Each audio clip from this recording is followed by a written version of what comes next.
time, we have our third place match officially set. Let's get into it and send things back to the desk.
Now, what are the lessons that you girls have actually learned throughout this MWI that could be applied to future tournaments that you guys will be participating in?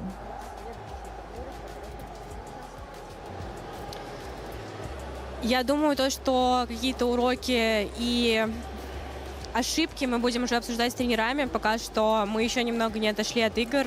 Вот, обязательно все разберемся с тренерами, с аналитиками, сделаем выводы. Well, you know, I believe that we have a lot of homework to do. Right now, I guess we are still in the zone of the last match, and we'll need some time to discuss the lesson learned and the homework with our coaches, with our analysts. This is something that we will be doing for sure. You know what, girls, thank you very much. And I hope to see you girls come back stronger in tomorrow's third placer match up against Galaxy Phoenix. That's it from us.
streamers! You can earn rewards just for streaming the Esports World Cup.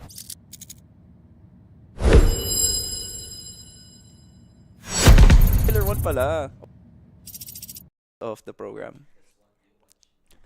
Okay, hi everyone, good afternoon. Welcome sa ating live stream for MWI. Ang daming nangyayari. I don't know what's happening. Pero we're gonna be your casters for this best of 5 battle for third. I'm Yuko, kasama ko si Miggy. But before we hop on to our pick and ban phase, I know you guys are excited. Ban yung Olos, by the way. Meron ako maipapakita muna. Okay, hindi na pala. We're gonna be hopping into the pick and ban phase. We are already 5 picks in, 3 sa blue side and 2 sa red side. You mentioned na dapat i-ban out ng GXP yung carry ni Tokyo. But I'll do you one better. Kinuha ng GXP yung carry. How's the draft so far sa side ng Geltek?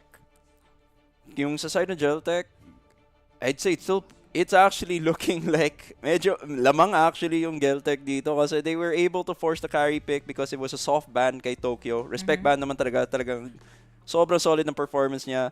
And now, because they were able to bait that pick in, they were able to get Cuejo's, Kiowe's, Harley. Tapos alam naman natin, sa sobrang lambot nga naman ng carry, isang Deadly Magic lang, isang bisita lang dyan, talagang mahirapan na sa early game maka-farm yung carry. And even then, actually, yung dalawang AOE dito, you have Fatal Links and you have yung RWM. If you can commit at least one sa carry, and makuha mo siya, it will be worth it. But my concern is meron ding Gord. Diba? You have yung Mystic Gush dito and even Pakito na early game or baka I've just been highlighting not Ayanami my entire life sa MWI this year. But Pakito is very, very strong even sa early game. There is a Ling ban for not Ling, kay For Fa. Alam na natin kasi I do agree with you na yung Mystic Gush is gonna be a force to be reckoned with. Pero kasi with the Mystic Gush's range, hindi naman makakapasok talaga at matatarget si Cuejo on that eve. Pero you have to also respect rin yung Pakito pick here, especially kung magse-set up nga naman ng RWM tapos nakatago pa yung Pakito, wala silang info. Be prepared that you're gonna get beaten up talaga if you're gonna be left there standing. You mentioned Pakito. One of the soft counters, if not counter for Pakito, is yung Esmeralda and they don't wanna deal with that. So, tinanggal din ng Esmeralda kasi wala pang EXP ang side ng Geltek. Although akala ko hindi pa siya nag-Esmeralda. I think nag-Esmeralda nga si Liubon for a couple of series throughout the week rather. And remind ko lang kayo guys, this is Battle for Third. After po nito, what time is it? Give or take 6 or 6:30 or 7 p.m. Meron din tayong grand finals which will be NAVI versus Vitality. Kung Pinoy ka, please cheer for NAVI alam naman kasi natin. we need the energy. We need all the support there. We will now be hopping again sa ating pick phase. I don't remember casting a game na Harley si Kyoe, but pasok pa din naman sa meta si Harley. And gaya nga ng sabi mo, one Deadly Magic lang is ang carry pag Harley ka. Yeah, so even the Geltek is probably, that too. Geltek is probably going all in sa commitment na pick-offs. But as I say that, speaking of pick-off, Lima picks up this show. Ang lambot ng lineup ng Galaxy Phoenix pero sobrang kulit nila. They're always gonna have the vision. They're gonna make sure that si Kyoe hindi makakapwesto, but they're really committing to the early game damage, early game pressure para lang matapatan tong GXP. That's a really good pick rin kay Libon kasi yung Yuzong kind of denies the Yisan Shin pick and Leo Mord. Kung magle-Leo Mord nga naman ang GXP, mahaharapan ng Atlas. So they really have to find possibly a Balmon. Baka best case scenario, Balmon na yung kunin nila pero mahirap rin. So Suyu also is possible pero even then you have to really respect the zoning potential ng lineup ng Geltek. For me, it's a toss-up between Suyo or Yisun Shin. And alam ko yung Yisun Shin yung recent pick ng GXP which natalo sila ng Navi. Hehe. But yeah, yun na ina-expect ko na junglers. But you highlighted Leomord which is also a good pick. I think pag may Yuzong, mas nabubuhay ang isang Leomord but neither of the heroes that we said ang pinick up ng GXP. They see the damage, they see the control, they see yung RWM, they see the Fatal Links as well as yung Black Dragon form. Let's pick up a Kai para may heavy spin para lahat ng lalapit sa Geltek will be pushed away. Ooh, ayun na naman humuhugot. Late na, masyado pa maaga wala para pala, sorry. humuhugot. Avoidant kasi ako, guys. Pero, ang hirap. Maganda yung, right now, sabihin na natin, no bias here, pero ang ganda talaga ng lineup. Mas madaling i-execute yung lineup ng Geltek. On the side naman of GXP, let's see kung kaya nilang idaan sa execution because with their lineup, with the Wave the Dragon, with the heavy spin, paano mo kaya nila maitutugma na maganda yon? Because right now, their lineup's looking pretty hard to execute cleanly. Yeah. I like na you mentioned yung dalawang key ultimates na yun kasi pag may nakuha yung show sa Wave of the Dragon, what's Sakai gonna do? Heavy spin palayo or heavy spin para maipit? Yun nga Either way, parang orb effect siya. Pero speaking of orbs, looks like there's a lot of circles and orbs sa ating mid lane ngayon. Sonjik getting a lot of damage, but that is the threat pag meron ka nga naman show despite being at level 1. Ayun na nga, kasi nakikita natin na because of that, they had to sacrifice fast clears, pero at least si Sonjik na burn na yung flicker niya, have to play a bit passively, but then if we're looking at the pathings naman ng ating junglers and the emblems, mukhang magkakasabayan sila. They're mirroring the movements, they wanna be ganking the top lane, the XP lane, and pero all the while, may mukhang balagbagan. Both mids have no flicker now and Lema just couldn't do much of the vision game kasi nahihirapan talaga just to protect this mid lane. No, but that's NAVI, the Sun connecting onto one. And Fa does get the first blood. Isang talon lang and was able to target si Sonjik. This is the early game na GXP is definitely gunning for. Ideally, ina-expect ko Geltek ang makakuha ng first blood because perfect match from Quejo. I think masyado lang silang naging aggressive. Yeah. And if you can recall, ginamit din kasi agad ni Kyohei yung retribution in the early game. Pag mga ganito kasi, especially if you have someone as soft or as vulnerable as Eve in your mid lane, you would want to set up or at least reserve your retribution pag may nag-dive sa mid nyo. And meron, but it's gone. So hindi na nagawa. Perfect match it again. Stun connecting onto one. Pero Ling doesn't really mind. Already popping in with the level 4 in 3 seconds. Magkaka-level 4 na siya. Yun na nga, kailangan lang nating hintayin. But that, I do agree with you, Yux, yung talagang kailangan nila play passively because alam naman natin Eve is not as mobile. You really have to find ways to make sure that you play around that idea na yung concept na kailangan talaga niya ng you have to play the protect the president game. Pero mukhang ang president ngayon ay ang ating turtle and GXP does get first dibs on the objective. Mystic Ghost is available pero walang flicker si Sora. And now Geltek will try to contest. That will be the Black Dragon farm connecting onto no one, but Fod does secure the objective. Plus may patang heavy spin. Sophia goes 6 feet underground and GXP, they smell blood. They want more. And even the RWM is not enough to actually defend ang mga members ng Geltek dito. 1 and 2 now on the board. Retribution and 2 flickers down for the side of GXP. At sa side naman ng Geltek, well, they have to Kyo getting gold plating. But 3 spells down for Geltek. Yun yung as clean as kailangan talaga for the early game ng GXP. That is as clean as they can get because they were able to get a lot of big ultis, a lot of big kills on the board.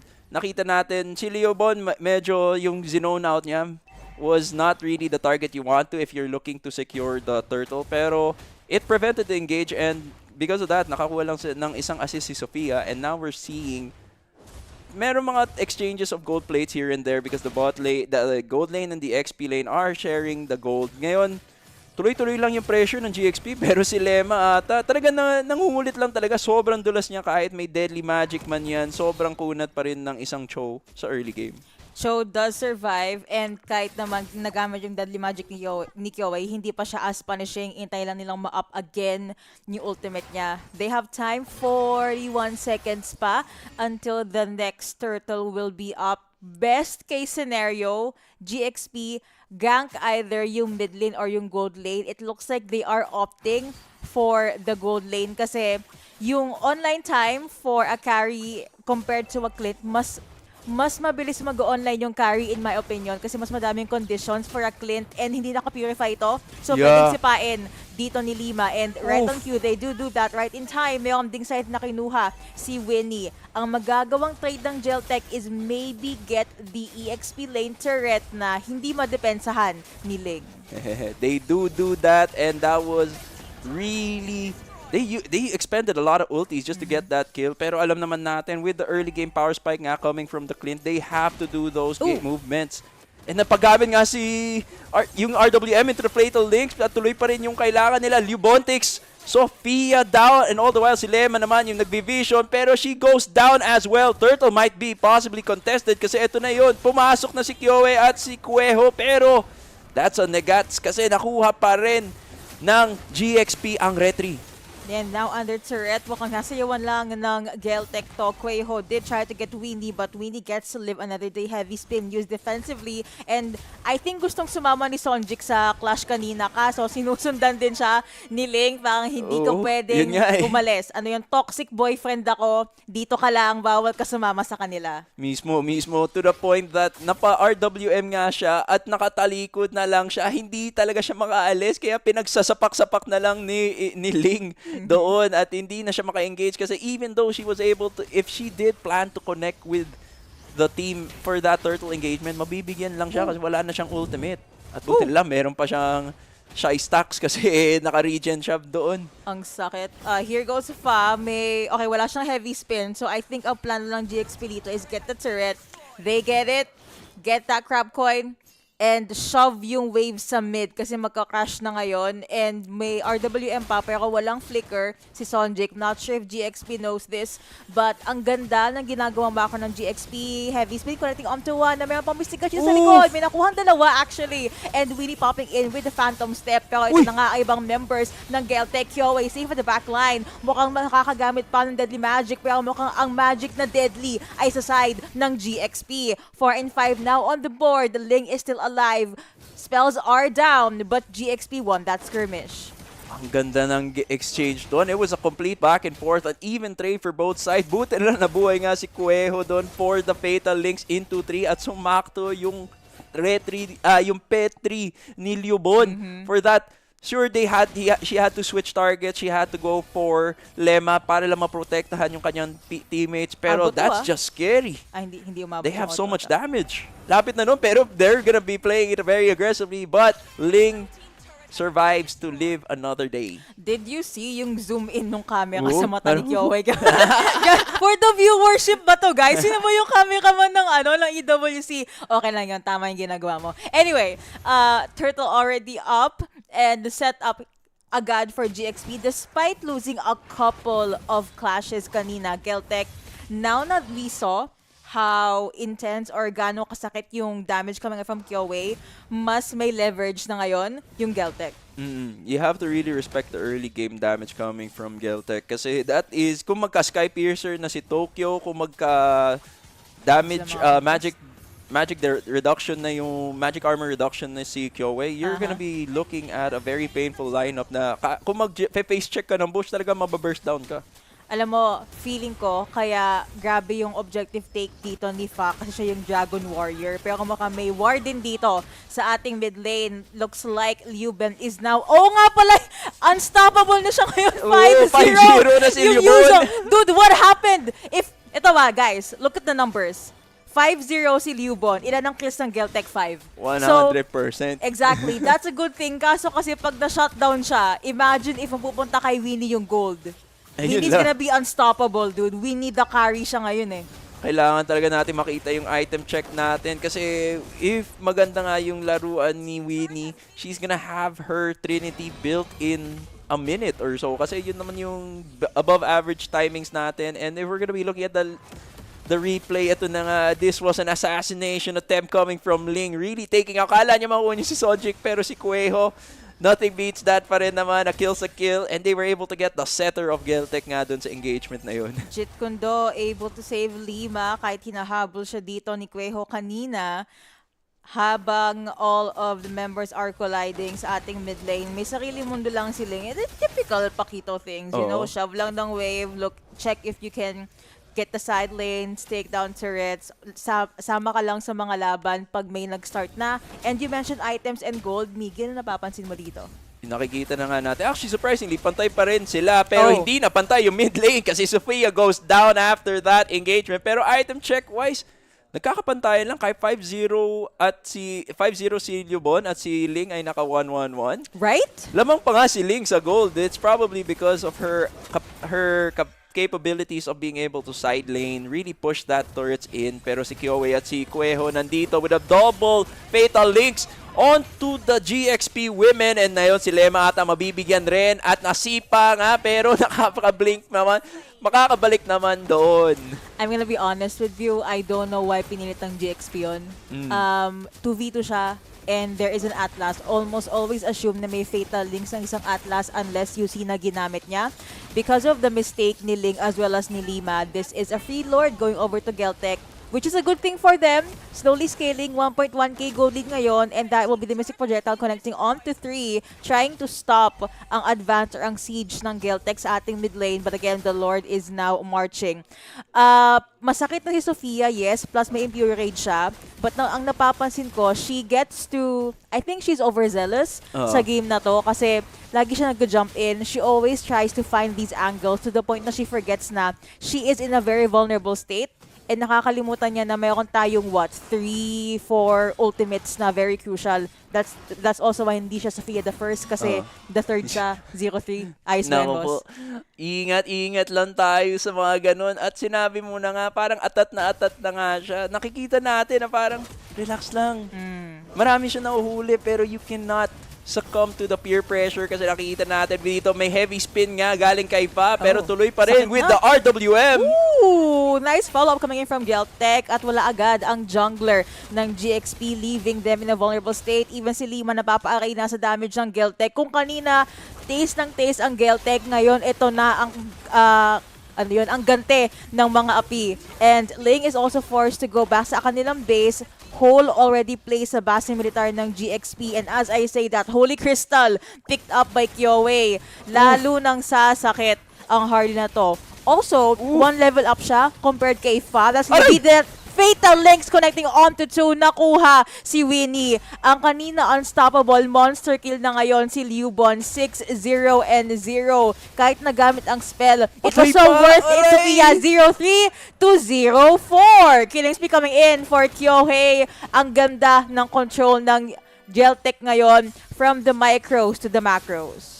Kailangan talaga, you gotta respect the damage kasi ayun na nga, si Sophia the fourth na. Tama.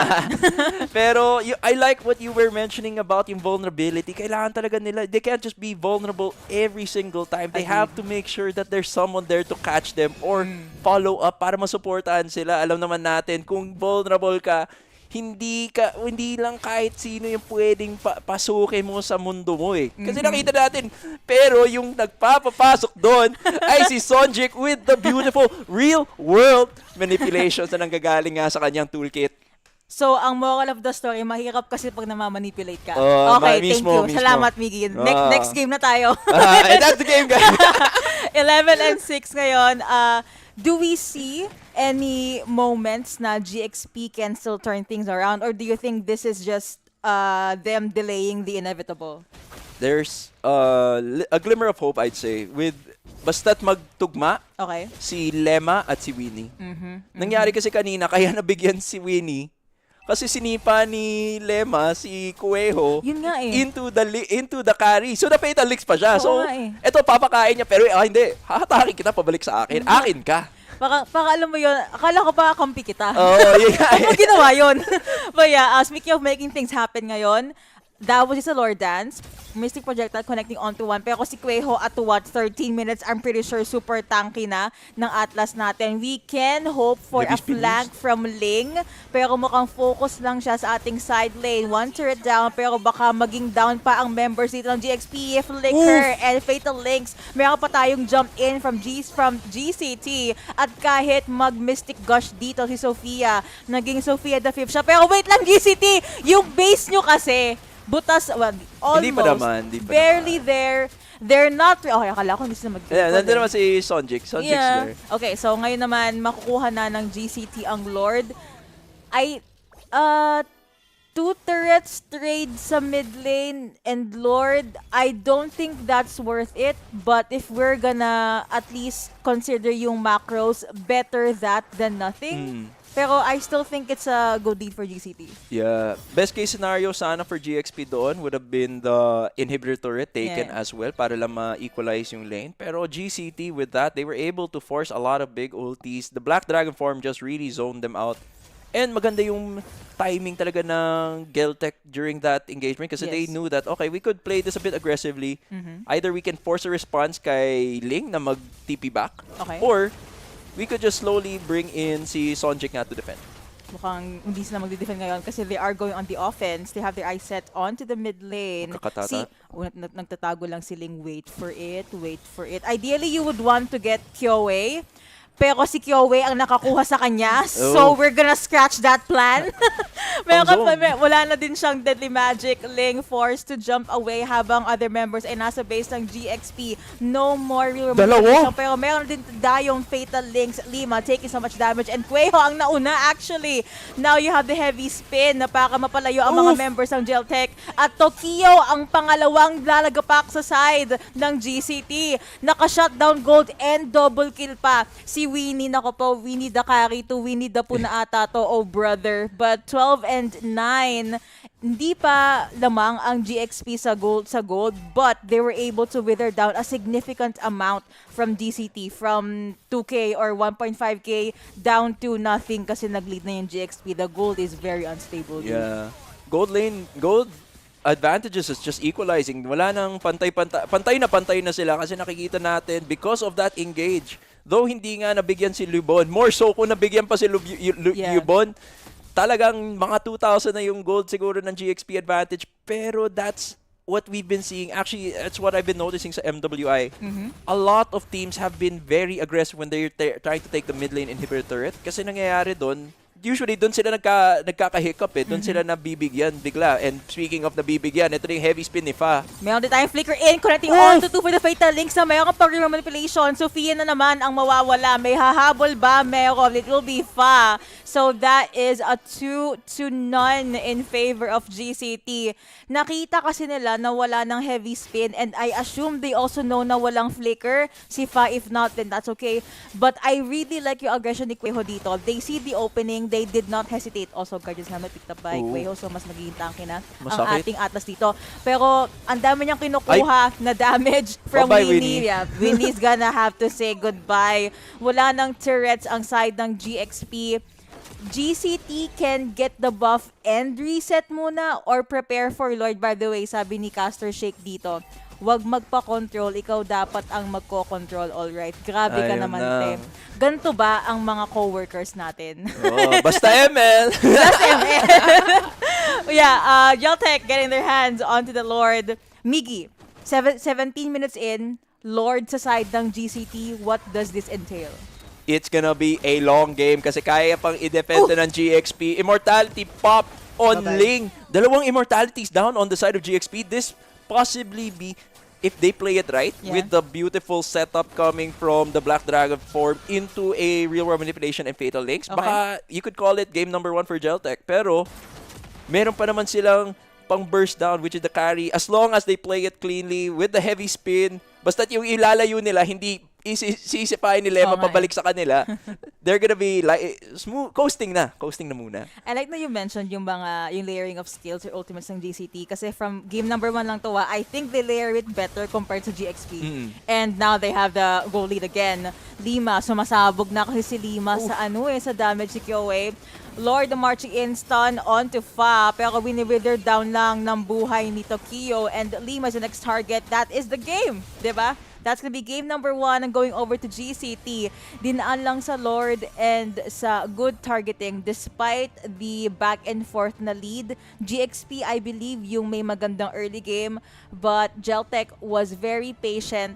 They just waited for their online times, for their items, and nung nakapag-skill na sila, they were able to just bulldoze over GXP. But I think yung pinaka-crucial na mali talaga, yung 2v2 sa EXP lane.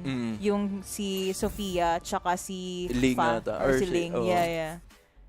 Ang hirap lang kasi talagang gawin yon kasi the lineup nga, as I mentioned during the draft, the execution they had to make, just to make the lineup work was pretty difficult. Kasi kung sisipahin mo yung Atlas, anong gagawin mo? Para binigyan mo na siya ng libreng flicker into the team Oo nga eh. Oo sa, nga, no? sa teammate mo. Tapos, nangyari nga lang, it's just a matter of draft, I'd say. Nandun yung execution, kaya nila, Yeah. pinaglaban nila, kinaya nila, but then it just, gising na gising si Libon. Palong-palo. Oo nga eh. 6-0-2 ata siya Hindi pa after. siya namatay throughout that game. And gusto ko nga pala i-compare yung, before we hop into a break, yung gold laners natin. Tokyo didn't really do much as a Clint except nung last clash Oo. na nakuha niya yung isang member from GXP compared to si Winnie na 5-3-2 or 5-2 siya. So, ang maiisip ko dyan is, if you put Tokyo in an uncomfortable hero, someone like Clint, basta hindi carry, Oo. basically hindi Claude, you can kinda slow down yung pwedeng maging aggression ng Geltek. But even then, kailangan yung tignan yung movements ni Sonjik. I think Sonjik was Oo. amazing nung game na yon. And let's see if they can do it sa game number 2. We're gonna be hopping into a very short break. Geltek panalo ng game number 1. Let's see what's gonna happen in game number 2. Bye-bye!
guys. Di sini mau nggak? Mau ini ulus nih guys. Makin lewat. Nih, mid-nya weh. Lihat ya. Mid-nya bisa nggak? Boleh ke backside ke belakang. Udah ulti ya. Gas. Belakang.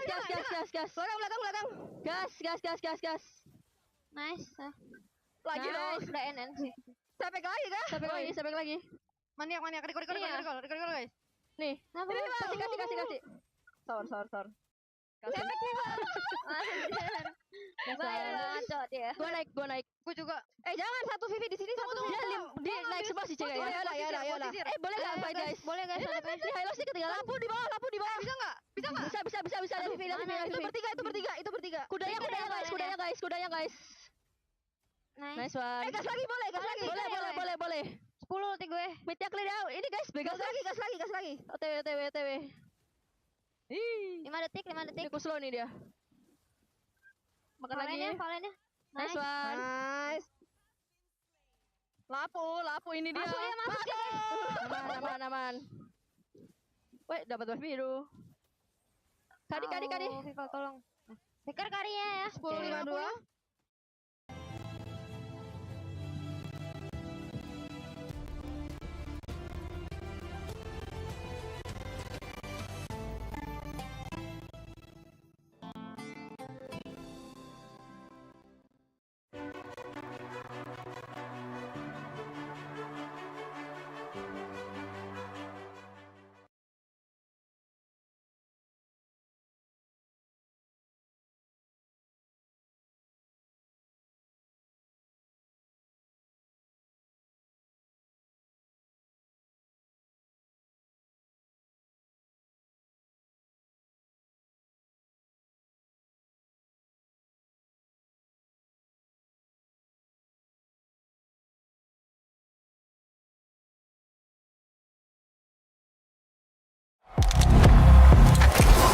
He thinks he can come in here and play my game. Let's go. He knows nothing.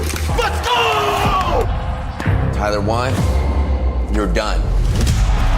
This is my ladder. You can't climb it. It's better than being hard-sucking masters. You're going too far now. Your eyes buggy. Your elbows ashy.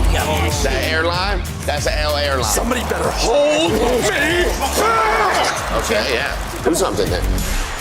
Raw energy. Half and blow the house down.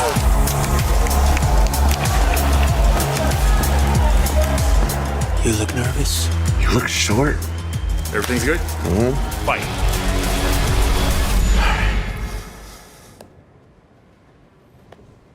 Okay.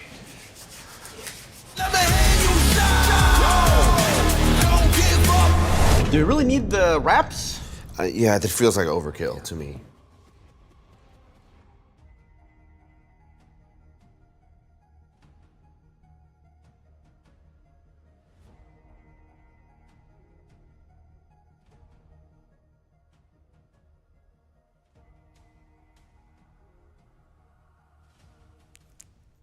Hey guys, we are back sa ating best of 5 for the Battle for Third before our Grand Finals. So sa Battle for Third, meron tayo Geltek as well as GXP. For the Grand Finals, we have NAVI and Vitality. Woohoo! Game 1 just finished at panalo po ang Geltek. Now let's hop on over sa ating game number 2, Pick and Ban Phase. May mga Yun! May sync na tayo kay Rec. Di okay Yes, na to. sir. Pwede na siyang ilibre ni Boss Brokey ng Starbucks. Oh. So ito yung ating mga ban so far. Nothing too different from kanina kasi naalala ko first ban ng Geltek is also Beleric, pero ngayon it's Beleric and Guinevere. Wala tayong nakitang swap sa sides. So GXP is very comfortable sa ating red side. Dinrespect ban na nila yung Atlas ni Cuejo as we are looking at that. And as well, they respect ban yung Sora ni Ling. Yeah. Kasi talagang nakaka-dismantle. Kahit wala siyang torrent form doon, putik, yung ano niya. Yung kanyang light, yung thunder form niya talaga nakakatunaw. Pero we're gonna possibly see ano na yung game plan ng Geltek once they go for that. And ayun na nga, binigyan na nga siya ng comfort. Yeah. Sasabihin ko sana either, well, wala silang kaagaw sa Olos, pero naisip ko either Olos or Carry ang first pick ng Geltek. But tama nga naman, it makes much more sense to first pick Carry when you're at the blue side para mabigyan agad ng strength and lead si Tokyo. Yeah. And GXP, they decided to hold on to The gourd. this gourd. Hopefully, hindi na flicker in lagi si Sofia because the Eve is still available. Pwede sila mag-jungler EXP pick up dito. Actually, Pakito. Okay, nag-roam sila. Khalid ang kinuha ng GXP. That might just mean if we're looking at, this is looking very, yung past seasons natin. At yung nakiisip mo na dito, as soon as I saw the Khalid, you pick up the Hilda, you pick up Yi Sunshin or Leomord, you pick up the Hilda at yung Yuzong. Pero that prevents any synergy with the carry. Pero kasi with that pickup, you need someone nakakasabay with the Khalid. Possibly a Cho, kung nag-Cho nga naman si Quejo. Pero Yuzong is still open. I'd say it's still a value pick kasi alam naman natin kung mag-Yi Sunshin, yun rin yung isang kontra kasi versus the carry. Pero another good pick for, I assume EXP to. EXP will na yan. be yung Esmeralda unless i-mid nila yan or something. But we are seeing something new today. Ooh. Geltek picks up Kimmy. Mid yan most likely. Yes. So hindi na mag-heavy AOE yung si Sonjik. Medyo Ultimate gold na lang reliant. Medyo Yeah, mabigat sa yeah. gold yung lineup ng Geltek with the That's carry and the Kimi. Yeah. I think that's most that they could do kasi pag nag-add pa sila, hindi ko na alam how they're gonna survive their resources. The rent is high, my dude. Olus na. Olus Bigla na. magkaka-olus Tapos, pa eh. Oo nga, baka nga mag-olus bigla. Alam ko from the games na Kyoei played Olus, 1 or 2 series lang natalo yung Olus niya. I don't know how they do it. Ay, sorry, hindi pala series. Games. Yung Olus niya, I don't know how they do it. Siya na talaga nakakagawa nun. I think they were forced to pick the mid na dito kasi Alice. they knew that they had to leave the Belric open kasi Claude is still open eh. Yes. So if they showed that na, they could adjust and alam naman natin may 50-50 na kasi yung matchup between the carry and the Claude. So having that choice of not revealing your jungle and your XP is very favorable for Geltek. Did you see Osprey nag 6-7 siya? Nako po. Very well, it's getting to everyone. Moving on sa next phase ng ating bans. Kaja, tinanggal... Ooh? I think Quay was the one who played Kaja rin last time eh. Yes, actually. They did their research. Okay. Although hindi, tama. There is a chance na magkaja kasi meron nga palang Kimi and Gary. Right. Kalia also tinanggal. So yung mga heroes na may single target catch or stun na ultimates yung kinuha ng GXP, they really don't want to give that setup kay Tokyo on this carry. At most, you already said this, Si Cho. pwedeng mag-Cho. Cho is the best option, pero yun na yung nasa hero pool ba ni Quejo yung Cho na yan? Only one way to find out. Ling also banned by Geltek para hindi mabigay kay Fa. Pwedeng Hindi. Okay. To be fair, okay naman yung Akai ni Fa kanina. It just so, unless biglang mag-Alice jungle. Na, you wouldn't do that, right? Right? Pero Navi did it. Maganda kasi yung matchup rin ng Alice versus ng Esme, so I think that's gonna be in the XP lane. Pero Moskov is down. Really forcing that Claude Claude, yeah. issue, so that means makaka-Beleric yung Geltek if they show up with it. Unless, they're gonna go for early. Pwede naman sila naman yung mag-Clint. Ooh. Para sa katapat ni Tokyo. Pwede. I think I've seen Winnie play Clint 1 or 2 times. Suyu ang kinuha this summer ng GXP. They are assuming na mag-a-assassin si Kyoei. I believe kasi kanina nag-Harley siya eh. Oo. Harley's still okay though with the matchup Actually, against the Suyu. Pwede. Kyoei is good. Just give space tapos idaan mo sa range yung kay Suyu, he'll have a hard time kahit may dash in and dash out siya. Pero they're gonna be too much on the Magic side na eh. If they do get the Harley. Esme, tapos Kimmy. Isang Radiant Armor, medyo mahirap na That's like 3 out of 5 talbugan eh. heroes gone. There goes my plan. GG next. Pero malaman pa. Kasi I think they're still gonna go for the Belric. I feel that they're gonna go for the Belric kasi hindi But pa sila Belric is naglalabas banned. eh. Oo nga pala, sila pala yung nag-ban. Yes. So, Oh, oo nga pala. Naghayabusa nga rin pala si Kyoei nung game day 1. Yung day 1 game nila. She played Hayabusa and the Olus. Yun yung Olus debut. And yun nakalimutan nating lockdown rin with the bite, yung kagat nga ni isang Franco. Pala, Bloody Hunt or Blood Hunt from Franco. Another suppress, by the way. So, Petrify ang only way to actually cancel out yung ultimate ni Franco, which you have like a again, like what I've said yesterday, meron kang 1.5 seconds na window to be able to pop it. Other than that, you're pretty much dead. Iron Hook is quite difficult to land, but if you do, ideally kay Gorde and Kaya, because we saw how Sophia was in game number 1. But if you do land that Iron Hook, it's a free kill or free pick-off for 3 members ng Geltek, either kay Kyoe, kay Sonjik, or kay Tokyo. Yes. But then, eto na yung last pick, guys. Nakuha na nga ni Winnie yung Claude. And alam naman natin yung matchup na yun, 50-50. So, dito, I'd say the draft, as much as the Claude and the carry, 50-50 rin to. Malulugi lang yung Geltek sa vision score nila eh. Wala silang pang match up sa mobility ng isang ka-lead. But in terms of lockdown and pick-offs, sobrang solid ng lineup ng Geltek. Honestly. I don't know what happened. Siguro na-motivate sila after they lost yesterday. But they are really good today. Wait, I know why now. Battle for third, lahat ng pwedeng ilabas na draft, they're gonna release it anyway. But let's see if mag-uulit nila ang ginawa nila, ang nagawa nila sa game number 1, or will GXP finally make something happen in game number 2? Let us know what you guys think sa ating comment section. And remember, after po nito, best of 7, NAVI versus Vitality. We're here for NAVI. Bias cast tayo. Tama. Sakto si Shake tsaka si Oblivion yung nandyan mamaya. Mismo. Pero bago nun, nandito na tayo. Geltek versus GXP. Game number 2. Nangungulit na nga si Lema. Pero parang yung nakakailangan respeto yun. Point blank, Iron Hook sa muka. Sophia, the first death. Girl, I mean, I told you, di ba? Madali ka mag-land ng Iron Hook when Gord is right there. Yeah. Hindi ko alam kung una niya yung Mystic Projectile. And okay, that's the game. That's the game. And then, nakabawi na pala yung GXP. 2-1 now on the board. Yung dalawang kills ng Geltek ay napunta kay Sonjik and Quejo. I would have preferred if makuha ni Kyoe yung isa, but that's okay.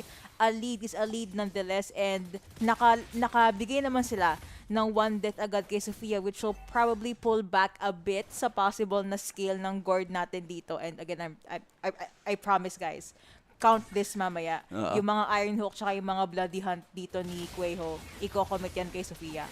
I'm from the future. I predicted it. But get to get onto Quejo, masyado ko kasing hina-highlight. So sabi niya, teka lang Yux, ito, bigyan natin ng isa. Ayun na nga. And speaking of leads, no? A lead is a lead and the ka-lead is on the lead kay Kyoe. Kasi yung Franco, kailangan talagang i-babysit yung mid lane. And as we saw, because of that, they were able to punish kasi they know that Kyoe was always just gonna be around the mid area. So as long as they brought the numbers in, mapipick off nga si Quejo doon. Pero nakikita rin natin talagang the way Quejo is playing this Franco. Yung mga nag-RG dyan, please take note. Tama. Humaharap lang siya. Hindi siya nagda-try ng TikTok hooks or something. Yung goal niya is to get the hooks na effective at laging point blank yung kanyang pag-iron hook. And it's always converted kills, guys. So pay attention. Sorry ha. Stun connecting onto 1 and Ling does pop in with the Blood Oath or at least pag lifesteal lang. And actually pag early game, you can always rely on Fa na yung mga objective makukuha niya. Tokyo forced to use Flicker kasi ni-laser siya sa mukha ni Sophia, forcing them to jump back Kyoe with all of those dashes. And Iron Hook does not connect onto anyone. But at the very least, si Winnie naman nakakakuha ng konting gold plate. Konti lang. Yeah, and because of that, you know, even a little can go a long way kasi nakikita na nga natin na may gold lead sila. Pero si Lema nakatakas pa doon with Raging Sandstorm. They used up all their ultimate. Nandun na yung kagat, nandun na yung shadow kill. Pero nakalabas pa rin dahil sobrang kunat ni Lema. Ling popping in with the Throne of Ruin and Quejo taking all of that damage. Remind ko lang kayo, late nag-level 4 si Quejo. So it's safe to assume na mas may lead si Lima compared sa kanya. And that is why GXP is not hesitating na i-shred down ang buhay ng Franco natin. Ang daming, wala. Mhm. Parang yung kanta ni Sarah Geronimo to, ikot-ikot lang kasi ang daming circle sa EXP lane natin. True. There's always that circle around them because of the AoE damage and damage over time that both the heroes have in their toolkit. Ito na nga si Kueho, napa-flicker, napa-raging sandstorm pa nga with that mystic. Gosh, nararamdaman na natin guys yung immobility ng isang Franco compared to the Khalid just because True. she has to really walk into the bush to check them talaga for the vision. Mahirap nga. And I think that is a good way for GXP to stop kaya nga nasabi ko, in a perfect world, Kueho will target Sofia, pero how can she target Sofia pag behind siya? That was a burn. Hindi ko lang makita if nagamit ba yung yung Ayun blood lang. hunt. Pero na-burn yung flicker kanina. Demon Hunter Sword picked up by Winnie. That will be demobilized connecting onto Ling. Pero nakapag first skill out naman ang Bagat. ating Alice dito. Pero that will be the blood hunt connecting onto 1. And even then, nagpalubog, nag-thrown over Ruin. Si Ling sa buff area was a lot of CC nandyan. And Kumain si Sofia Tokyo. finally decided to join the party. Meron din tayong Blazing Duet connecting onto 1. Plus, nag-layer pa na ultimate from Lima. But even then, it was Kyo-Wei that got the kill. Stun onto Kueho. 4 and 3 now on the board. GCT holding out strong. Fancy feet coming from the swift movements from both teams natin. Nakita natin talagang nagbalag-bagad sila. Throne of Ruin, exchange after exchange. Pumasok pa si Fa, pero nandun na nga at buti na lang tumagal yung engagement at nakakonect pa si Tokyo. And because of that, she's now on the board as well. But now we are looking and heading into the second turtle of the game and GXP is holding it cleared. Mukhang makukuha pa din ni Fat unless. Actually, mas may still capability na si Kyo-Wei ngayon. And they do. And nakuha na nga ni Kyo-Wei ang ating pangalawang turtle. Ling will try, I was about to say, to hold them off. Pero hey, if you can just take them down, why not just take them down? 1 ultimate to 1 kill. At mukhang gusto pa ng GXP lumaban. Sonjik won't be available pero nasa press connecting onto Lima. Hindi na makakapag-counter ata ang GXP but they will be diving. Dalawa ang nakuha dito ni Lima sa kanyang Raging Sandstorm kasi wala si Sanford. Kyo-Wei goes 6 feet underground as well. And while all of that was happening, Winnie managed to get 1 turret. Now, all the numbers are in favor of GXP. In favor nga pati yung mid lane turret. As soon as they got that pretty much opened up GCT's map. Kasi ang aga nga, as you mentioned, yung 6 minutes into the game, wala na silang mid lane turret. Macho-choke out na nga si Kyo-Wei. Nakikita na nga medyo nahirapan sila sa farm kasi they are lacking the vision to move around the map. And that is because of the Franco pick. Pero there's still a glimmer of hope for GCT to bounce back kasi 1.7 is not that big of a deal. Pero the map state, laman na lamang ang GXP. And all they have to get is 1 clean suppress na hindi kay Lema. Nangyayari kasi they're trying to force a lot of the burst down on Lema pero yun naman talaga yung gusto niyang mangyari. Yun yung tinatrabaho niya. Mukhang speaking of AOECC, si Winnie, nice sidestep, pero mukhang hindi yun enough kasi Tokyo still dive. At ayun nga, demolition duo for GCT. You have a Kimi, so malakas yun ang push potential niya. But speaking of push, gusto ko lang sabihin na ever since nag-load in tayo sa game, Ling has been cutting yung wave ng side lane kaya hindi makapag-advance yung GXP. So that's a little micro na worked well for GCT. Unang kinuha ni Tokyo was Corrosion Sight, tapos si Winnie Demon Hunter. Ngayon may staff na siya, si Tokyo. So mas nakakapag-scale ng maaga yung carry natin. But speaking of scale, will the damage from Kyo-Wei scale? Kasi parang lagi siya nauunahan sa mga objective. And Liubon decides to take a peek kung nasan ba ang GXP. Jumped in, napakadaming circles. But Kyo-Wei was able to steal that turtle with the retribution. And Ling was forced to jump out of that sticky situation but was not able to do it fast enough. Sofia and Lima ang naging sacrificial lambs doon for the side of GXP. GCT now, they have and they are the ones in the driver's seat. Counter-attacks after counter-attacks. At ngayon, Geltek is online because they were able to just get those kills because of the Corrosion Sight and the Golden Staff nga naman ni Tokyo. Ang bilis na ng burst potential niya at nahook pa si Fa. Mukhang mabibigyan pa nga. At at patay na si Fa. Alam mo yung yung audio sa music up na fa Yun nagpo-play sa akin whenever she dies. Anyway, so they are now targeting yung EXP lane side na turret ng GXP, starving and taking down more structures para mas makagalaw sila sa mapa. See, that's the thing. Kanina lang kakasabi natin na lead ang GXP pero ngayon with Lima down yet again. Things are going well for the side of GCT, but I stand corrected. Isang misigosh lang pala, as well as one ultimate from the members of GXP. They are targeting Ling, pero parang sobrang tanky naman ata ng Alice na to. Pa-item check mamaya. I'm so curious how she survived that, pero mukhang nag-re-engage ang GCT. That was enough a take or a kill onto Fa on Asuyu. 9 minutes in is a good thing. 3-3-1 ang Suyu natin dito. Yeah, that's bad for Suyu. Yeah, and siya pa yung may Sky Piercer, guys. So, nakikita natin, item check na tayo, as Yukes mentioned. Sky Piercer on a 3-3-1 na Suyu is not a pretty sight to see, pero that's nakikita me natin. sa game ko. Don't be like me, Ay, Ray guys. mo.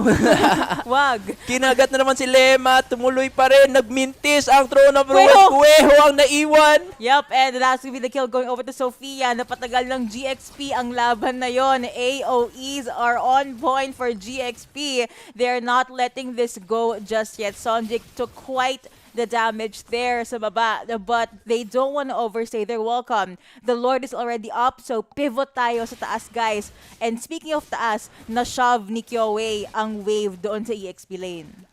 Kyoei is the only one baka looking to steal yet again another objective from the bottom of the noses ng GXP, pero ito na yung nakikita natin. Buti na nandiyan na vision ni Lyubon. That will be the Throne of Ruin. Na-secure na ni Fa ang Lord. Ling goes 6 feet underground. Lima trying to keep Kyoei busy. Pero mukhang masyado siyang napa-stay sa side ng ating ninja. That's gonna be the triple kill going over to Tokyo. I told you, dude, Trinity na yung carry na yan. That's a 4-0 trade. May Lord ka nga. 4 naman ang nawala. And even then, the Lord will easily be taken down by GCT. Another turret falling, this time sa mid lane naman ng GXP with the punishing death timers. I think sasabog pa yung dalawang holy shields. They can still put a hole sa base ng GXP and then go back. And then go back! Sabi ko, go back! What are you doing, guys? Throne of Ruin, shutdown goal going off to the side of GXP. At pinakuha na turret pa si Kyoei. Kaso parang medyo nagigil ang GCT doon. Another raging sandstorm courtesy of Lima. And kung kanina 4 ang nawala sa GXP ngayon, 3 ang nakuha sa Geltek. Ang ganda ng sagot ng GXP, pero this is becoming a common pattern talaga as previously mentioned sa game number 1. It's really the over-aggression and over-commitment nga dun sa mga inhibitor turrets, the first few inhibitor turrets, and dun talaga nagkakamali. Lumalabas na talaga yung parang game plan ng GCT dito, wherein as long as yung kinakagat ni Kueho ay hindi si Lema, they usually get the clean up. Kailangan talaga. Natawa ako, sabi ko, okay, pagkakuha ng turret, you go back. Why are they not going back? Yun nga eh. What's happening? Ling gets immobilized at having a flying cloud stop. Take 2, take 3. Pero mukhang Ling will get that second, will get that 2 kasi 0-2 na siya. And GCT yet again with their damage. They will try to get, what was that, Kueho? Stop playing like me. Ano yun? What was that? Baka nanggigil lang sa It happens, dude. Tiwala eh. Kasi ayun na nga, yun yung win condition eh. As long as hindi yung kinagat si Lema, nakaka-bounce back sila kasi lagi naman nakaka-heal naman si Lema doon. But then that's, yun na naman, over-commitment naman. Kasi talagang gustong sulitin ng mga teams natin yung advantage when they get the 4-woman wipe. But then in return, they don't respect how much cooldowns they used, how much resources they had to commit to make those things happen. Pero looking at the stat score, buti na lang 26 stacks na yung Sky Piercer ni Fa. So hindi naman ganun ka dehado. At least meron siyang stacks pa rin. That's a 5-4-2 on Fa. Pero nakikita natin, the iframes, the fast finger movement, talagang linis na linis kung si Fa yun nandun. Pero meron lang ang gusto ko i-point out kanina. Yes. Nag-shadow kill si Kyoei. Tapos lumayo si Fa. So yung nag-soak ng damage si Winnie. Oo, Siya yeah. lahat ng damage. Baka nalimutan yun. Oh, wait. Oo nga pala, may kakampi ako. Mahalaga nga pala yung gold lane. My bad, girl. My bad. Sorry. Lord already up and Dominance Eyes picked up by Kueho. Sabi niya, tama na. Lahat ng damage ako na yung kumukuha. I gotta pick up this item para mas tumagal man lang ako. And nagsascout agad si Fa sa area ng Lord. Same goes to Liubon. I was expecting na mag-iron hook somewhere si Kueho, yeah. So, they should see na malayo si Winnie ngayon. Okay, they did see it, kaya nag-start na agad nag-Lord yung GCT. Nakita natin na si Kueho ay pumipwesto dun sa dot bush na yon. That's the only vision she can give. Pero nakuha ng GCT yung Lord, first Lord of the game for them. But then now, nagko-commit na ng mga ultimates ang GCT trying to force engagement. But then, GXP is just gonna back off. They gotta get ready for the high ground defense kasi ito na naman. Dito kailangan ng mas malinis yung execution nila kasi they could get punished. Nakita na nga natin yung 4-woman wipe na nangyari because they overstayed their welcome in the top lane. Tingnan natin kung maulit yun. Or baka GCT yung 4-woman wipe. A lot can happen. Vitality yung naka-savage tapos GCT kalaban nila, di ba? Okay. I remember. Sabihin ko, akala ko kasi GCT yung naka-savage. So, never mind. Level 1 Lord already walking sa side lane and nasa buff area lang ang GXP. Throne of Ruin already used Kueho. Ginamit din ang kanyang palamig and with that Ling will not let this one go. Killing spree going over to Fa. Narinig niya kasi na binabash ko yung kanyang Sky Piercer na stack. So they're gonna be jumping in. Liubon also. Ang kunat ni Esmeralda pero mas makunat ata dito ang members ng GCT. Lima forced to run away. Si Winnie nag-blazing duet na them. Still has flicker pero wala na siyang pang-combo. And GCT, they are now targeting ang turret. The Throne of Ruin will be missed by Ling. Ang sakit ng damage ng Kimi. Liubon, the meat shield sa frontline dito ng GCT. There's also the dash in from Fa, but it's not gonna be enough. Liubon with the start of the stance at mukhang okay, stop. Medyo nag-overstay ka na, pero that's okay. Maganda, may TikTok plays ka naman. No, bye-bye.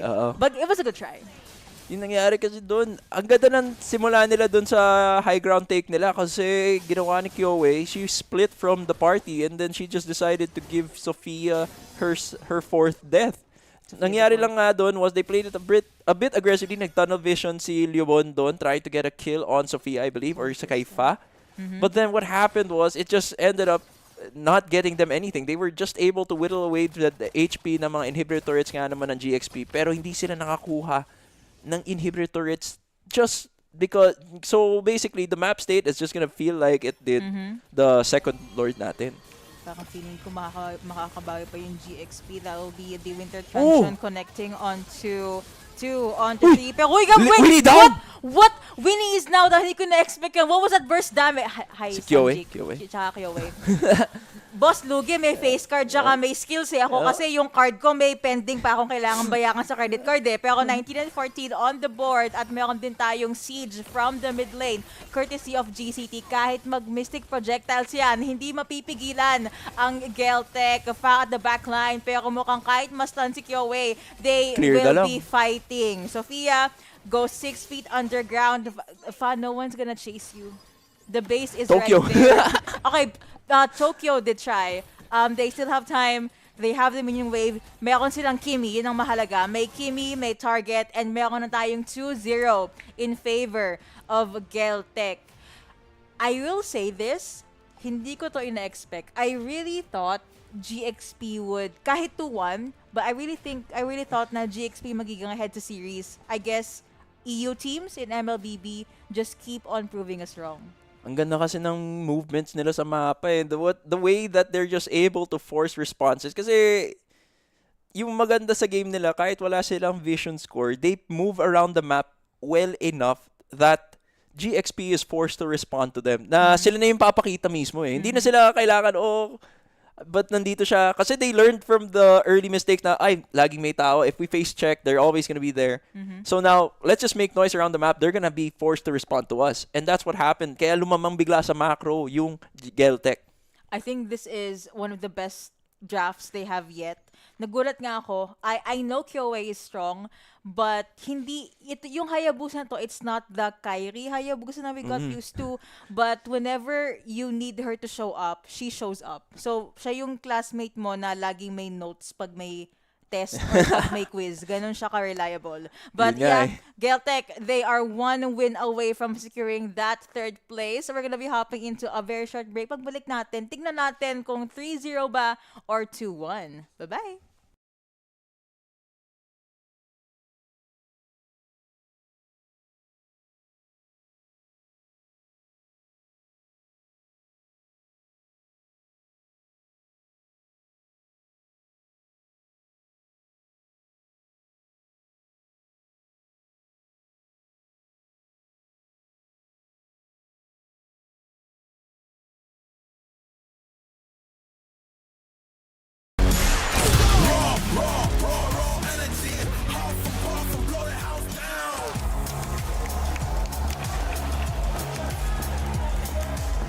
You look nervous. You look short. Everything's good? Fight.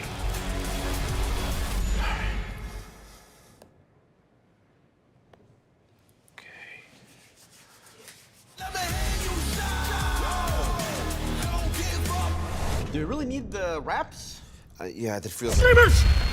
You can earn rewards just for streaming the Esports World Cup. And the Esports Creator Program is doing exactly that. You can co-stream events, and that will let you earn points, which can be redeemed for amazing rewards. Hey, Tyler, you okay? Stream EWC, get points. Redeem points, unlock rewards. I stream EWC, I get points, I unlock rewards, I live forever! I'm the best player in the world! I'm talking gift card! Exclusive gear, signed jerseys, and more.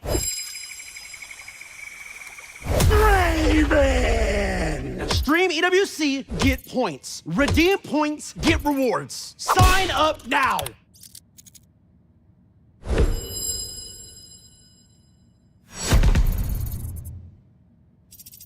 Wait, Not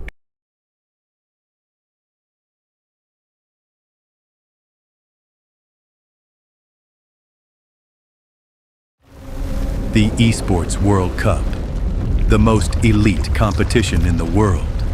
Its trophy system is built to match. The Club Championship Trophy, awarded to the one club that rose above the rest and reigned supreme across all EWC games. Every participant earns a key engraved with their name. That's their right to compete. Reigning champions hold a key unlike any other. The game trophy is the ultimate prize for every game's champion, incomplete until a champion's key is inserted. The champion's key frame is locked into the totem, a stone marker of legacy, etched with every EWC champion. The losing keys are crushed. The champion claims 3, a personal reminder of who they defeated. The rest are preserved beneath the totem in resin. Every fallen contender captured forever. Will you be remembered or forgotten beneath the totem? At EWC, nothing is granted. Everything is earned.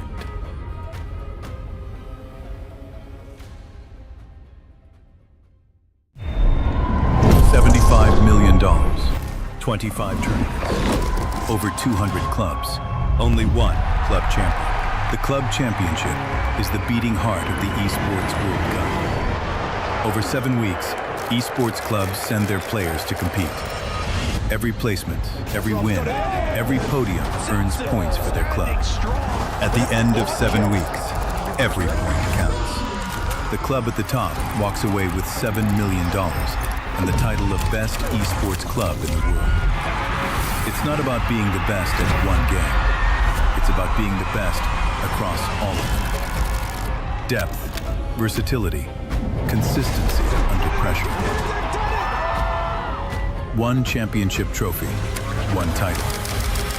Who will take it? Watch history unfold in Paris at the Esports World Cup 2026.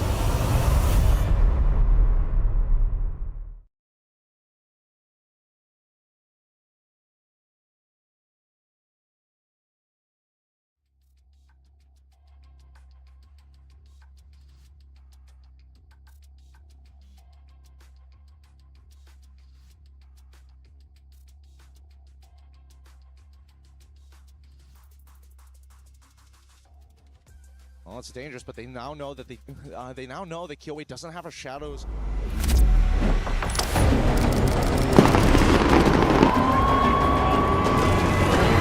The Esports World Cup. In 2026, it comes to Paris. Across 7 weeks, more than 2,000 players from over 200 clubs go head-to-head in 24 of the world's biggest game titles. All chasing a life-changing prize pool beyond $75 million, with $7 million to the best esports club in the world. This summer, Paris becomes the capital of the gaming world. Who will rise above at the Esports World Cup 2026?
on sa una mong sinabi na ang opening ng Geltek lagi, kahit blue side or red side, laging iba. What does this do ba sa isang pick and ban phase? You can always leave them guessing kasi nakikita na natin. At like ngayon pa lang, parang ang ganda na ng draft ng Geltek versus the lineup ng GXP. That's true. That is a counter to Harith. The CC, ayun, medyo lamang naman yung CC sa lane, pero counter yung Harith with the Glorious Pathway, yung Hylos at yung Esme. This is such a classic na ano din. Back in my day. Nung season 0 ng MPL. Actually no joke to guys, naabutan ko yung debut ng yung unang pasok ni Harith sa MPL tsaka sa MLBB mismo. That's how old I am. But ang ginagawa talagang counter sa kanya is Esmeralda. May era pa na puti yung HP ng dalawang yan kasi hindi pa na-nerf yung dalawa. So, laging ban yung Harith. But yeah, ang pinaka by the book na counter sa isang Harith, even now really, is Esmeralda. Because of one thing and one thing only. Harith equals shield, Esmeralda equals no shield. Ayun lang talaga. Claude is a hero na I did think kukunin ng GXP, but I stand corrected kasi binan pala nila ngayon. Yeah, they had no choice but to ban the Claude kasi they went with the Khalid already, so they don't have access to Belric na. So, alam naman natin, ito talaga yung sagutan dito. Geltek's drafter. Shoutout kay Coach Osprey. Ang ganda kasi talaga ng draft at opening nila. Because nasasagot nila yung lineup ng GXP tapos meron pa silang tempo of their own kasi alam naman natin, tale as old as time, Ate Yuko. Tama. Golly G, Ate Yuko, tell me about the good old days. Pero ito na nga, yan yung old-timely classic natin na yung Eve with Glorious Pathway. Hindi ka talaga makakaalis sa kanyang manipulating world. Oo. So, moral of the story, wag kasi kayong pamanipulate. Sana si Shing yung tawa niya. Turo ako sa camera hindi ko alam kung saan ka tumuro. Wow. Tama ka naman, pero wow. Hindi ko sinasabing mali ka, pero grabe naman. But yeah, another thing na I wanted to say was yung pag-pick up ng Gord for Sofia, tinanggal na ng Geltek. And GXP respected Kyoe's Hayabusa so much na binan na lang din niya to. Do you think na we will see an Olos sa game na to? I do see it happening, not gonna lie. Kasi ang ganda ng Olos dito with the sprint, yung kanyang hindi na siya masoslow. Bibigyan mo pa siya ng Glorious Pathway, so yung sustain niya. With all the while, man, dyan pa yung Esmeralda. Talagang parang they are priming up and setting up an Olos pick. How do you counter an Olos ba? Kasi I don't even encounter Olos sa rank games ko. So I don't either, pero napapagana nila Lahat kami sa studio ay confused, pero ganun talaga. The only way magic to counter. Talaga, pre? Yun nga. The best way to counter it is with burst. Siguro, that's the best option nga, Yuxi. Lilia, that counts. Pero matagal pa kasi yung diba, kung masoslow siya ng blooms, meron pa rin siyang pang Ayaw cleanse. nga pala. Kaya talagang mahirap. Okay, feeling ko nga Olos na. Yeah, that's an Olos. Yep. It's looking like an Olos kasi that Granger is setting up something to go aggro early on. Lahat ng to, yung 4 picks na to, lahat sila may slow, may setup. Works really well too with them. Parang naglalaro lang sila ng season 17 ng MP. Exactly. James Panks, hello? First Leomord pick for MWI, by the way, kasi ito yung gabi ka naman. Lugi talaga, boss. Parang malakas na mag-ML, maganda pa. Parang, ba't ganun? Yun yung lumalabas Lord, kaya mo naman pala yung ganun But yeah, Leomord pick. How do you think Leomord fits into this composition? Kasi honestly, I thought we were gonna be seeing an Olos, pero may bago nilabas ang Geltek. Leomord completes the puzzle. Kasi they have everything ready. Pareha silang may kabayo ni Hylos. Yeah, alam mo naman yun, yung 2 horsemen, ayun pa. Oh my God. Mukhang to. Ang ganda ng draft ng Geltek, pero kayang mag-execute pa rin ng GXP. Pero I feel that GXP, I'm not like trashing them or anything. I know they can play really well. Them. Kasi because of how Geltek, sobrang lawak kasi ng hero pool nila. Looking at the draft, they're forced to respect ban at least one hero from each lane. Kasi nakikita natin dito halos yung Hylos and yung Atlas and yung Marcel na ban for the roam, pero they had to respectively ban a key hero from each of the players eh. I can't wait to see how game number 3 will pan out. Kung kakapasok nyo lang po ng live stream, 2-0 na in favor of Geltek. This is battle for third against GXP or Galaxy. And after po nito, meron tayong best of 7 grand finals na, NAVI versus Vitality. Go NAVI! But yeah, we're gonna be loading into the land of Dawn. Kahapon, whenever I see a Lilia, I can't help but bring up Rain from NAVI. So kahapon nakita natin, nung game number 2 yon, wala pang 2 minutes, naka 2-0 na siya. That is the perfect start for a Lilia. Ideally, you'd want to do that against Geltek. Kaso kasi, yung Eve, yung second skill niya, yung Crystal.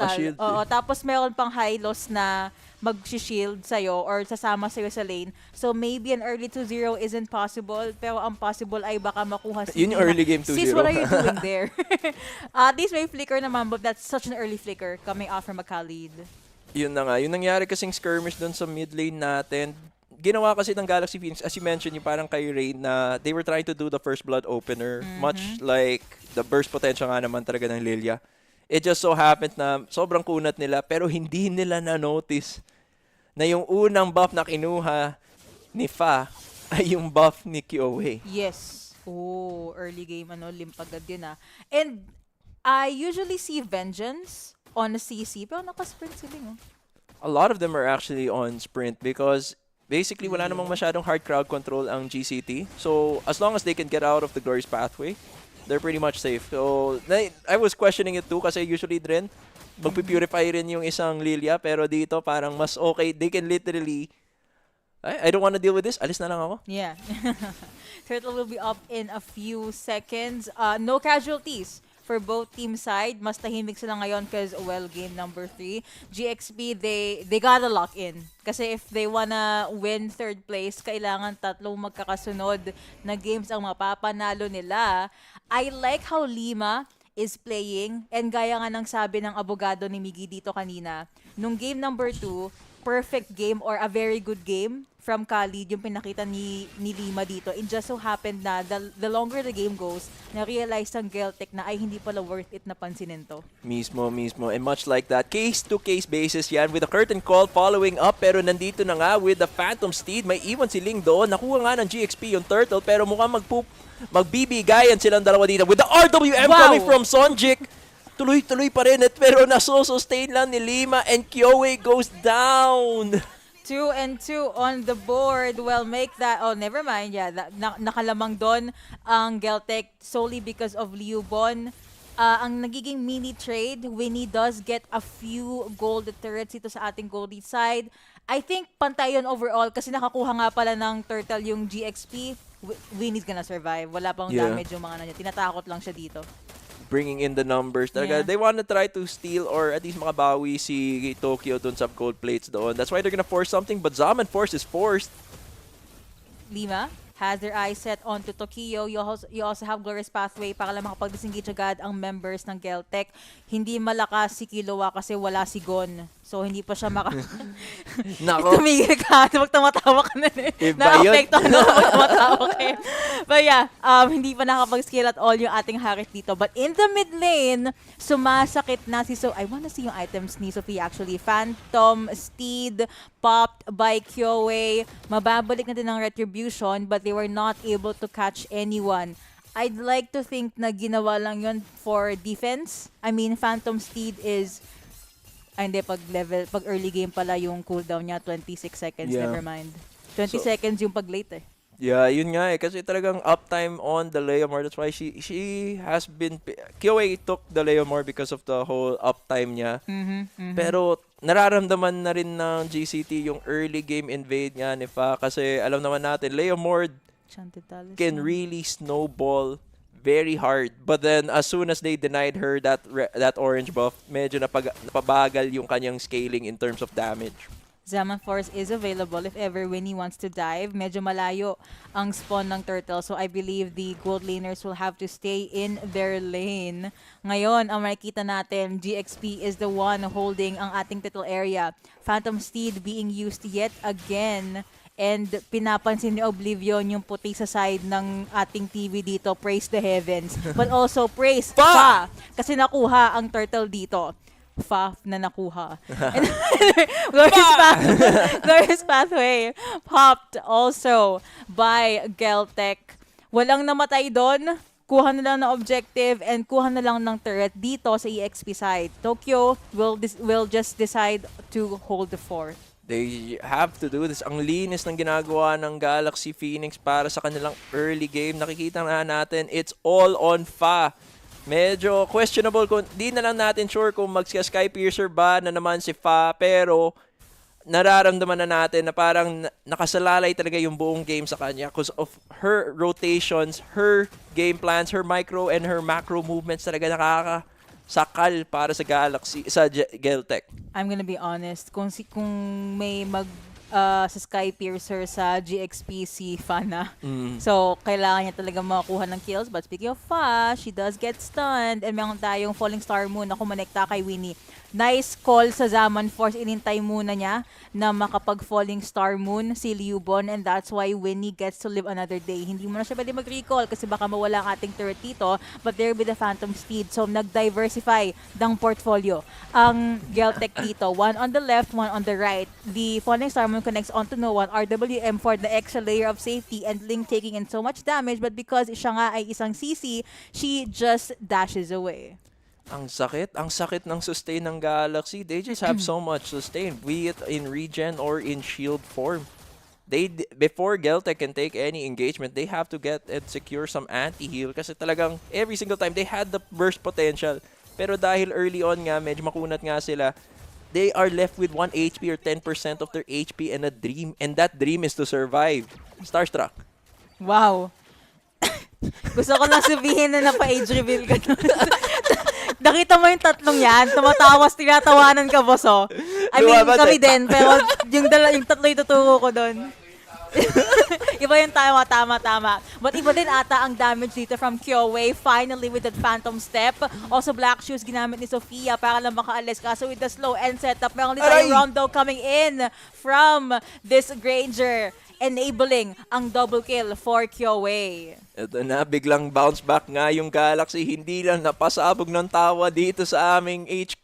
Pero pati dito, gumaganda at sumasabog na nga yung power spikes ng Geltek. Now they are uncontested in this turtle and possibly gonna be able to pick off and take this mid lane turret. Ang sakit nun. Meron din tayong slash. Grabe. Lima almost died. Oh. Pero ang tunay na nawala dito ay yung Turtle Link popping in with the curtain coil para lang hindi makapag-forward or power forward like basketball ang ating Geltek. And para ma-clear din yung wave, pero mukhang ma-clear din dito ay ang pathing ni Fa. She got too much damage. She decides to fall back. Sofia then sinasalo yung, ba't mo sinasalo yung full damage ng isang Eve? That's a bad decision.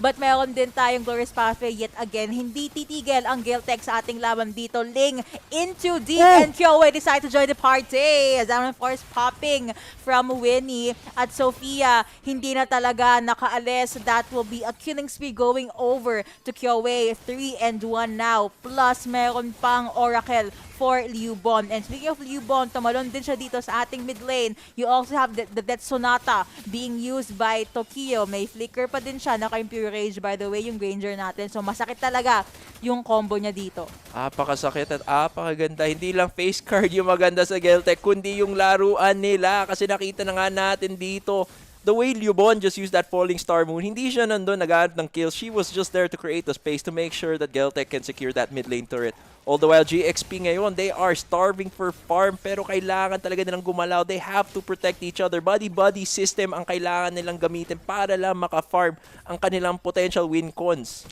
Nakuha ni Kyoei yung buff kahit na umabot si Lima. That's good retribution, girlie. Oh. Kudos. Under 10 minutes pa din tayo, but what we can see right now is hindi na nag-hesitate ang Geltek sa pag-initiate ng mga gantong laban. This is the earliest, by the way, sa series na to, na they got this close sa base ng Galaxy. And Fad decides to split push, pero mukhang nawala na push to the other side of life. si Lima ang dapat na magiging tanky, followed by Ling also. Yung dalawang frontliners ng GXP quite literally sumabog lang kay Tokyo. Ayun na nga, nakita natin si Sojic at si Tokyo talaga yung meron. Kanina rin na lang, Lema was the problem. Ngayon, may solution sila at yun yung barrel. Yep, exactly.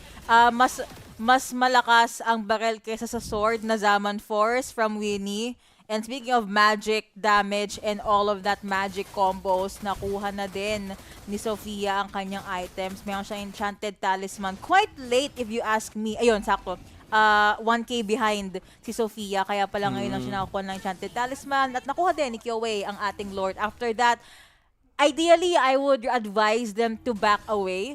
But with the lead na they have right now, afford nilang pumake off or mag-invade eh. Yeah, and that's what they're gonna be doing. They're gonna be playing it very aggressively. They're gonna be playing on the other side. Talagang ini-invade nila yung personal space ng Galaxy Phoenix.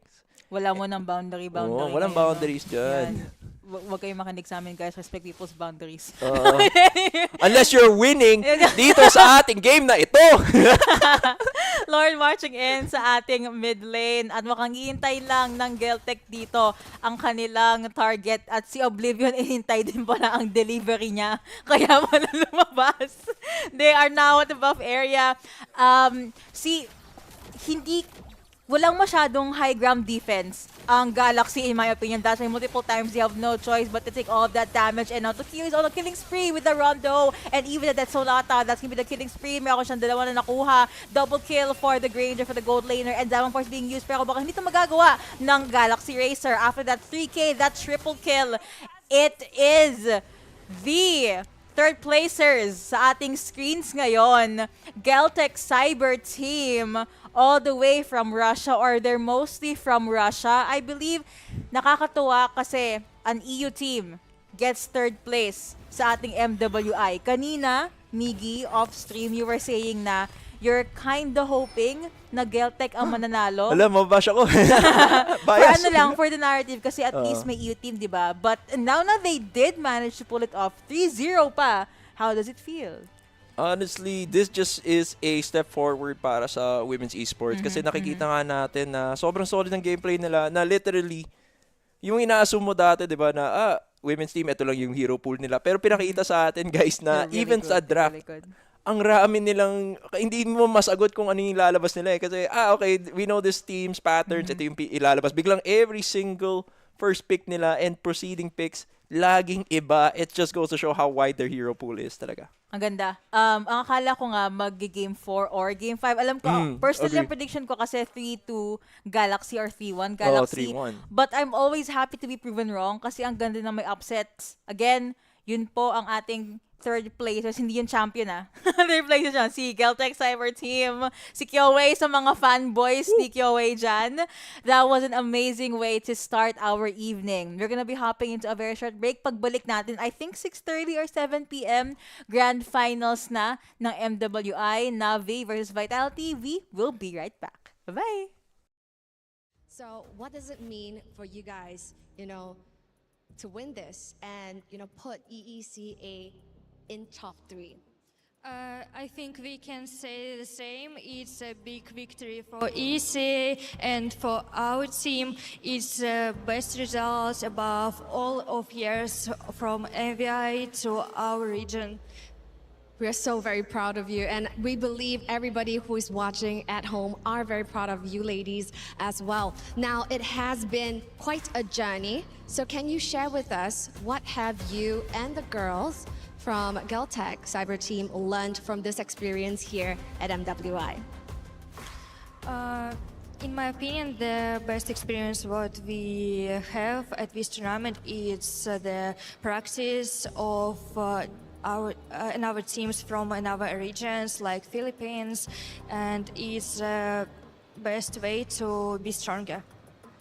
Now that you guys have secured this win, and leaving France on a high, is there anything you would like to say to all of your supporters back home who are cheering on you guys?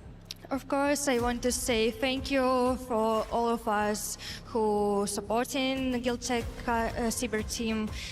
It's so important to us, and thank you for my parents, my friends, and to Marbon. And I would like to say it's on Russian because it's very important to our region. Спасибо всем, кто поддерживал нас на пути в этом турнире. Мы на самом деле очень довольны результатом. Всем спасибо еще раз. Нам была очень важна ваша поддержка. Очень надеемся, что в следующем году мы вернемся намного сильнее. Отдельный привет моим родителям, Ане и Марбону. Congratulations on that win still. Remember the name. It is Geltek Cyber Team completing their journey here at MWI with a podium finish. Nevertheless, back to you guys at the studio.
Not everyone can win.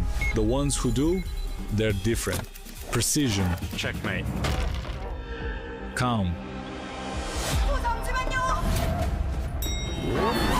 Control. Creativity. Killer instinct. This is what winning is made of.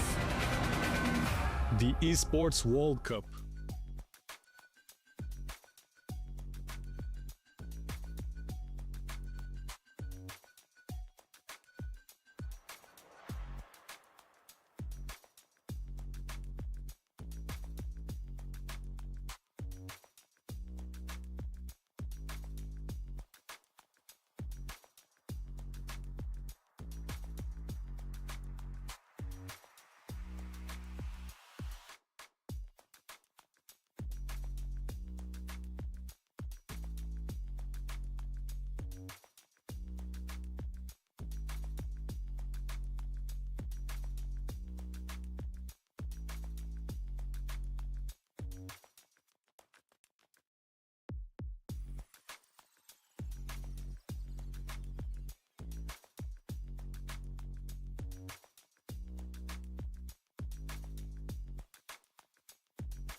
Hello, man.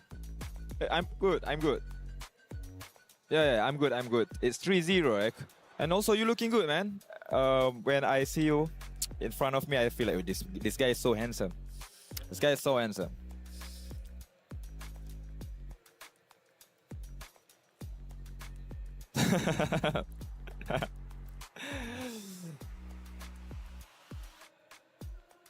Yeah.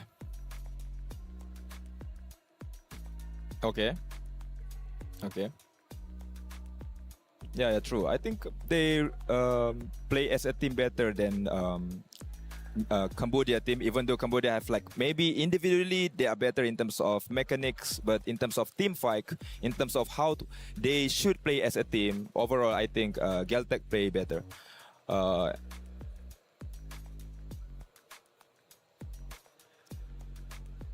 I think that one will become their main motivation after this to improve, and I think after this they will try to aim for top 2, maybe try to aim for champion, because their performance is phenomenal, man. And are you sure that one is Liu Bon, guys?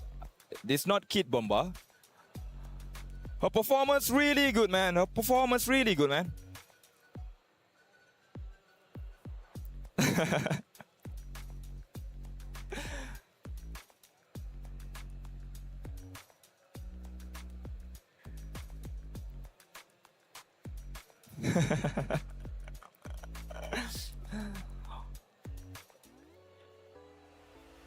Yeah. Okay.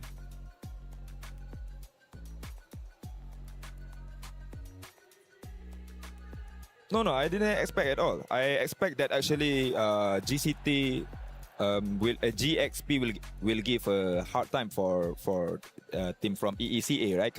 But we can see that overall, in terms of macro, in terms of decision making, surprisingly, GCT is one step ahead.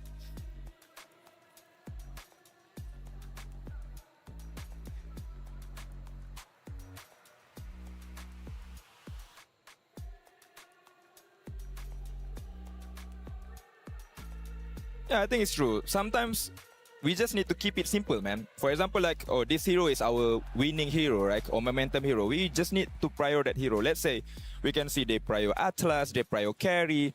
We know already that the identity, the gameplay for GCT is quite clear. They know how to win. They know which hero they should pick.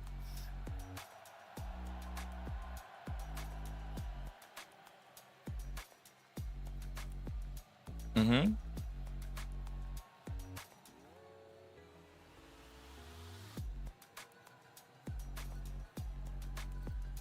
Yeah, I think overall in terms of pool heroes, there's a huge upgrade from last EWC. You know, we can see if how they adapt with the patch. For example, right now we can see Aulus in the meta because overall in terms of how they play, they start to play like main scene. You know, so overall it's good for them.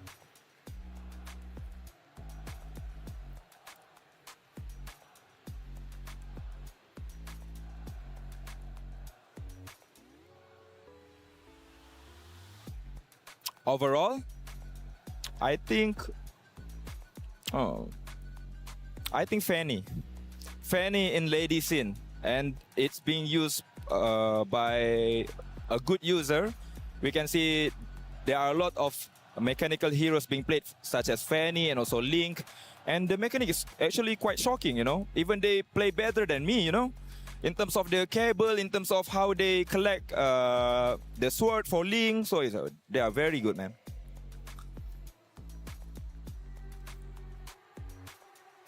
Mm-hmm. Okay.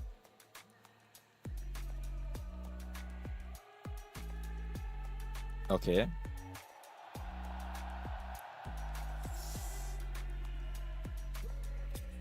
Okay. Here's my prediction. If Vival don't play Assassin, Navi PH will win 4-2. But if Vival play Assassin, the result might be 4-0 Vitality.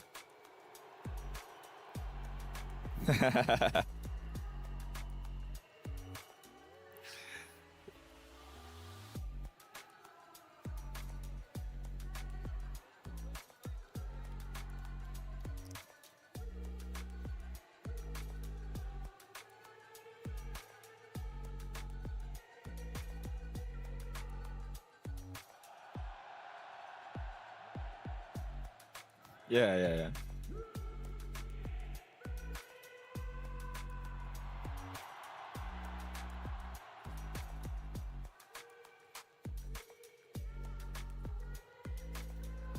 Yeah, I have really good time. I went to Eiffel Tower last night. So after this, maybe I want to try the pizza, right? Yeah.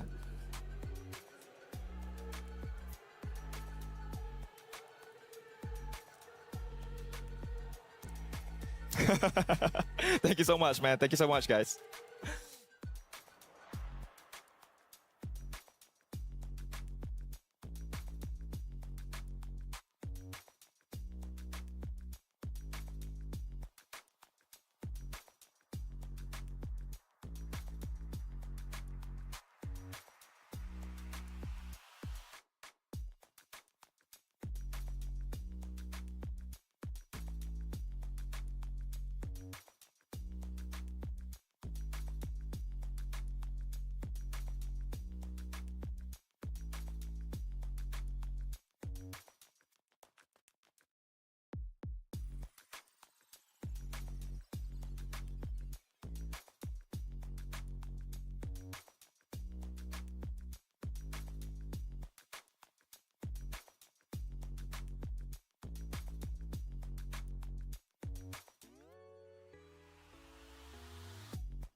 Okay, guys, Galaxy Phoenix here as they end their journey in MWI, officially as the 4th placer. And you know what? I'd like to have a little chat with these girls before we part ways for this year's tournament. Now, girls, we know that this might not be the result that you guys have wanted, but you have made history for Cambodia. The first time ever for the female team placing in the 4th place. So, which part of your journey are you most proud of? បាទអញ្ចឹងប្រហែលបងប្អូនមិនសប្បាយចិត្តនឹងលទ្ធផលដែលបានទទួលថ្ងៃនេះប៉ុន្តែជាប្រវត្តិសាស្ត្រសម្រាប់ប្រទេសកម្ពុជារបស់យើងអញ្ចឹងការជាប់ទី4ក្នុងការប្រកួតឆ្នាំនេះតើអ្វីដែលធ្វើឲ្យអ្នកទាំងអស់គ្នាមានមោទនភាពជាងគេមោទនភាពបំផុតហ្នឹងគឺចំពោះour friendship like ការយើងខិតខំប្រឹងប្រែងជុំគ្នា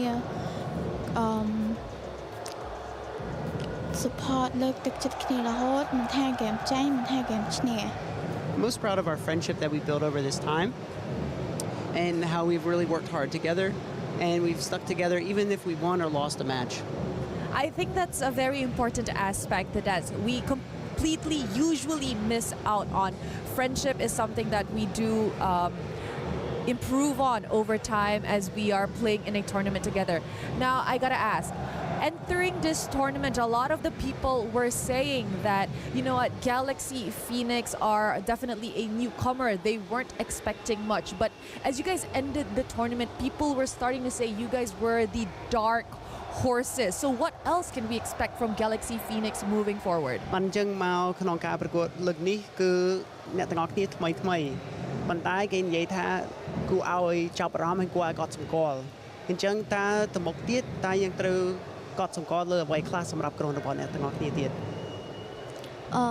សង្ឃឹមថាអនាគតទៅពួកខ្ញុំនឹងធ្វើឲ្យល្អជាងនឹងទៀត we will show our skill in the future and hopefully I'll achieve the #1 next season.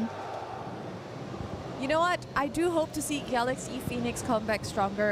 You know, Winnie, I know that you said you treasure the friendship a lot. Is there anything you want to say to your teammates? អញ្ចឹងចំពោះ Winnie ដូចអ្នកស្រឡាញ់ហើយនឹងមានការកោតសរសើរចំពោះ friendship មិត្តភាពដែលបានបង្កើតនៅក្នុងក្រុមរបស់អ្នកអញ្ចឹងមានអីដែលចង់និយាយទៅក្រុមរបស់អ្នកចង់និយាយថាខ្ញុំស្រឡាញ់ពួកគាត់ខ្លាំងណាស់អត់ចង់ឲ្យពួកគាត់សម្រាប់ទឹកភ្នែកដូចខ្ញុំទេ I want to say I love you guys so much and I don't want to see you cry like I am.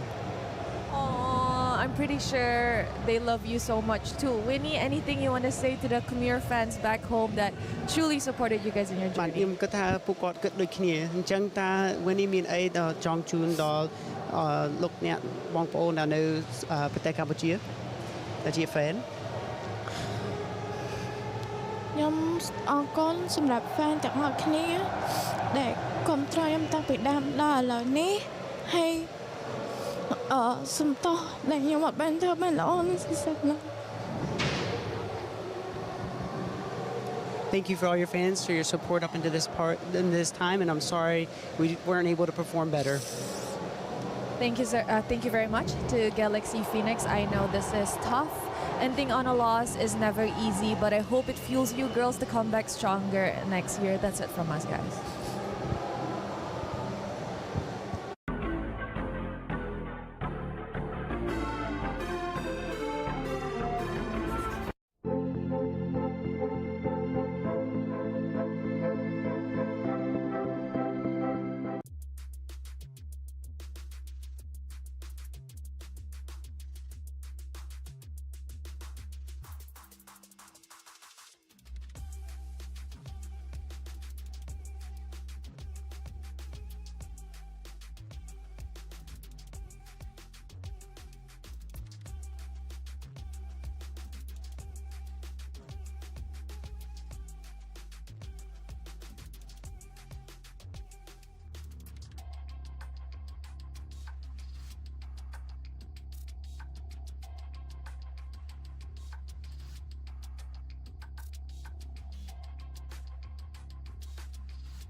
thinks he can come in here and play my game. Let's go. He knows nothing.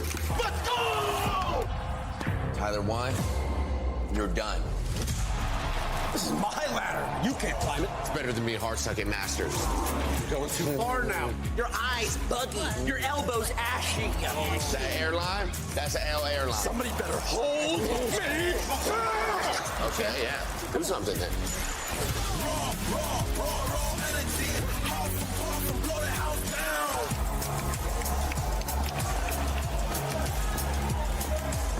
You look nervous. You look short. Everything's good? Mm-hmm. Fight.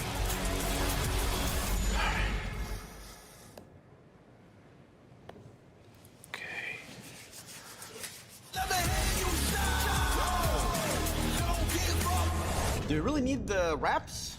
Yeah, that feels like overkill to me. Play is in our DNA. Whenever we let it out, it becomes our superpower. Now imagine an entire city being built to supercharge it. Kadir City, powered by play.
Hey guys, Rose here. I'm about to bring you on a tour over here at Hall 1 at EWC. And as you guys can see on my left, this is where we played basketball the other day with Rob, Damascus, and Trav.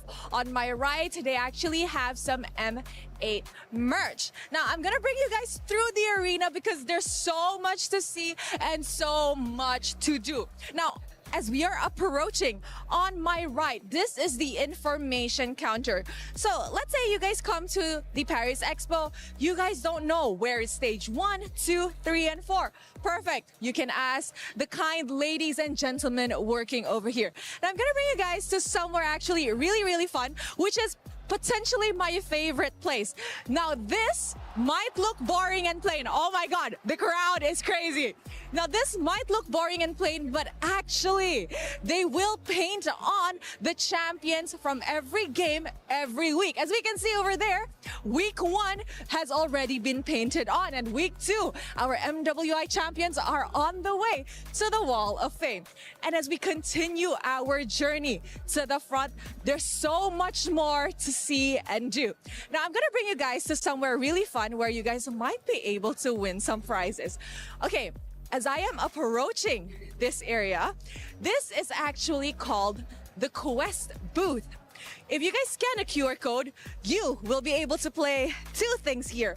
First, you guys can spin the wheel after you scan a QR code, and if your number matches the prize, you get a gift. And over here is what's exciting. This is called the vault. You have to figure out the combination 1 try, and if you unlock the vault, you guys get a special gift. Now, let's continue our journey, shall we? Whoop. Okay, So, on the right side, we have the sponsor booths. You guys want to win something from our sponsors? They have a ton of activities for you guys to do. We have the Lenovo Legion and so much more.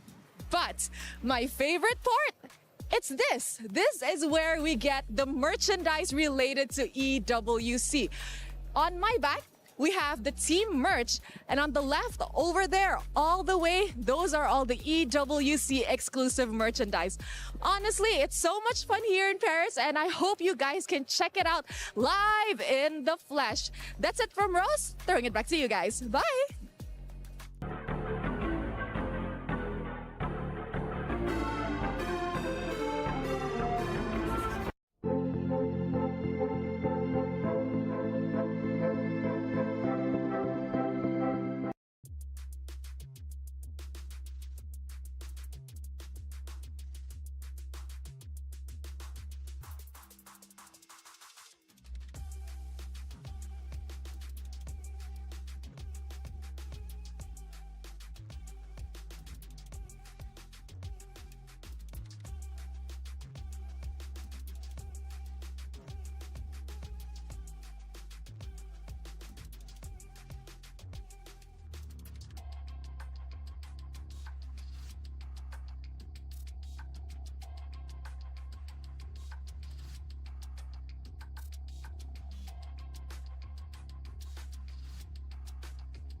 Hi everyone. I think in this grand final will be very exciting because it is like MWI 2024 because Team Vitality lost to the 3x NAVI PH player.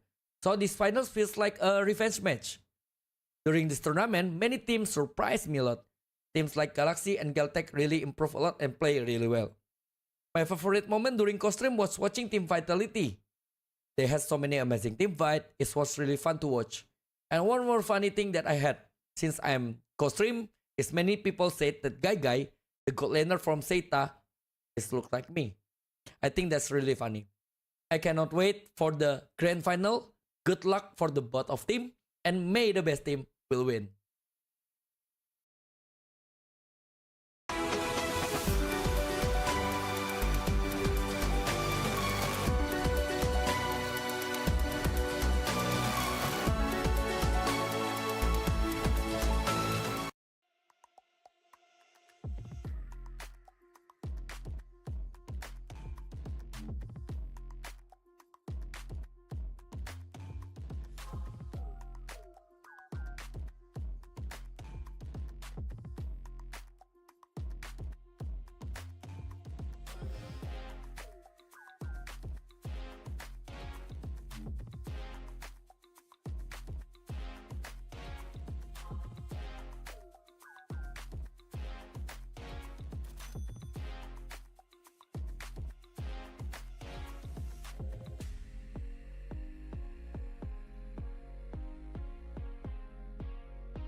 Destiny is not given.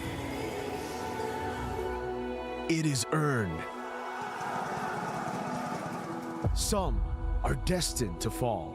We had a taste of the championship title before. In 2025, we let our guard off. Some are destined to make history. They carry the weight of last year's loss. They're completely undefeated. Team Vitality!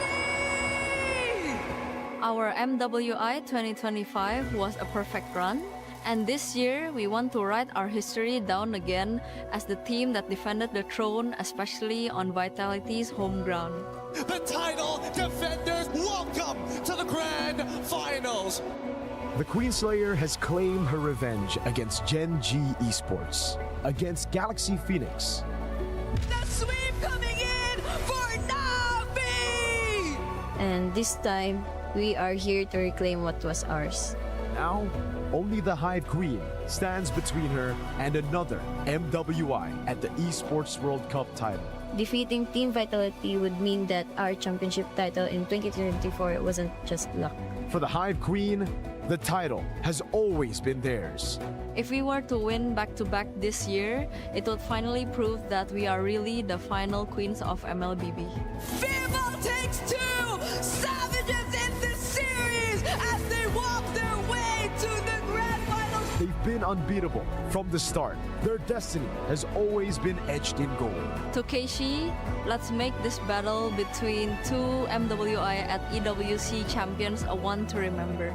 We've taken our revenge and made it to the end. All I can say to Vival is good luck and let's have a good fight. When destiny calls, everything is on the line. Only one trophy will be lifted. Only one destiny will be fulfilled.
Ladies and gentlemen, it is show time here at the Esports World Cup. We started out with the 16 strongest teams in the world of MLBB, and now we are down to our final two. I am one of your hosts, Hollywood Rob TV, and I am joined here with the immaculately dressed Cheryl. Cheryl, how are we feeling going into grand finals? We're feeling great. A resurgence 5 days in the making. NAVI Philippines has been sent down just in their very first match here at MWI 2026, forcing them to claw out of the brackets to be standing before us here today.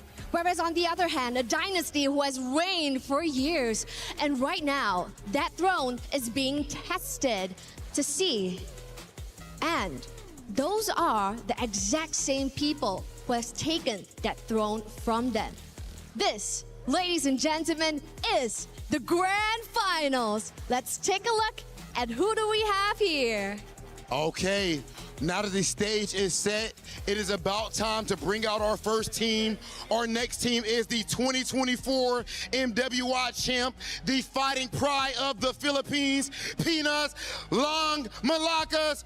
Make some noise for NAVI!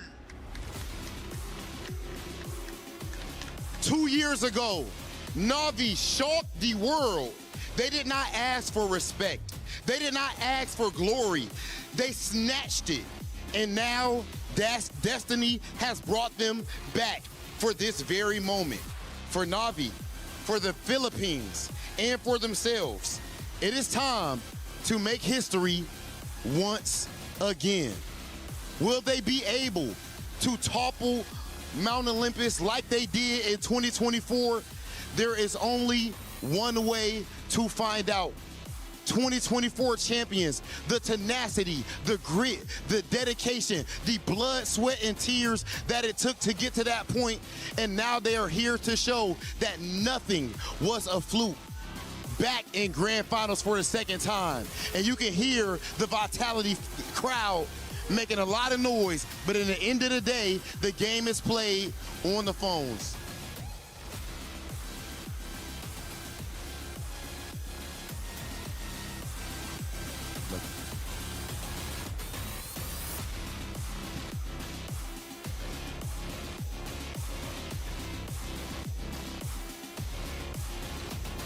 Our roamer, Mirai. Jungler, Kashi. EXP laner, not Ayanami. Gold lane, Rion. And mid lane, Ray.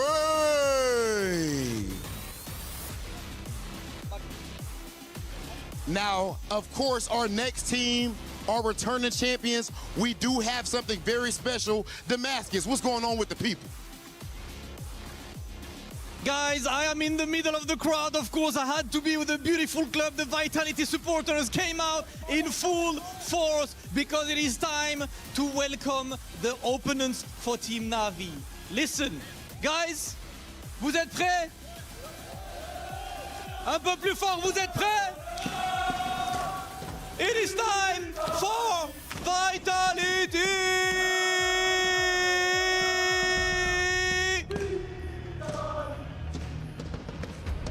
The absolute queens of MLBB, the running champs, the 2025 champs, and of course still undefeated today as they won 2-0 against MIBR, 2-0 against Genji, 2-1 against Falcon, and now 3-1 against Geltek. One more step left for them to do the repeat, the back-to-back, and take the title twice. This is a battle to be the double champion and a battle to make sure they claim who will be the best, the absolute queens of MLBB, as we know that the supporters are always the loudest in the house. I have no idea if you guys can hear me, but you know what we have to do, parce que c'est l'heure de le faire en français aussi. Les Vitality, ce sont les reines de ce jeu. Mobile Legends, elles l'ont dominé pendant des années. C'est les 5 joueuses à descendre sur ce circuit. Et pour l'instant, elles sont restées invincibles. Et pour l'instant, elles ont été absolument intouchables. Nos 5 reines qui arrivent sur la scène et qui vont chercher encore une fois le back-to-back, les champions en titre, Vitality!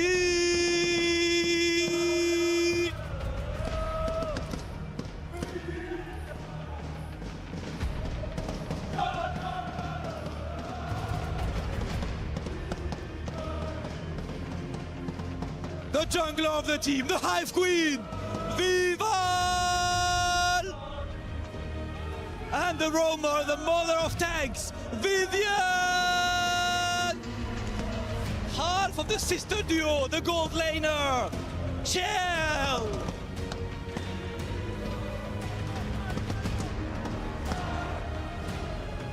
Potentially the best EXP laner of all time, Fumi Echo! And of course the other sister, the mid lane queen, last year's MVP, Tini! The crowd is ready right here. We can hear the Hive buzzing. Let's hear it from the players. City, This is a rematch that we never asked for. 2024 champions going up against the 2025 champions and in your home ground of the Hive. Anything you would like to say to Navi Philippines? Let's both do our best and have some fun in the game. Let's do it, Ale! This moment, you hear the crowd. You guys are back in grand finals, going against who many believe to be the favorites going into this tournament, but you have beaten them before. How do you handle the pressure in a moment like this? I think pressure is normal, that we gonna play confidently. Okay, ladies and gentlemen, we have officially heard from both teams. I believe it is time for our face-off. Ladies and gentlemen, let's get to it. Navi, right here. Vitality as well.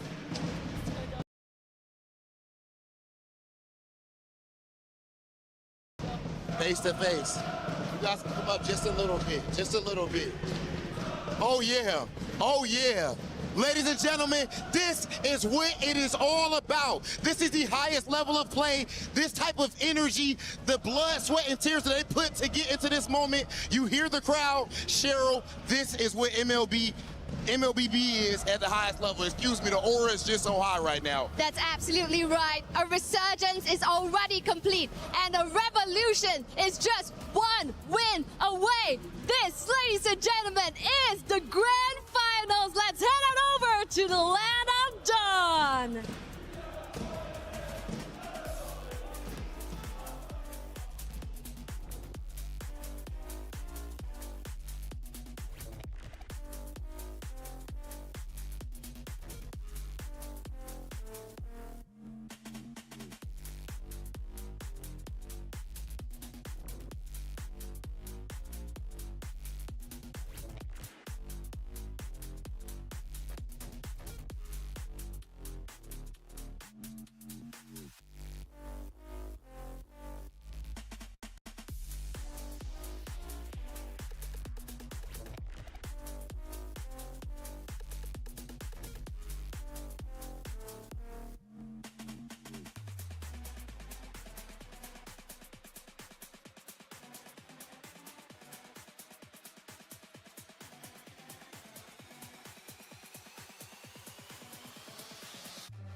thinks he can come in here and play my game. He knows nothing. Let's go! Tyler won. You're done. This is my ladder. You can't climb it. It's better than being hard-sucking Masters.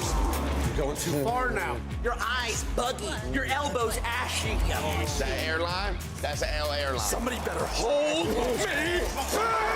Okay, yeah. Do something then.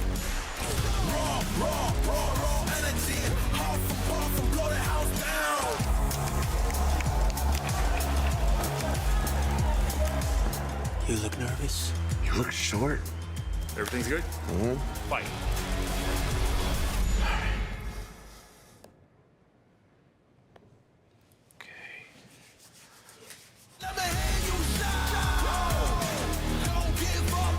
Do you really need the wraps? Yeah, that feels like overkill to me. Streamers! You can earn rewards just for streaming the Esports World Cup. And the Esports Creator Program is doing exactly that. You can co-stream events, and that will let you earn points, which can be redeemed for amazing rewards. Hey, Tyler, you okay? Stream EWC, get points. Redeem points, unlock rewards. I stream EWC, I get points, I unlock rewards, I live forever! I'm the best player in the world! I'm talking gift card! Exclusive gear, signed jerseys, and more. Raven! Stream EWC, get points. Redeem points, get rewards. Sign up now!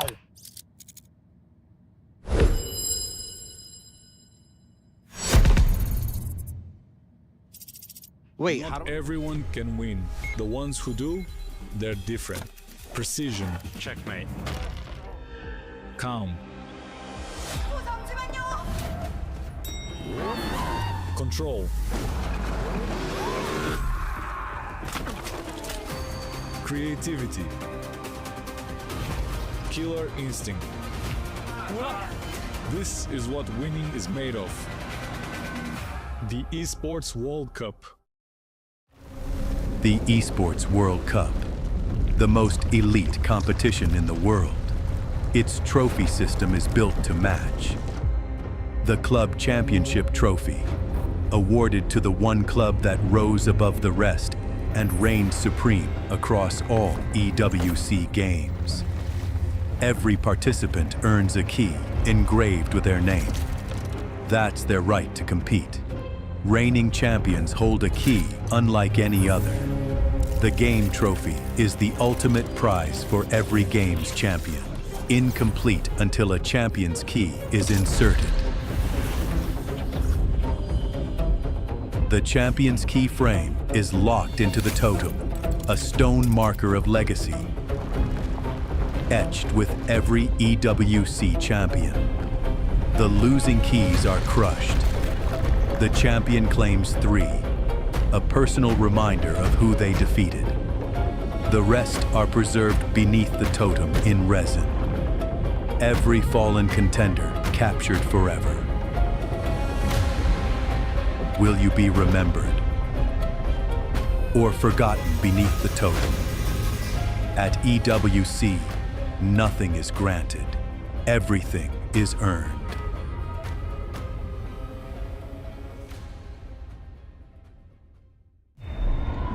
$75 million, 25 tournaments, over 200 clubs, only one club champion. The Club Championship is the beating heart of the Esports World Cup. Over 7 weeks, esports clubs send their players to compete. Every placement, every win, every podium earns points for their club. At the end of 7 weeks, every point counts. The club at the top walks away with $7 million and the title of Best Esports Club in the world. It's not about being the best at one game. It's about being the best across all of them. Depth, versatility, consistency under pressure. One championship trophy, one title. Who will take it? Watch history unfold in Paris at the Esports World Cup 2026.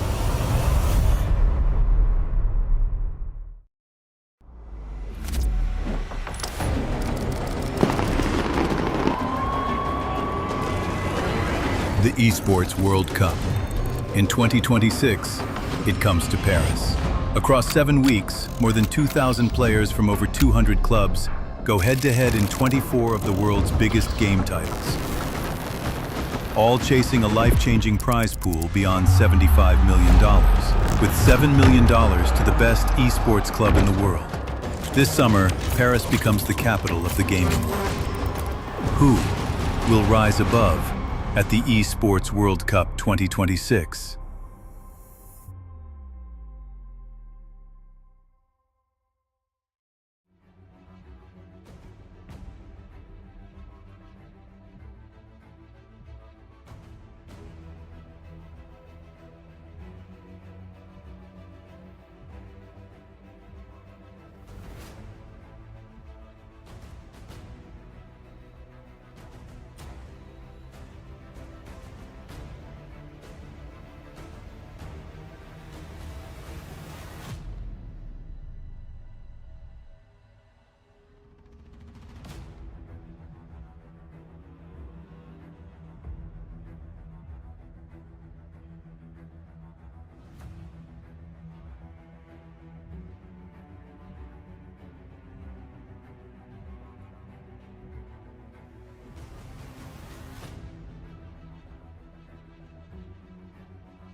Last day for the MWI 2026 and last match for our grand finals. We are your casters. My name is Shake alongside with Miss Oblivion. And this time, eto na yon sa mga nag-iintay dyan sa comment section. Sa mga ilang araw na nagtatanong tungkol sa NAVI PH, eto na yun guys. The battle between the NAVI PH and the Team Vitality. At wala nang paligoy-ligoy pa. Pasok na tayo agad sa drafting phase. Game number 1, best of 7. Medyo kinakabahan ako, Oblivious.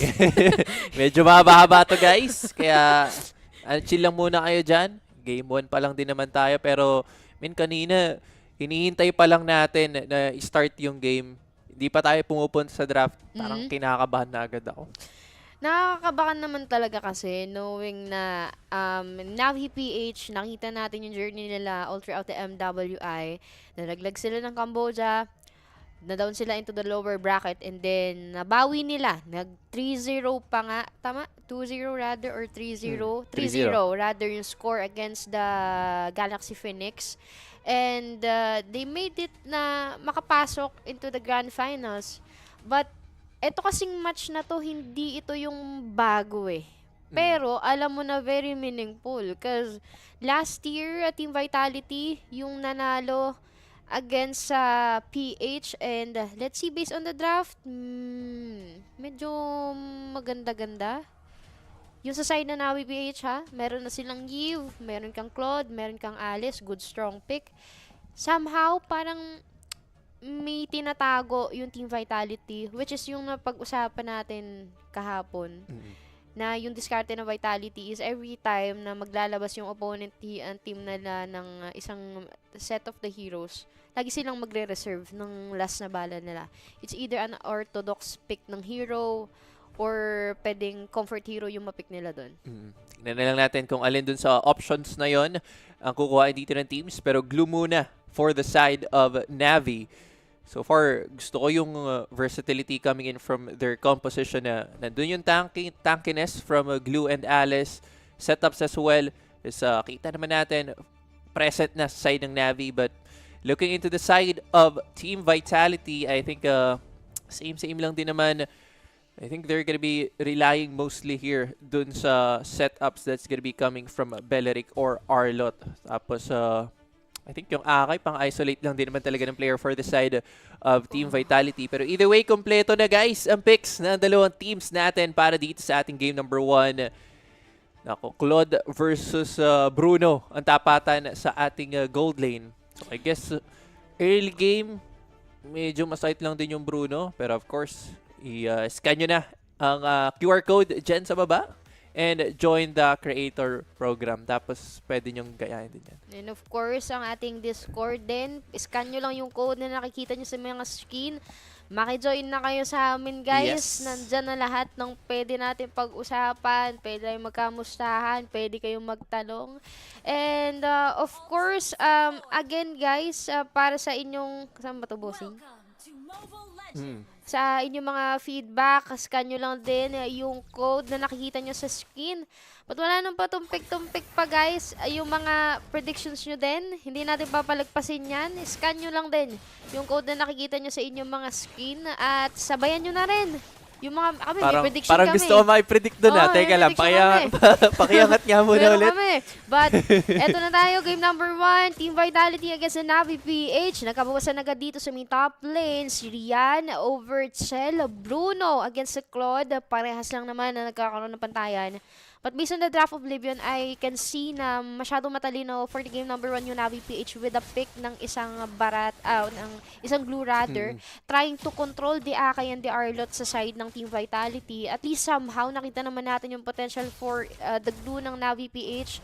Nagamit na nila to and it really works at the same time, knowing na Alice yung magiging jungle nila. Yun nga, actually, ito yung kagandaan for the side of NAVI. They went for, actually, nilagay pala nila sa jungle yung Alice this time as Freya yung nandun sa XP lane. Pero kanina pa mainit yung gold lane natin guys. Parehong side actually, low HP dun sa gold area natin. So I think pag nadalawan yan mamaya dito ng mga junglers, doon natin potentially pwedeng makita yung first blood. Pero so far, for the side of NAVI, I think the main deal for them is sustained din talaga yung lineup na dala-dala na this time around. They have a lot of crowd controls coming in from their side as well. Pero same goes with the side of Vitality. So I think what would be the great factor for both teams is yung setup, kanino at sino ang panggagalingan nun para sa dalawang teams natin. Pero Turtle is up. Tingnan natin, parehong teams ay nakaantabay na lang din naman dito sa area na to. Tingnan natin, ang ganda ng ginagawa ni Mirai, actually poking out dito si Vival. Para lang din if ever pwedeng patungan agad, if ever umabot pa. Pero RWM kinasan agad. May revet naman sa kabilang banda. Pero yung Turtle, secured pa rin naman yan dito for the side of Navi. Ang ganda ng Throne of Ruin. Tapos biglang binanat-banata na lang din ni Nat Ayanamis. First blood mapupunta sa side ng Navi. And this is it. Tapos na. Kumbaga, ay, hindi pa? nagsisimula pala lutuin. Si Naku, Vival triple yung kill. mawawala. Nat Ayanami got a triple kill. Pero 1v1 mula doon sa may taas si Rian with that blazing duet trying to get out on the zone coming from Cell and Bruno with that mark. Pinulang pa yung damage na pinanggalingan ng bola.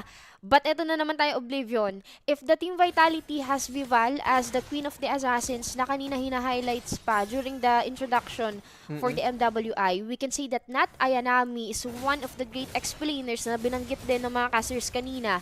And given the fact that Nat Ayanami got the 3 kills with that Freya, it will start to puff agad. Ganun kalaki yung advantage for this Freya nang binubusog mo. Hindi pa siya nakakapag-push ng lane niya. Nabigyan mo ng 3 kill. It will allow for this Freya na makapag-roam agad, magkaroon ng enough item and great damage. But katulad ng ginagawa ng NAVI PH, right on the track, 1.9k gold yung hawak nila ngayon. Ganon kabilis na nakuha na NAVI PH yung pera nila. But at the same time, medyo nagkakaroon pa ng mga konting laps patiting sa Vitality. Naku, may black shoes agad na nagamit doon. Nakaabang si Keishi. Mukhang balak niya talagang habulin si Sine dito. Flowing blood lang palayo ang gagawin niya. Hindi, ang ganda ng early game for the side of Navi. At eto rin talaga yung idea ng ganitong klaseng lineup. So as much as possible, snowball si Nat Ayanami sa early game. Then pagdating ng late game, once medyo mag-fall off na yung capability ng isang Freya, doon na papasok si Riano, which is yung Claude for the side of Navi to take over in terms of damage dito ng team nila. Pero heading into the second Turtle, tingnan natin. Feeling ko this time around may plano yung side ng Vitality since they do have the Wrath of the Riot available this time. Plus may ipit pang pwedeng gawin si Vival. So mas mataas yung chance na makuha nila yung Turtle this time around. But of course, we can't count out yung Throne of Ruin na ginagawa ni Keishi just to dodge out the heavy spin dito ng Vitality. Pero si Nat Ayanami muna yata yung gusto nilang bigyan. 4 actually Valkyrie Descent gagamitin palayo.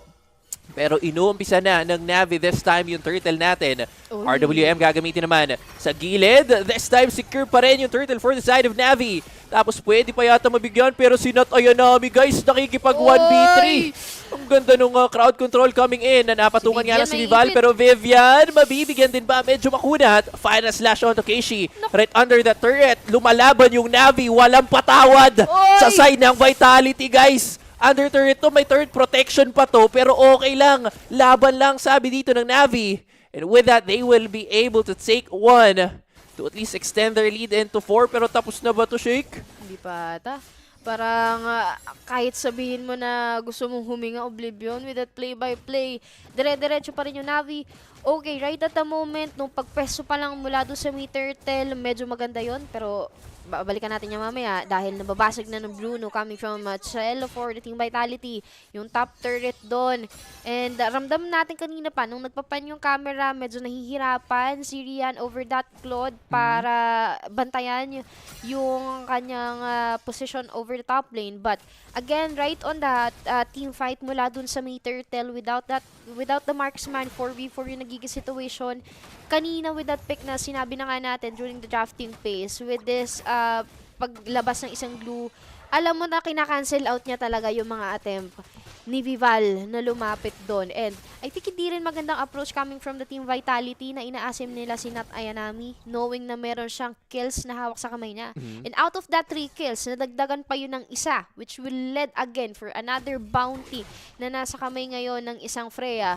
But this time, 6-minute mark of the gameplay, it's so hard to determine right now. Kahit na nabasag ng Team Vitality yung Torre mula dun sa taas with that Claude, nabasag naman ni Nat Ayanami yung Torre mula mula dito sa may baba. And speaking of the money itself, it speaks a lot because 2K lead gold yung hawak ng isang Freya, 1K naman sa isang Alice, and even dun sa ating Eve na nag-RWM agad for the mid laner of NAVI PH, I think it's a good control coming from them. Now the question is, kakayanin pa bang walisin ng Team Vitality with this Arlot yung ginagawang playstyle ng NAVI? Because parang walang nawawalis at the same time. Yun nga yung nagiging problema nila eh. Pero tingnan natin if yung walis na yon magiging effective ba going into this last turtle of the game. Nakabantay na naman si Casey. Ang layo ni Vival, kaya naman secure to let yung turtle for the side of NAVI. But it seems like the team fight si Vivian ang kanilang bibigyan. Another kill para kay Nat Ayanami going in for 5-0. Naku, perfect game ba to para kay Nat Ayanami kasi so far ganun yung nangyayari dito at wala pa rin maisagot guys yung Team Vitality kung paano nila papatayin si Nat Ayanami. Actually, ang main thing pa dito, usually nakikita natin guys for Freya XP, naka-vengeance pero this time around, hindi, purify lang yung kailangan niya dito tapos okay na basta daw makahampas siya, pwede na para dito kay Nat Ayanami. Pero with that being said, babagsak yung Torres sa top side ng Team Vitality. And I think at this point, mas involved na rin si Nat Ayanami since basag na rin yung Torres sa baba. Pero Casey right now, 1v2, Throne of Ruin gagamitin. Sa nga lang yung tatamaan, makakataas si Chell. Pero ang problema, on the way na rin ang tropahan ng NAVI. Naku, nagamit yung taunt this time. Kaso nga lang, free hit si Nat Ayanami na naman. Makakataas ba si Vivian? Bumalik ka pa. Patay ka tuloy. May Black Shoes na gagamitin as well. Pero sa likod, ang ganda ng Blazing Duel. Pero parang bitin pa rin yung damage. Under the turret ulit, naglalaro yung side ng NAVI. Cage is actually falling low, pero Rian will fall down on the other hand. Sini naman sa kabila, mabibigyan din. Pero grabe yung ginagawang pag-juggle ng NAVI dito. Ubos ang tropahan ng Team Vitality. Uuwi na ako. Wag muna. Wag muna, pas maiiwan mo ako dito, pas eh. Kawawa naman ako, sama-sama tayo dito. But again, with the team fight na nangyari mula dun sa may baba, they trying to put a trigger dun sa kamay ng isang Casey with this Alice without knowing the fact na kahit yung pera or kill counts na ay nasa kamay ng isang Freya with Nat Ayanami, Alice is an Alice. Umarangkada na kasi yung pera ngayon na NAVI PH. Out of that 1.6k mula kanina, naging 4.6k na at umaangat pa yun at the same time. All the turtles are down sa side ng NAVI. Mukhang may pausbong na Lord para sa dalawa. Pero maganda yung control ngayon ng NAVI PH. Team Vitality, hindi nila alam paano pipigilan yung wave dito ng NAVI. Ramdam mo yung intensity ng mga Pinay players natin. And I can say Oblivion na parang hindi sila nagda-doubt. Once na nag-start ng isang clash or play, they really go into it. Hindi sila nagdadalawang isip na i-cancel out natin or mag-back tayo. As long as nandyan naman yung Alice and Freya with Nat Ayanami and Keishi, tapos yung Asim pa for Mirai with this glue, it really helps a lot to cancel out the utility jungle hero of Vival. Even yung Vivian, Belleric, parang kahit anong lapag ng dryat niya, hindi na rin gumagana to slow down na NAVI PH. Actually, yun nga yung ang hirap para dito sa side ng Team Vitality. Kasi kita naman natin, sinusubukan naman nila eh. Ang problema, ang ganda na ng scoreline ni Nat Ayanami dito, 7-0-1 currently. So, kung titignan pa natin mamaya yung gold lead na kanina binanggit mo nasa 2K na, I think at this point nasa 3,000 na yung kalamangan ni Nat Ayanami compared with the XP laner dito ng Team Vitality. Pero it's gonna be a bad thing for the side of NAVI as Chastis Poldron secured na ni Vivian this time. So pwedeng mabawasan yung damage output mamaya ni Nat Ayanami. Pero either way, they have the Lord this time dun sa may bot side. Tingnan natin, ang plano for the side of NAVI is to push out yung other lanes at parang ibibigay na lang nila tong Lord kasi meron pa rin ng mga Holy Shield dun sa may bot side. So yes, wala na Holy Shield this time. And I think the option for the side of NAVI is basagin na lang din yung natitirang inner and outer turrets on that mid and top lane. I think it's a good decision coming from the NAVI! Pero grabe yung dive agad doon. Kinat Ayanami magsisimula yung Torres. Milapag na agad doon from that Alice. Hindi pa natatapos yun. RWM, nakastrike up pa mula sa may gitna. At Ayanami taking down Vival. Wala na yung utility jungler. Akai will be taken down. May kasunod pa yun. Ang kunat ni Casey. Even na Alice nakapag-blood oath pa. Ligtas pa yung NAVI PH. And with that fight, isa yung natanggal. It's super worth it nun Oblivion kasi yung jungle pa yung natanggal. Nako, actually, hindi lang jungle. Parang may gusto silang idamay. Si Mirai ngayon is falling low, pero Torre lang ang kukuhain nila sa gitna. Pero actually, that was a risky play for the side of NAVI considering na ang lalim nila dun Buhay pa yung Torre, pero nandun sila sa likod ng Torring yun. Nakipaglaro sa side ng Vitality. And knowing them, walang namatay sa kanila. Kahit ganun yung playstyle na ginagawa nila dito. And I think that speaks a lot sa lead na hawak ngayon ng NAVI. And looking into the items, actually medyo behind lang tayo when it comes to the gold laner. Pero either way, if we're gonna be looking onto the 4 other players, they're on a lead compared with their respective katapat dito sa side ng Team Vitality. Pero 20 seconds before the next Lord spawn, ako, feeling ko ma-extend pa itong kalamangan ng NAVI at this point. And if ever, yung Team Vitality naman, magkamali pa dito, parang hindi nakakailanganin ng Lord. Pero either way, Vitality will be forced to back off muna dito. Mukhang kailangan nilang ibigay na lang tong Lord sa side ng Team NAVI. Kasi if ever ko-contest nila to, parang problema ang aabutin nila. Medyo problema to, pero second Lord is up. Nakapeso agad yung NAVI PH. Maganda yung rotation dito nila Mirai. Tamang bato lang ng kanyang sticky-sticky para i-ready na doon. Pero heavy spin agad yung gagamitin ni Vival. Naku, may ipit si Mirai. Ito yata yung magiging sacrificial kill for the side of NAVI. They were able to secure the Lord. Pero si Mirai lang naman ang magiging kapalit noon para sa side nila. Hindi naman din malaking dagok yon for the side of NAVI since wala naman shutdown kill. Pero mga RWM sa gitna sabay pasok si Rihanna. Blazing duet onto Fumi Echo. Bagsak agad yung pangwalis ng Team Vitality. And this could be vital sa defense na kailangan nilang gawin. Kasi may Lord na kasama this time yung side ng NAVI. Medyo mahapdi yung attempt doon ng Team Vitality. They're trying to destroy the mid-turret of the NAVI PH, but it's so hard. The moment na hindi na nag-aalinlangan yung NAVI PH na okay, may gusto lumapit, bigyan agad. And understandable yun, kasi ang dali lang naman, right? At this time, 13-minute mark, mabilis na mag-cooldown yung mga ultimates nila. Pero parang hindi na kailangan pandepensahan yung Torre doon mula sa may baba. Automatically basag with this Lord. Kukunin pa nga yung mga resources, objectives for the NAVI PH. At ganun din yung mangyayari sa may gitna, butas, yung baba ng Team Vitality. At tingin ko, maghihintay pa ng isa pang Lord ang NAVI PH para madiretso nila yung wave. Magsabay yung mga minions over sa side nila. And then suddenly, Team Vitality, kahit ako Oblivion, hindi ko alam kung paanong bibili ka pa ba ng enough item trying to somehow control the damage of the NAVI. Kasi, thank you Direk ng Paris. Thank you for showing. Considering the fact na right at the moment, wala pang Radiant Armor sa side ng NAVI PH. So, ibig sabihin, hindi nila nire-respeto yung isang mid laner ng Team Vitality. Even on the damage put out na nila Fumi Echo, nila Vivali, even dito kay Nagel for that Bruno, kita mo sa item pa lang, wala dyan pang counter. Lahat yan pang damage output. So, lahat yun binabato ng NAVI PH. At walang choice yung Team Vitality, kundi mag-clear lang muna. Titiisin nila itong binibigay ng NAVI. Yun nga. Actually, feeling ko, nasa pindutan na lang talaga to.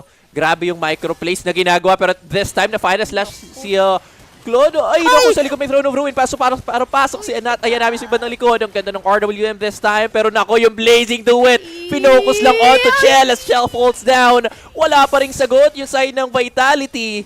Aray ko, binigay nila lahat para sa side ng Team Vitality. At wala man lang silang nakuha doon sa side ng NAVI men.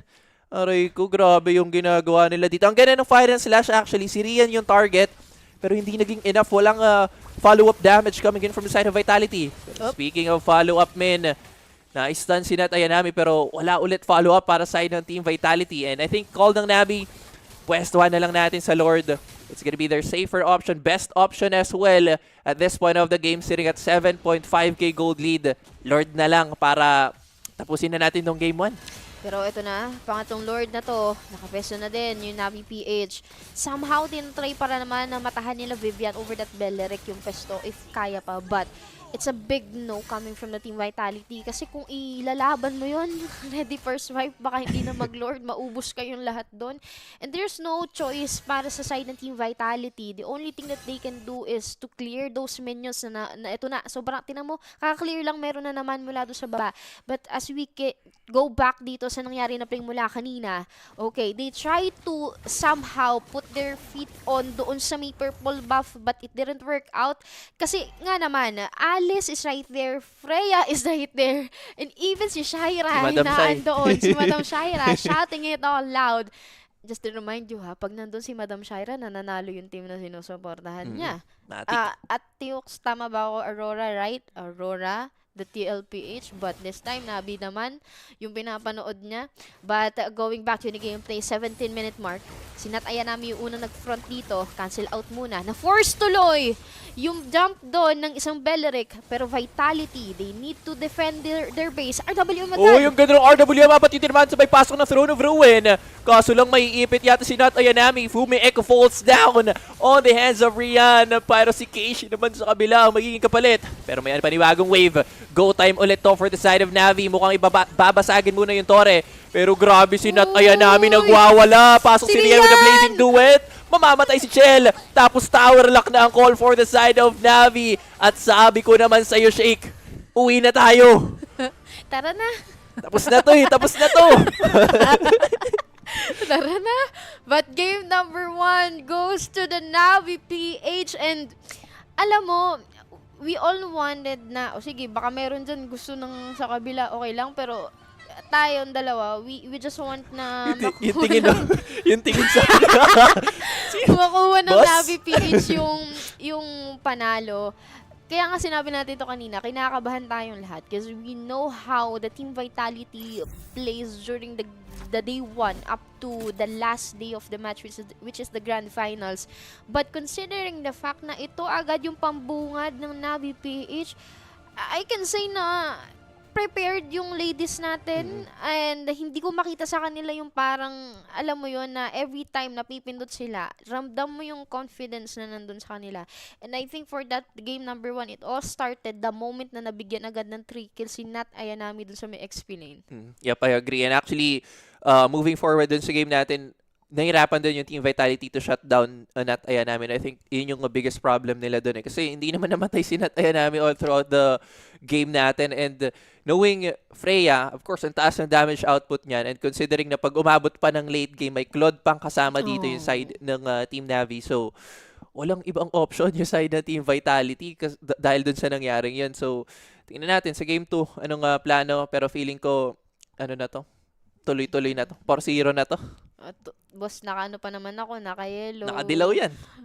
Hindi ko naman sinasabing pero baka naman. But just to add up to sa sinabi mo about kay Rian, this play ko lang nakita yung NAVI PH na hindi nila dinalaw si Rian dun sa may gold lane. Ganun kalala yung tiwala ng NAVI ngayon with Rian over that gold laner. But that's it for the game number 1. There's a lot more to see sa ating game number 2. Best of 7 ang labanan. Kaya again, this is Shake alongside with Mrs. Oblivion for the broadcast of Just ML for the MWI 2026 in partnership with EWC. Babalik kami guys. Quick break lang. We'll be right back. He thinks he can come in here and play my game. Let's go. He knows nothing. Let's go! Tyler Wine, you're done. This is my ladder. You can't climb it. It's better than being hard-sucking masters.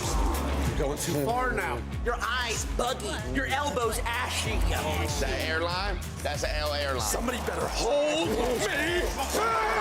Okay, yeah. Do something then. Raw energy. Blow the house down.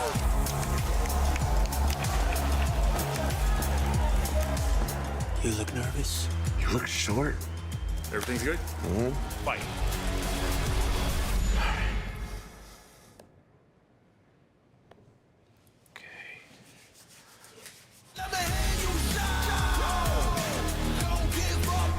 Do you really need the wraps? Yeah, that feels like overkill to me. Streamers, You can earn rewards just for streaming the Esports World Cup. And the Esports Creator Program is doing exactly that. You can co-stream events, and that will let you earn points, which can be redeemed for amazing rewards. Hey, Tyler, you okay? Stream EWC, get points. Redeem points, unlock rewards. I stream EWC, I get points, I unlock rewards, I live forever! I'm the best player in the world!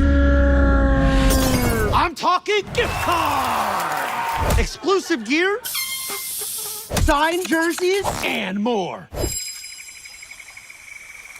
Raven! Stream EWC, get points. Redeem points, get rewards. Sign up now!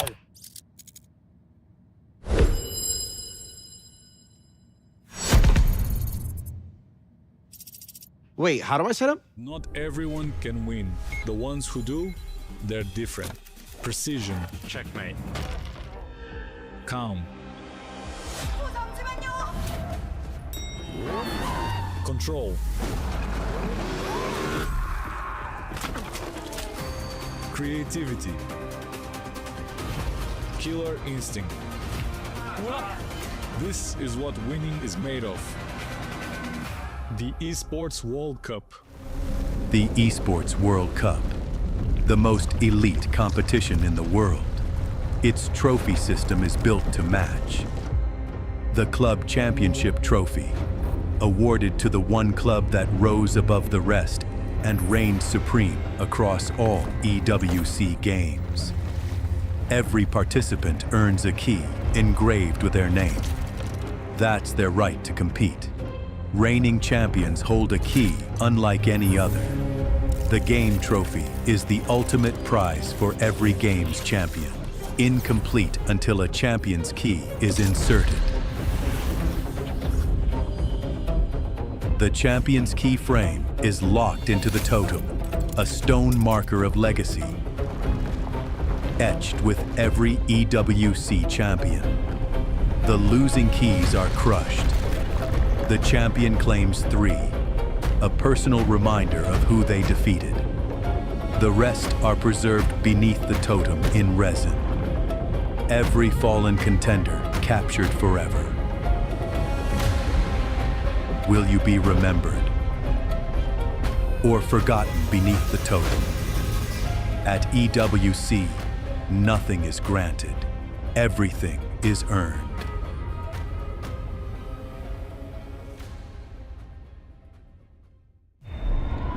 $75 million, 25 tournaments, over 200 clubs, only one club champion. The Club Championship is the beating heart of the Esports World Cup. Over 7 weeks, esports clubs send their players to compete. Every placement, every win, every podium earns points for their club. At the end of 7 weeks, every point counts. The club at the top walks away with $7 million and the title of Best Esports Club in the world.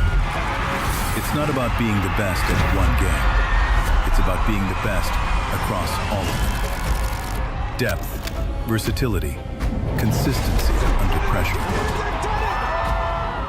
One championship trophy, one title. Who will take it? Watch history unfold in Paris at the Esports World Cup 2026.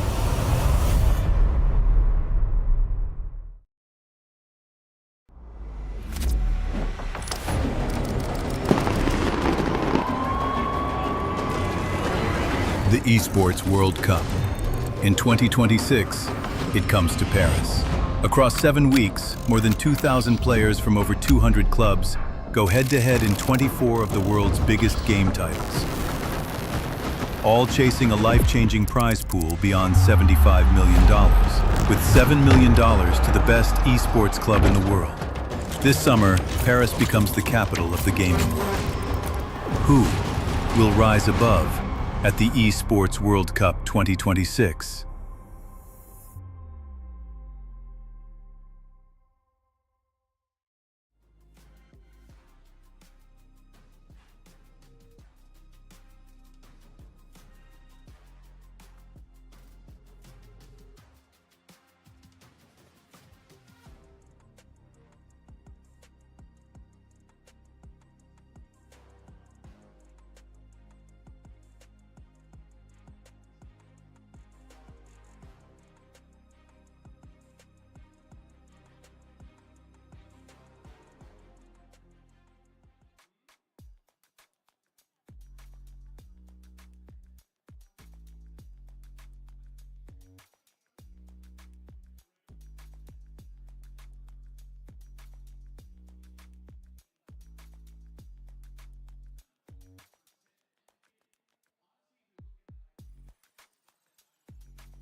A lot of people are haunted by their past. I'm inspired by it.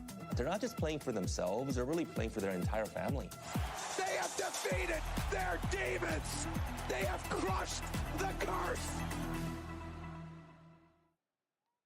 There.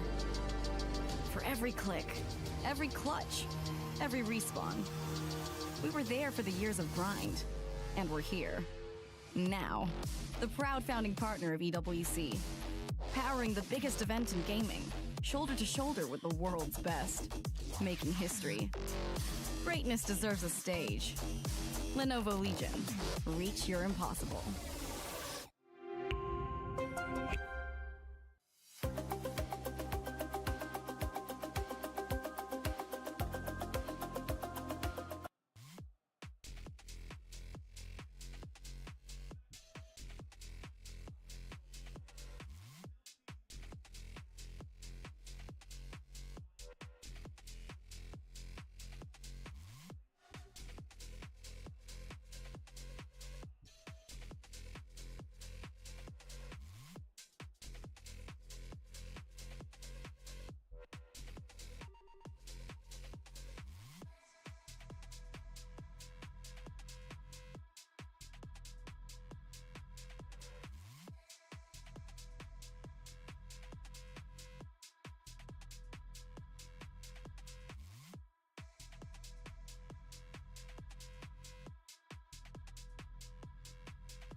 Welcome back, guys, into the game number 2 for the grand finals of MWI in partnership with EWC. And game number 2 na, guys. NAVI PH, minadali lang yung laban kanina. Sobrang intense nun. Kaya wala na pa tumpik-tumpik pa. Pasok na agad ni Recti yan sa ating drafting page. Yun. Tingnan natin. This time, first pick Esmeralda po para dito sa side ng NAVI PH. So, feeling ko priority talaga dito for the side of NAVI is yung heroes ni Nat Ayanami. Pero for the side of Vitality, that is gonna be Alice this time na sila naman nakukuha plus Claude na gamit din ng NAVI PH kanina. So, next up for NAVI this time, tingnan natin kung kukuha na rin sila ng marksman dito pero feeling ko jungle muna ang kukuha nila dito. And Kimi, kinuha na rin nila. Kimi. Okay. Kimi and Harit will be picked by the Navi PH. Puro magic boss So, nga no. But, somehow, magbabalance pa rin naman yun. Kasi nga naman, may Alice kasi sa side ng Team Vitality. So, may chance pumili ngayon ng Team Vitality na kanilang mid laner, which is yun yung common na ginagawa nila. Hindi naman sila nagla-last week mostly ng kanilang mid. But considering na ito yung ginawa ng Navi PH, so very much aware sila na yung Vitality talaga hindi sila maglalabas ng jungle at unless na it is needed na ipakita and secured na. But with Kimi and Harit, nagkaroon man ng mga adjustments sa mga heroes natin, pero ilang beses na natin nakita na nag-work yung isang Harit and Kimi. 2 marksman heroes sa loob ng Land of Dawn. Knowing na probably magkakaroon lang ng difficulty in terms of the money itself, yung count. But the damage deal na binibitawan ng dalawa, you can rely doon sa dalawang marksman. Pag nawala yung isang Harit with a Zawan Force, at least may Kimi ka na trying to clear those waves na kayang ibaba ng Team Vitality. Yep. Diba? Yung mga late game potential na kaya pang makatunaw ng isang Kimi. Very much aware doon ang Navi PH. And third pick ng Team Vitality is Beleric agad. Again, for the second time. Yeah, Beleric lang ulit. Actually, ang daming combo this time ng Team Vitality. Throne of Ruin, Blazing Duet, Wrath of Dryad, Blazing Duet. Ang daming pang combo for the side of Team Vitality, which could possibly hinder na makasayaw yung Hareth this time for the side of Navi PH. Once na mailapag niya yung Zaman Force. Pero Balmond ang tinanggal ng Team Vitality dito. Meanwhile, Eve lang ang tinanggal for Navi PH. So I think kailangan pang mag-ban ng isang jungler for the side of Navi PH. Kasi Eve, parang yun lang naman nakikita kong threat dito sa mid lane natin as of now . So since wala na yun, mukhang okay na to for the side of Navi. Iniisip ko, okay, ban yung Balmond na sinabi kanina ni Direk Marcos dito. Favorite niya yung Balmond. And narinig ka, bossing, from PH to Paris. Ayun. But Fredrin will be definitely taken out by Team Vitality. And, nga naman, kasi nga Marcellus natanggal na nila. So yung Fredrin, tatanggalin na rin naman nila. But it will give a chance para mag-ban ng last hero sa side ng Navi PH. I think magbaban pa ba sila dito? Ang iniisip ko, if ever magbaban na yung Navi PH ng Assassin Hero ni Vival.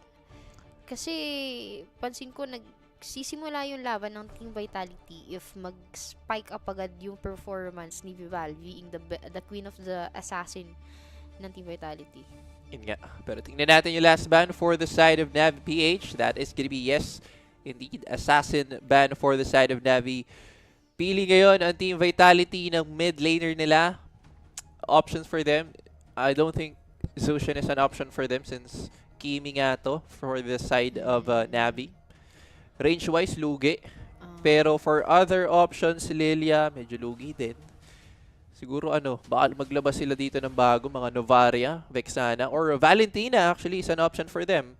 Since may traction pulse na pwede pang gamitin ng Team Vitality for their extra crowd control para dito sa game natin. So, yun yung nakikita kong options. Meanwhile, for Navi naman, since they still don't have their jungler and XP, pero naku, inuna. Okay. There's no LAN para sa side ng Team Vitality. Alam mo, ang iniisip ko, since wala pa namang jungler sa side ng Navi PH, alam naman natin pag nagiging visible yung isang Nolans, either yung katapat niyan is pwede mo sabayan ng Lancelot. Gumagamit din naman si KG na isang Lancelot. But somehow, isipin mo rin kasi is paano mag-out dun sa mga zone na yon with that Phantom, knowing na meron kayong Beleric for the Team Vitality and then meron ding isang Alice na automatically mag-XP na, XP lane para sa side ng Team Vitality. Now, chance for the Navi PH na pumili na here. Hulo ko. Oo nga pala. Okay, so this is the debut pick of Hanzo for the MWI. Nga naman. Oo nga. Hanzo Kasi Gatot. we just all thought na since yung pasok ng bagong patch note na talagang mabubuhay yung mga assassin heroes, may Hanzo nga pala, no? And one of the good things about using a Hanzo, kung yung Nolan, nakita natin yung laro ng Vitality kahapon, grabe siya kumuha or magnakaw, magsalisay ng mga buffs. The same thing goes with the Hanzo. Ganun din yung ginagawa niya. I think somehow it's a great combo coming from here because there's Hanzo and then Gatot Kacha for the AOZ of the NAVI PH. But last pick? Si Lina. Pero, ako di ko alam Hanzo yung pinili ng NAVI PH pero highly mobile yung heroes coming in from the side of Team Vitality. We have yung flowing blood ng isang Alice, dashes coming in from Nolan, BMI pa rin si Chell, si Claude. If gusto niya targetin or habulin man si Hanzo. And yung pana ng isang Selena is gonna be a much bigger problem for the side of Team NAVI. Pero again guys, kanyo na yung QR codes natin dyan sa baba. Ayan yung Discord community natin para makapasok kayo sa Discord. Para pag-usapan na rin natin kung ano nga bang happening sa MWI and of course, survey ng ating Esports World Cup. Just scan the QR code and syempre predict the match winner and win part of $300,000 guys. So kung tumama kayo, Saling nga tayo dyan. Hati tayo. Baka makakaching-kaching kayo ng di oras, di ba? Iskan nyo na yan. Hati agad. Pero wala nang patumpik-tumpik pa. Game number 2, NAVI PH got the game number 1. Question is, kaya ba nilang kunin din ang game number 2 against the Team Vitality? And as usual, at the 1 minute mark pa lang ng laro, ganun pa yung gagawin ng ating mga junglers. And surprisingly, si Rain for the NAVI PH, grabe yung bantay niya sa Hanzo ni KG. Kasi alam niya yung threat coming na meron nga Selena and then merong Nolan at any point. Pag napansin ko from the Team Vitality, pag meron silang Nolan, which is eto na, kita, iangat mo ako. Nataniman. Medyo kumukuha ng pesto yung Vitality. Doon sila magaling eh. Pag may Nolan sila na nagiging present, kung kaya nilang kumuha ng pera out sa kamay ng kalaban nila, gagawin nila yon. But right on the hands, medyo lumalamang ngayon dito yung NAVI PH. Konti lang naman. We'll go back sa side ng Team Vitality. Shell makakaramdam ng konti doon against Rian. And Vival, parang gusto kong bigyan agad yung Harit. Ako, teka lang. May fracture na available si Vival ngayon. Nandun yung, uy, sakto na lang. Buti at nakakataka si Rian. Kamuntikan pa nga actually si Vival doon. And that would be really costly for the side of Vitality if ever nakuha man nila yung kill. Pero si Rian yung target. Dumudogi lang dito sa baba para maiwasan yung mga binabato sa kanya ng Team Vitality.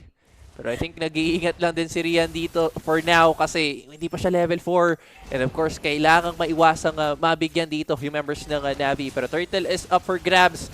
Tingnan natin, nakapwesto si Vivian. Pero Turtle lang ang focus this time ng Team NAVI. Papasok with the flowing blood si Fumi Echo. Wala pa yung Throne of Ruin. Parang goods na gusto for the side of NAVI. Pero yung Turtle, kanino ba mapupunta? Sa side ng Team Vitality. Pero si Vivian is actually falling low. Flicker will be forced. First blood naman. Not Ayanami pa rin yan for the side of NAVI. Pero di pa yata tapos. Si Fumi Echo this time ang kanilang magiging target. 3v1. Nako, may Throne of Ruin pang gagamitin. Pero wala namang magagawa yan. Wala siyang mapapatay. Pero hindi rin siya namatay. So still, 1-0 for the side of NAVI. Okay, there's a trade na nangyari for the NAVI and Vitality, but somehow, I think much okay na nakuha ni Ayanami yung kill coming from Vival, the Nolan of the Team Vitality. Although on the other hand, nakuha na with the last hit ng isang Alice yung Turtle para sa side nila, but somehow, lamang pa din yung NAVI pagdating doon. Ito yung problema talaga with the Kimi pick. The moment na wala ka pang pang-stun dyan binibasic burst mo lang ng baril mo. And you know the fact na kaya mo makapag-out at the same time. Sinubukan na iligtas for the Beleric and even ng Selena. Alam nila na tigpiso yung buhay nila. But as much as possible na hindi makuha yung isang player coming from the Vitality. Hindi ka pa dun, Jerry. Aray ko, sumakit. Sumakit yung Na-dash ka tuloy. sumakit yung tagiliran ko dun na parang nabigla ako dun sa kalmot ni Sini Inatay ka ba? Inatay ka. Parang inatay ako bigla dun. Buti naman at may flicker si Rain sa pagkakataon na yon. So wala pa ring bawi guys yung Team Vitality. Ano na? Team Vitality. Pero turtle na to na babantayan ng dalawang players natin. Actually 20 seconds pa yung turtle pero parehong roamers nagkakamatahan na agad dito pa lang sa turtle area. Pero tingnan natin anong plano for the side of Navi. Kanina naagaw guys ni Fumi Echo yung turtle sa side ng Navi PH. Hindi niya na kinailangan ng retry pero this time around ano may game plano? I think kompleto yung side ng Vitality na pepwesto dito sa turtle. It's gonna be 5 pero for the flank. Pero teka lang mati yung teamfight natin. May Zaman Force sa baba. Secure pa rin ng Vitality this time yung ating turtle. Kaso lang may AOG. Wala nga lang tatamaan. Nabitin yung damage mga kaibigan. Pero si Vivian naman nabibigyan sa may bandang likod. So it's gonna be another for the side of Navi. But on the flip side, it's gonna be Mirai falling down on the side of Navi PH. So I think that's gonna be a trade for both. Teka lang, wag. Oy, throw na yung papasok na kung tinamaan pa. So may kalmot na lang ni Sin Makakataka si Fumi Echo kasi medyo makunat nga. Pero parang ayaw patakasin. Padding ngayon si Direct dito sa may bandang ibaba kasi may laban din daw naman. Rian! Naku, nabitin yung damage ng Synchro Fission. So walang mamamatay. Parehong teams actually parang nagkakagulo na dito kung sino nga bang magiging tamang target. Pero focusin natin namin onto Sini. Enough yung magiging damage niya this time. Basta mapatama lang yung washing ng kanyang damit. Kasi hindi tumama. Kishi ngayon, hahanapin si Sini. May information siya, wala. Pero naku, si Fumi Echo hindi pa tapos guys. Matatamaan siya dito ng Flowing Blood. Pero for the meantime, hindi naman yata magiging enough yung damage ni Fumi Echo para mapatay si Kishi. So ceasefire for a bit. Probably wait for the next objective ng both teams natin. Ang daming nangyari na fight doon mula doon sa may bottom lane, mid, and even on the top lane. But I like to highlight, not to be biased, but gandang highlight nun. Yung laban ni Rian, Harriet against the Claude and the Nolan. Kita mo, nung tumama yung unang mark na first skill ng isang Harriet, nag-dash out pa siya para makaiwas with that Claude. Alam niya, aware siya na nasa side niya rin yung isang Nolan. Actually, isang hit or dash na lang, combo ng Nolan for Vivaldo, pwede niya tanggalin si Rian. Pero the moment na nag-click yung second skill, magiging gawa niya naman. Pero kulang pa rin for the Nolan. Yan makakapag-out pa doon. Pero eto na yung another turtle na mabubuo para sa side ng Navi. Problema lang dito. Actually, low ngayon si Rian. So I don't think makaka-connect siya dun sa turtle. Pero either way, Team Vitality will just survey the area for now. Check muna nila kung may mga tao ba dito sa paligid ng turtle. I think they're just trying to get some space lang din para mas safe yung gagawing turtle take ni Vival later on. So either way, makunat din naman si Nat Ayanami, so hindi niya po problemahin yan. And inuumpisa na ng Team Vitality this time yung ating turtle. Medyo malayo pa yung members. Si Vivian, naghahanap lang din ng members. Ang ganda ng zone na ginawa ng Team Vitality for that one. No contest for the side of Navi. Okay, so all of the turtles nakuha ng Team Vitality. But kita mo, Oblivion, hindi naman ganun kalaki yung diferensya ng pera in terms of the Navi and the Vitality. Kasi kada down ng isang turtle, bumabawi ng kill yung Navi PH. Susubukan ni Vivian na asimen yung pagkuha ng red buff doon. Tatlo yung naghahati dito. Yung support din ng Sini, Even Kitchell. Naka-ready din na naman yung side ng Vitality. Pero ang lalim yung peso ng Alice doon, ha? Kaya nga. Sobrang lalim. Malaking info yan para dito sa side ng Team Vitality, ha? Pero either way, parang madaming members. Uy, pero teka lang. Okay, buhay.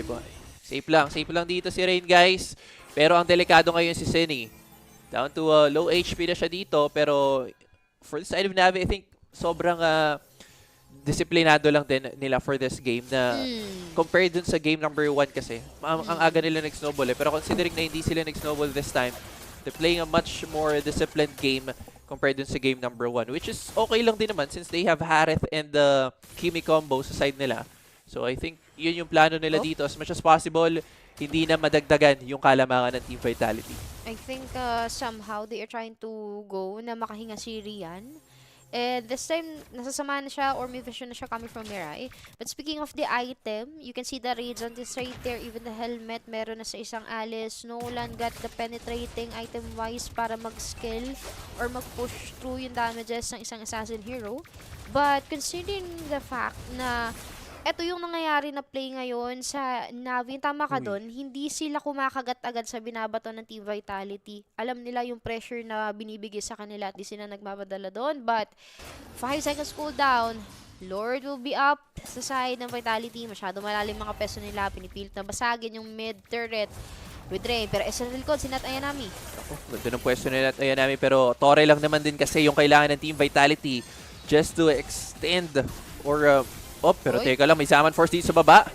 Basag lang ng Torre talaga yung ginagawa ng Team Vitality dito. Slowly, they're getting the map control that they need to secure a better option para dito sa ating Lord. Pero tingnan natin ano magiging plano this time around. Not Ayanami stacking a lot of damage right now. Pero parang kailangan niya yung tulong ng kanyang mga kampi para lang din ma-dash out yung damage at mabawasan yung puwersa ng Team Vitality. Mukhang iiwan muna nila yung Lord. I think i-clear muna nila yung mga minion waves dito para lang din lamang sila sa pwestuhan mamaya once subukang start dito ng Vitality yung Lord. At ganun yung gagawin nila, Rain. But good control sa kamay ni Mirai, ha. Trying to poke Nolan for Vival over the side of the Team Vitality. But as you can see, may advantage kasi na umikot talaga sa mapa yung isang Alice. And Harit yung nandun sa may taas nakikipag 1v1. But mula dito sa may gitna, si Nizini, Ayanami, kaharap yung tatlo dito. Si Fumi Echo mula doon sa may likod. Out muna ng konti. Nakita niya yung vision ng isang Alice. Pwedeng makapag-blood ode agad, pero may pasok. Ito na yung Lord na hinihintay. Magkakasayawan ba? Hindi kakagat yung Abyssal Arrow. Susubukan ulit na pumana ng isang Alice, pero waiting moment para sa dalawa. Nako, hintayan lang. Pero parang nalulugi actually yung side ng Navi dito. Ang ganda ng macro play for the side of Team Vitality wherein lahat ng waves sinusubukan na lang i-shove lang sa side ng Navi, and dito gumagana yung Alice pick for the side of Vitality kasi mas mabilis siyang makakaikot sa mapa. Pero teka lang, Zaman Force, naiiwasan agad ng Alice and nakaka-rotate agad siya sa ibang areas ng map. And yun lang yung kailangan for Team Vitality dito. And yung kaninang 1.5 to 2K lead na hawak nila, na-extend pa this time into 3K. And actually parang dahil dito sa ginagawa ng Team Vitality, kung hindi nila umpisahan yung Lord, hayaan lang din natin yung Lord. Parang ganun yung naging plano nila. Pero si Rian magiging target, may Purify this time, but still, the Fracture will connect. Si Sine naman na magiging kapalit sa kabilang banda, pero low nga lang din si Casey at madadamay din ba? May Rivet, buhay pa rin, pero may Blazing Duet na sinagot this time yung Team Vitality, kaya naman naubos ang puwersa ng Team Navi. 3-man down on their side at Navi's gonna be tanking some damage, pero hindi na siya force pa for the side of Team Vitality. I think this is gonna be a secured Lord for Team Vitality na kung galing ng ginagawa nila dito. Parang mina-mind games lang nila yung Navi. Actually, tama ka dun eh. Over the sinabi mo na merong mind games, literal na nililito nila si Ayanami. They trying to give bait para kagatin ni Ayanami na okay, dito tayo. But then again, yung follow-up kasi pagdating na sa drafting pa lang sinabi mo, yung mobility-wise ng Team Vitality set of the heroes, nandun na talaga siya magiging available yon. 5.5k lead gold, yung hawak ngayon ng Team Vitality. Hindi natin alam kung paano babawiin ito ng Navi PH. Zaman Force, may force na nga doon sa may gitna. Lord is marching mula doon sa may taas. Pepeso mula yung Team Vitality. Try na pumana. Abyssal Arrow, walang kinagat doon. Pero kailangan basagin to ng Navi PH. But anytime pwede mag-go yung Team Vitality. Chulo na si Mirai, pero ang ganda ng high ground defense. AOG sa likod, wala tatamaan, pero yung Blazing Duet combo and Throne of Ruin. Naku, ang babasag sa puwersa ng Navi, pero teka lang, may kagat coming in from Keishi. Vival will fall down. Si Vivian ngayon, makakagat din ba? Naku, hindi nakagat. Puntik na. Pero either way, basag yung gitnang Torre for the side of Navi. And Vitality extend their leads. Nagdoble bigla, mga kaibigan. 6,000 na ang kalamangan nila. Ang hirap nito para sa side na Navi PH. Somehow, there's a late game potential coming from them. But the moment kasi na ganito yung binibigay na pressure ng Vitality, ang hirap para sa side ng Navi PH na tanggapin yung mga damages na yun. Ang dami nilang gustong tunawin. Andyan yung Alice, andyan yung Beleric. Hindi nila alam din kung paano kukunin or hahabulin yung isang Nolan, even the Selena. And ang problema pa, na down din si Rian over this Harit na may record na ng 2-death record. Di naman na po ako yung Fury doon, but para sa akin, at least mas okay na rin para makahinga, knowing na meron namang Kimi on the side. But somehow, kahit na nakakuha ng mark ang Vitality doon, kanina ko pa pinapansin yung Kimi ni Rain, and nagsisimula na mag-penetrate yung bala niya, pero ito muli sa gitna. Naku, ang ganda ng Wrath of Dryadon, pero walang response for the side of Vitality. May OG pang ginamit. Naku, wala, pero si Chell ang ganda ng fleet niya dito. Si Mirai yung kanya nagiging target. But still, makunat yung gatot for the side of NAVI. So that's gonna be 1 kill on their side and no exchange for the side of Vitality. The only thing is, wala na bang objective na pwedeng kuhain yung NAVI this time around. So Vivian will be able to respawn just in time for the next Lord na mag-spawn din. Pero naku, sneaky plays ni Vival. Kahapon pa natin to napanood. Alam nila ngayon na naka-ghost mode si Keishi. Pagbalik niya on the way na si Vival. Ay, pero nakita! natunugan din siya this time. Taunt! Naku, tatama. Ay, naku, hindi tumama yung taunt. Ang ganda sanang play yun for the side of NAVI. The bait plays, mga kaibigan. Eh, naku, hindi nakagat ng isda.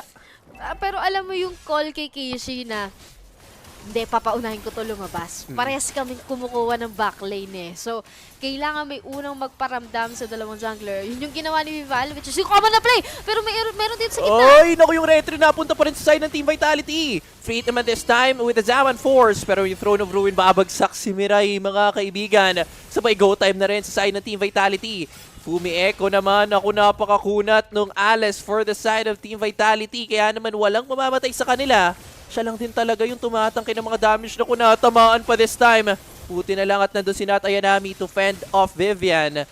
So 1 man down for the side of NAVI. Pero depensa ang kanilang gagawin against Team Vitality. Ito na yun. Babalik ulit si Shadow doon para sa Hanzo. Ito na yung Lord marching mula dito sa may gitna. Papasok yung Team Vitality. 4 magkoconnect. Pwede maghabol dito si Vival, ha? Nako, pwede. Kaso na-taunt nga lang si Rain. Pasok si Fumi Echo sa ibang likod. Pero nako, doon sa gitna, mamamatay si Vivian. Wala pa sagot yung side ng Vitality this time. Pero ang kapal pa rin ang buhay ng Lord.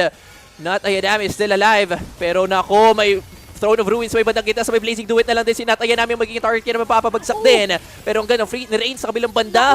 Meanwhile, yung kagat, Chelo will fall down on the flip side. Lord will be taken down at grabe yung palitan ng dalawang teams. Chrono Dash, muntik nang maubos yung side ng Team Vitality. Teka lang, wait lang, ang dami nangyari doon. Okay, andun na yung wave ng Vitality. Lord nakapasok na, 5 sa kanila nakapasok na, even the wave of the minions ay nandun na rin sa loob ng base ng NAVI PH. But who would expect na kaya pa talagang linisin na NAVI, and with that fight, ang haba ng segundo lang yun again! Sama mo mula na sa may gitna! Magwi-winter crown muna! Kailangan na magningas with Fumi Echo! Pero yung damage ni Rhea nagsisimula na mag-spike up. No chance for the Team Vitality. Si Not Ayanami yung matitira sa base nila. Kailangan mag-clear ng wave na yon at madali lang naman para sa side. Pero mali Oblivion. Ito na yung sinasabi natin kanina. Pag pinag-pair up mo, mawala man yung Harit, andyan naman si Rain for that Kimi. Kaya nilang mag-clear para sa side ng NAVI PH. At yung late game potential ng NAVI, parang eto na, dito na nagsisimula. Dito na talaga nag-uumpisa. Divine Glaive na nakuha na ni Rain as of now. And I think within the next few minutes, makukuha na rin yung pang-lock item na kinakailangan ni Rian. Pero tingnan natin ano magiging plano for the side of NAVI PH. Considering na wala na silang Tori dito. And I think for Team Vitality, kung saan alam natin na ang galing nila sa macro plays, pwedeng ganun lang ulit yung gawin nila na hintayin nilang ma-force na dumipensa yung Team NAVI PH. Then they'll start the Lord. If ever na lumapit yung NAVI, they'll fight the NAVI and things could go further on their side. So tingnan natin, 10 seconds before the Lord spawn. Blood Wings na ngayon ang hawak for Rian. Feeling ko lock item na siya, mga kaibigan. Eto na to, game time na to para sa side ng NAVI. Tingnan natin ano magiging plano. Si Mirai ang first contact for the side of NAVI. Nakita niya agad si Fumi Echo. That's gonna be an information para sa side ng NAVI PH. Pero sa sakit din ng members, half HP na lang agad si Mirai, guys. Problema to. Tapos kailangan pa nilang depensahan yung base nila. Pero hindi sila uuwi. Ilalaban nila to, yun ang magiging call. Yun yung kagati ni Keisha dito. Pasok siya with the dash. Kaso natont nga lang yung panan. Ako si Rian nasa loob ng pit. Medyo delikado to. May Zaman Force na gagamitin pero si Chell ang kanya magiging target. 1v4. Oh my G! Patay si Rian. Pasok si Mirai. Naku, parang kanya-kanya call for the side of NAVI. Pero teka lang, may immortality pa naman available. That Ayadami is gonna be tanking the damage pero may Throne of Ruin pa for Fumi Echo. Walang tatamaan this time around pero yung kulang na member sa side na NAVI PH is gonna be the biggest problem that they have. Rain will fall down as well. Not Ayadami against 4 at parang kaya na yatang i-ento ng Vitality. Si Chell na ang bahala kay Not Ayadami. Meanwhile, the other squad is gonna be forcing to end this game to tie things up. Oh my goodness! Team Vitality closes out this game number 2 and ties up the score.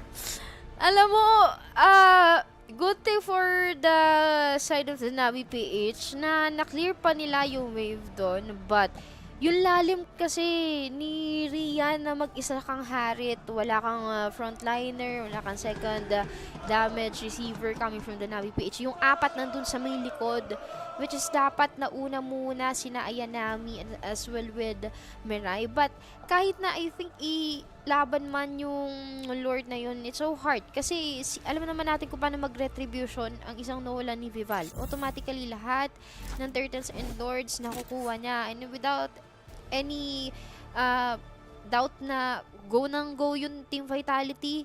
And for the NAVI PH, somehow, naramdaman nila na gusto talagang bumawi ng Vitality sa game number 2. Yep, definitely. Pero I'd say it was a really close fight and I think what mattered the most was yung pagpasok ni Rian dun sa Lord Pit.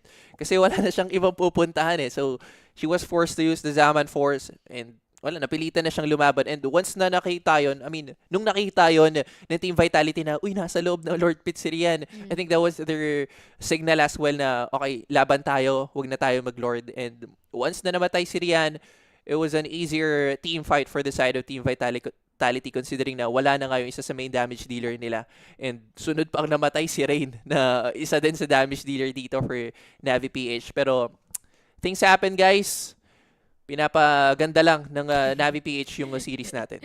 But best of 7 pa rin ang grand final. Shoutout nga pala dyan kay Jeff Subang, boss. Ba't ka comment dyan, boss Oma, ha? Kita. Pero best of 7 for the grand finals. 1-1 ang magiging score ngayon. Pero quick break lang. Babalik kami ulit for the broadcast of MWI in partnership with EWC. We'll be right back para sa ating game number 3. He thinks he can come in here and play my game. He knows nothing. Let's go! Tyler Wine, you're done. This is my ladder. You can't climb it. It's better than being hard-sucking Masters. You're going too far now. Your eyes buggy. Your elbows ashy. That airline? That's an L airline. Somebody better hold me. Okay, yeah. Do something then. Raw energy. Off and blow the house down.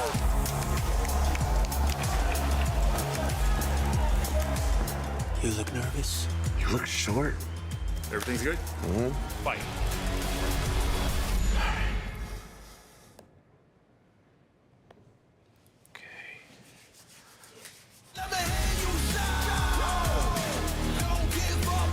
Do you really need the wraps? Yeah, that feels like overkill to me. Streamers! You can earn rewards just for streaming the Esports World Cup. And the Esports Creator Program is doing exactly that. You can co-stream events, and that will let you earn points, which can be redeemed for amazing rewards. Hey, Tyler, you okay? Stream EWC, get points. Redeem points, unlock rewards. I stream EWC, I get points, I unlock rewards, I live forever! I'm the best player in the world! I'm talking gift card! Exclusive gear, signed jerseys, and more. Raven! Stream EWC, get points. Redeem points, get rewards. Sign up now!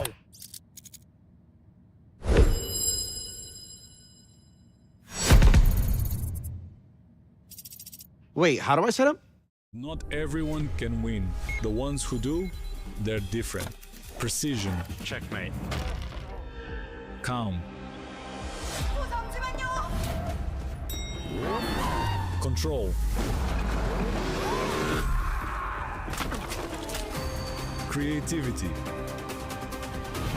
Killer instinct. This is what winning is made of. The Esports World Cup. The Esports World Cup, the most elite competition in the world. Its trophy system is built to match. The Club Championship Trophy, awarded to the one club that rose above the rest and reigned supreme across all EWC games. Every participant earns a key engraved with their name. That's their right to compete. Reigning champions hold a key unlike any other. The game trophy is the ultimate prize for every game's champion, incomplete until a champion's key is inserted. The champion's key frame is locked into the totem, a stone marker of legacy, etched with every EWC champion. The losing keys are crushed. The champion claims 3, a personal reminder of who they defeated. The rest are preserved beneath the totem in resin. Every fallen contender captured forever. Will you be remembered or forgotten beneath the totem? At EWC, nothing is granted. Everything is earned.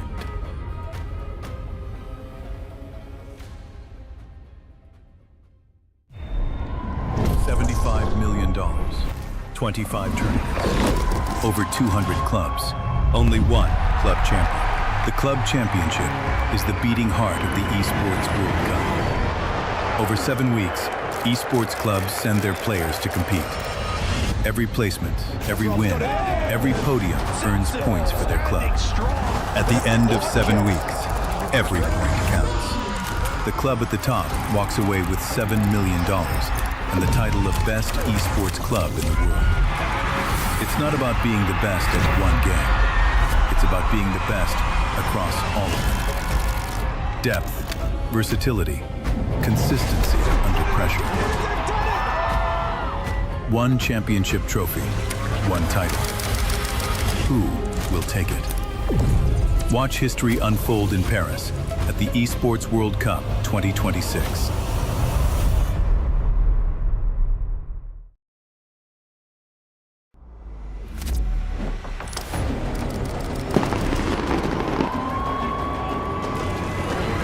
The Esports World Cup. In 2026, it comes to Paris. Across 7 weeks, more than 2,000 players from over 200 clubs go head-to-head in 24 of the world's biggest game titles. All chasing a life-changing prize pool beyond $75 million, with $7 million to the best esports club in the world. This summer, Paris becomes the capital of the gaming world. Who will rise above at the Esports World Cup 2026?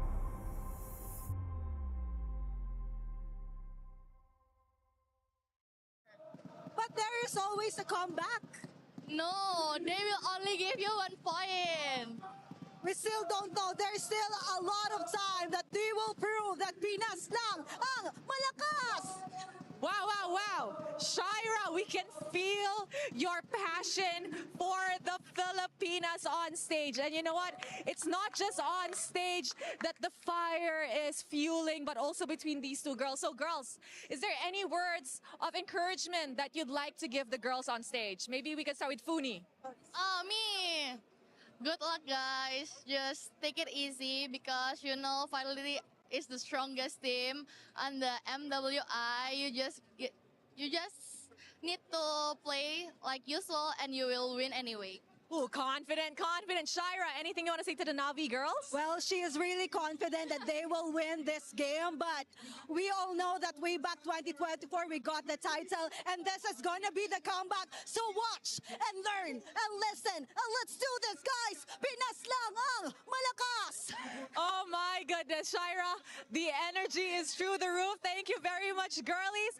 May the best region win. That's it from us. Throwing it back to you guys.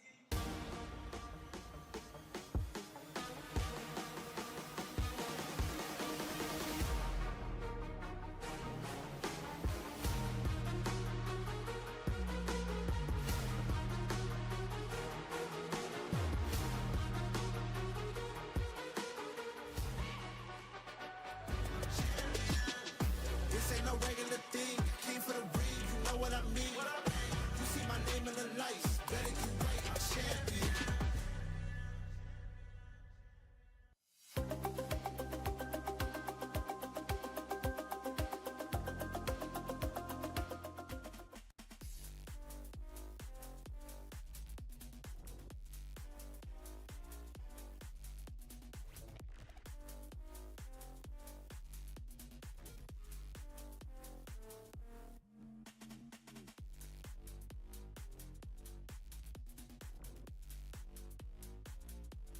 We're into the grand finals of MWI, and it's looking likely that NAVI are going to go back-to-back at the Allianz Vault, but I've slipped away. I've made my way over to the Lenovo Legion Gauntlet, and Chris is here to update us on everything Dota. Yeah, club championship-wise, there's really not a great deal to touch on from what happened yesterday with Falcons obviously in that surprise loss going out in the quarterfinals. That was a real shock to a lot of people's systems, especially considering they could have picked up some valuable points to catch up to some of those squads. There was no other real contender for the club championship sitting in and around Dota. You've got BB team right now who are on stage. They could go, if they can go on to win, they can compete in it, but they're only within like 2 or 3 games, so they're not necessarily going to be over towards the top side. BB, though, are currently, well, slamming Vici Gaming, who did beat Falcons and upset them yesterday. So kind of showing Falcons may well have struggled even if they got through today, but those extra club championship points would have probably went a really long way. Yeah, well, it sounds like we're going to have a few shake-ups here and there when it comes to the club championship leaderboard at the end of this week, but we'll see how things progress. Back to you guys.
Welcome back to the game number 3 for the grand finals of MWI, and this is the broadcast of Just ML in partnership with EWC. Again, game number 3, parehas na nakakuha ng tigisang score ang NAVI PH and Team Vitality. Pero malayo pa ang laro natin dahil best of 7. Tagal pa to, guys. Pasok na agad ni Direk. 1, 2, 3. Yun, napaka-smooth naman ng transaction namin ni Direk Marcos dyan. At so far, ban hero sa side ng NAVI PH, Akay, Hirara, and Atlas. Sa side naman ng Team Vitality is Marcel, ano to? Baksha. Baksha and Chip. Yep. Yung mukha niya kasi parang malasan na eh. Parang si ano yan eh. Si yung skinny Franco. Yung may thunder. Oo nga, no? Akala na una yun, pero back siya yan. Uy, gumagalaw. Uy. Boss, ano yan? Boss, ano yan, ha? Titingnan natin dyan, ha? Boss? Kaya ba today? Direct, lipat mo na. Nanginginig po ang cameraman natin. Hindi niya alam. Nanginginig po ang cameraman sa Paris, but Claude yung nag-first pick na NAVI PH. So, ang sagot agad ng Team Vitality is Carry and Denise. Coach view. Coach's view, yan. Okay. Ayun, may camera siya dito sa may right side. Ganyan pala.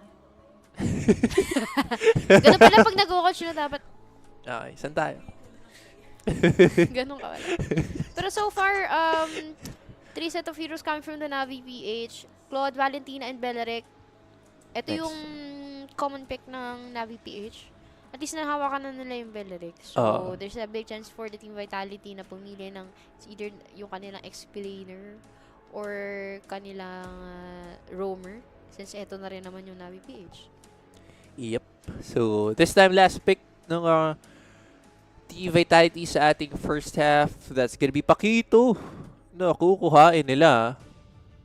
And, di ako sure. Baka, last time, ang magandang pangtapat sa Pakito was Freya. Esmeralda is not a good counter for Pakito. Madalas nabiburst lang din agad yung Frostmoon Shield niya eh. Pero either way, tingnan natin ang tatanggalin ng NAVI this time.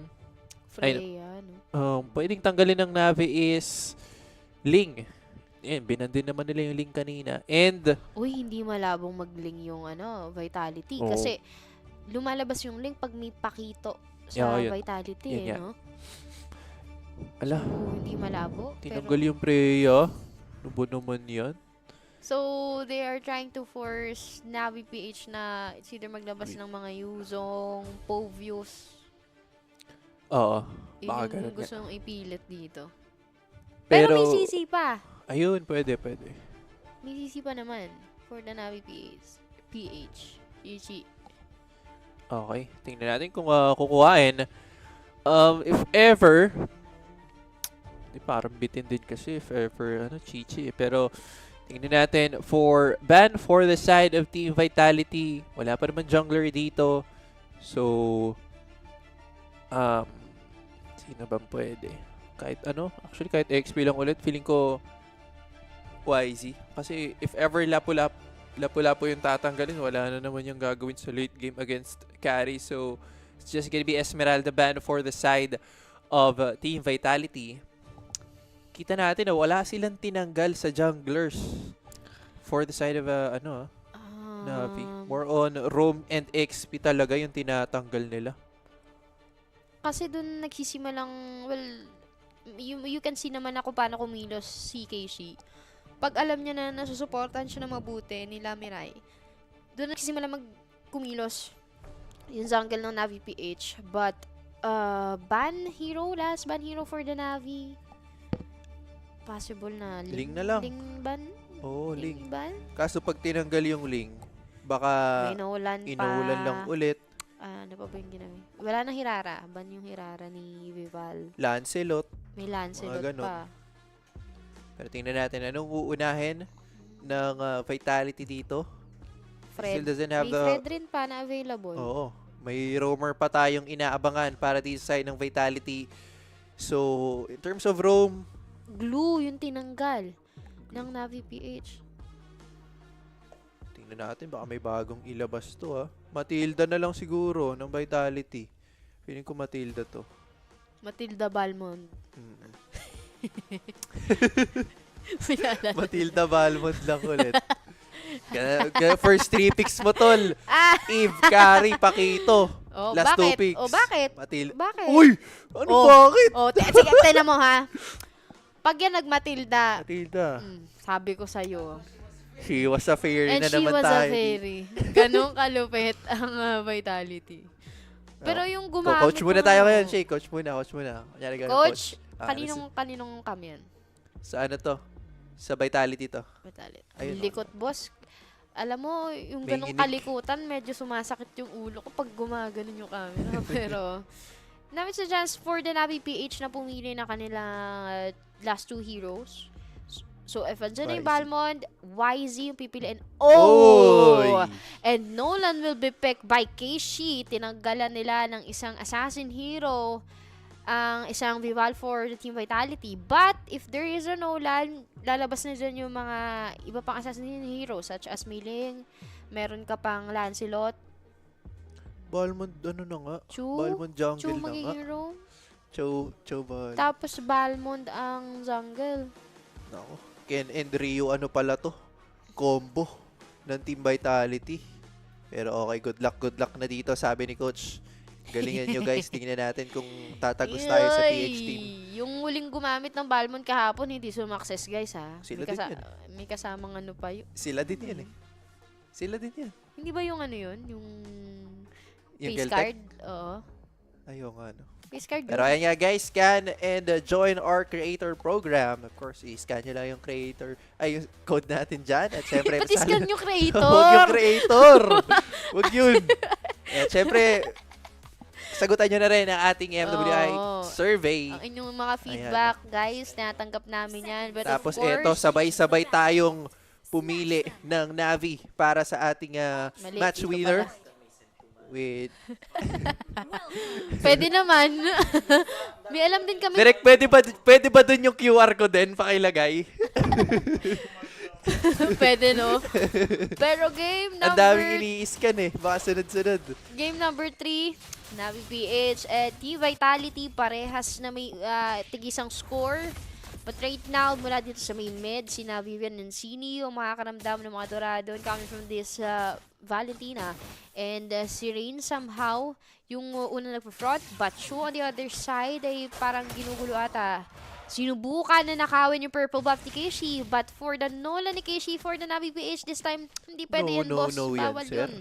Hindi pwede yung mga ganyang galawan sa akin, sabi dito ni Keishi. Pero, that's gonna be a Balmond versus Nolan na tapatan natin sa jungle, guys. I think mas mabilis naman mag-farm si Keishi dito. Oh, Nolan mas mabilis yun naman mag-farm yung Nolan dito.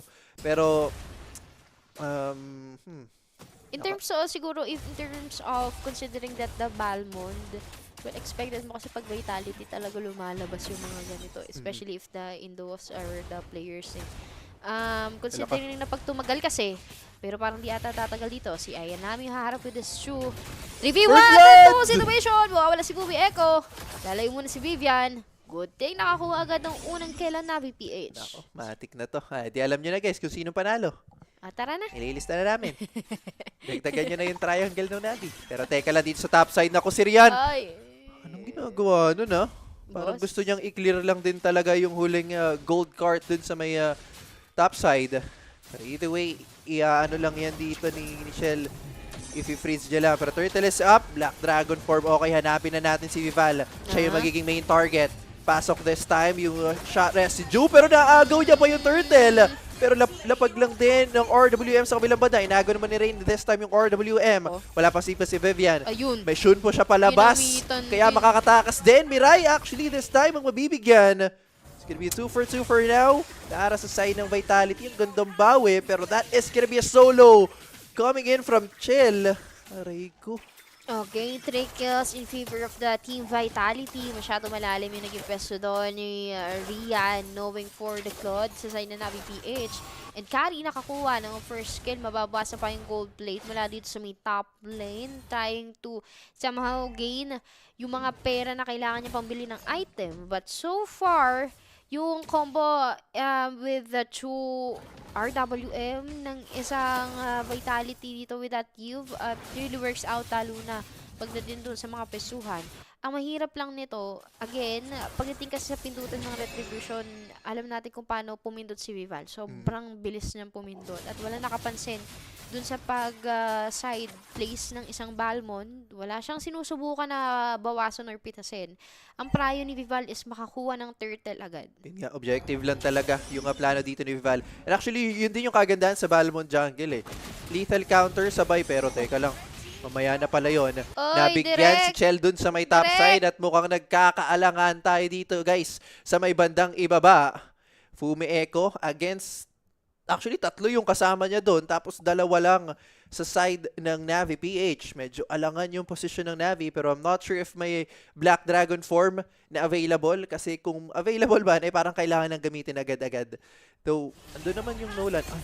Ayun nga, hindi nga na pa Black Dragon form, pero sa top side, Cine with a flicker, makakatakas din. So, a bit of a trade coming in from top and bot side, pero nakalamang nga lang doon yung side ng Vitality. Again, they're trying to push that gameplay mula doon sa may baba. And another turtle will be up, pero parang may gustong habulin yung show dito ng Team Vitality.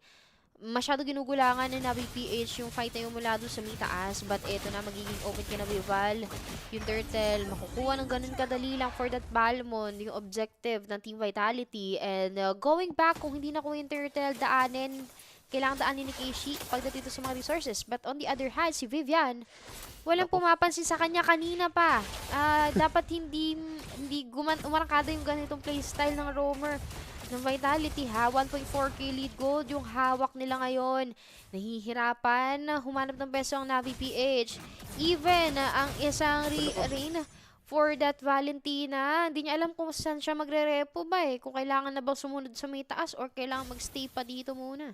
Nako, hindi ko rin alamin kung saan talaga dapat pumunta si Rain.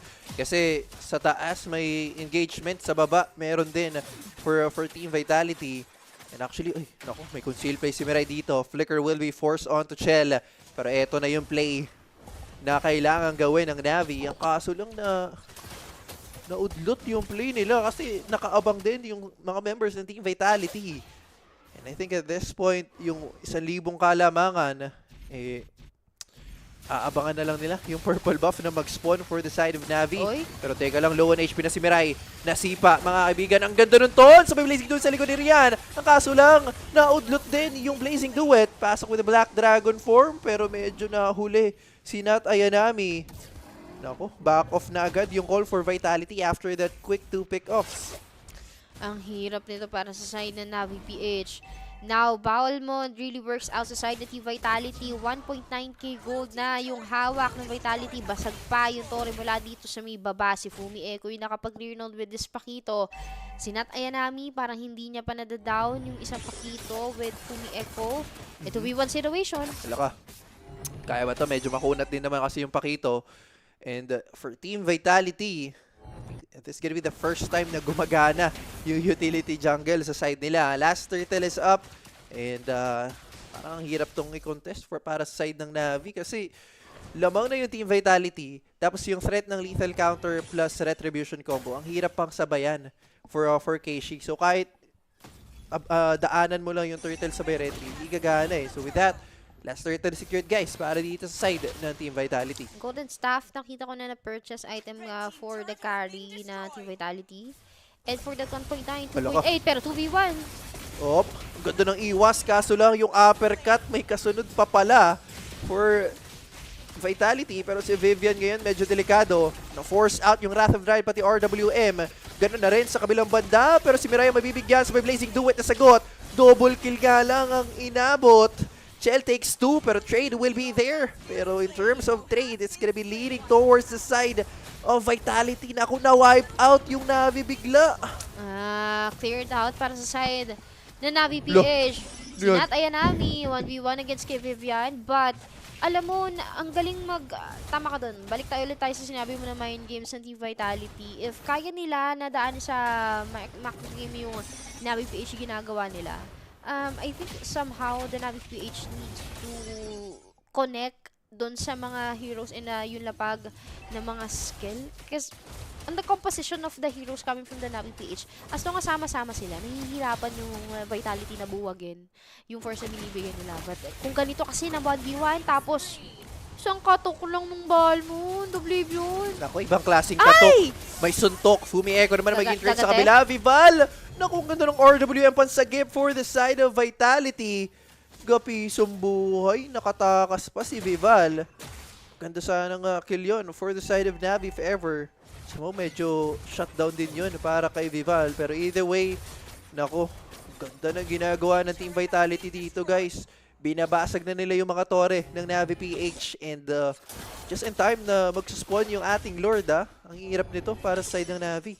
Siguro much better if Mirai got the best position. Ang nangyayari kasi nauuna si Mirai na parang ang hirap mong i-connect yung follow-up damage coming from the NAVI PH. And this time, 4.7k lead gold na yung hawak ng Team Vitality. Naging open na yung isang Lord ngayon para sa side nila Sini. Nakapeso agad si Vivian. May damage naman na nagsisimula mag-spike up coming from the NAVI PH, but kulang pa rin considering the fact na ang daming gumugulo sa kanila. Andyan yung Balmond, Pakito, and even the Chu. It's parang the same routine or wave na nagawa nung game number 1. Kung gaano kakapal yung binibigay ng NAVI, ganun din yung gagawin ng Team Vitality. Nako, si Vivian ngayon, na-force out actually this time around yung RWM, so parang pwedeng lumaban. Bagsak si Vivian, pero babawi yata si Fumi Echo sa kabilang banda. Freezer coming in, Wrath of Dryad will connect onto 2. That's gonna be a kill for a kill para dito sa side ng Vitality. Nako, okay na, game na. I-lord na natin to, sabi ng Navi. Alam mo, di ba, it really works out. The moment na sama-sama yung Navi PH, it's so hard for the Team Vitality na buwagin sila. Dun naghihirapan magpatong-patong yung mga damage. Pero once spike Vival, natanggal si Nat Ayanami, pero makapal yun. RWM agad. Nako, RWM sa may Blazing Duet combo, pero yung Lord, nakuha ni Rian. Oh my G. Yes! Yes, pero kailangan nila tumakbo.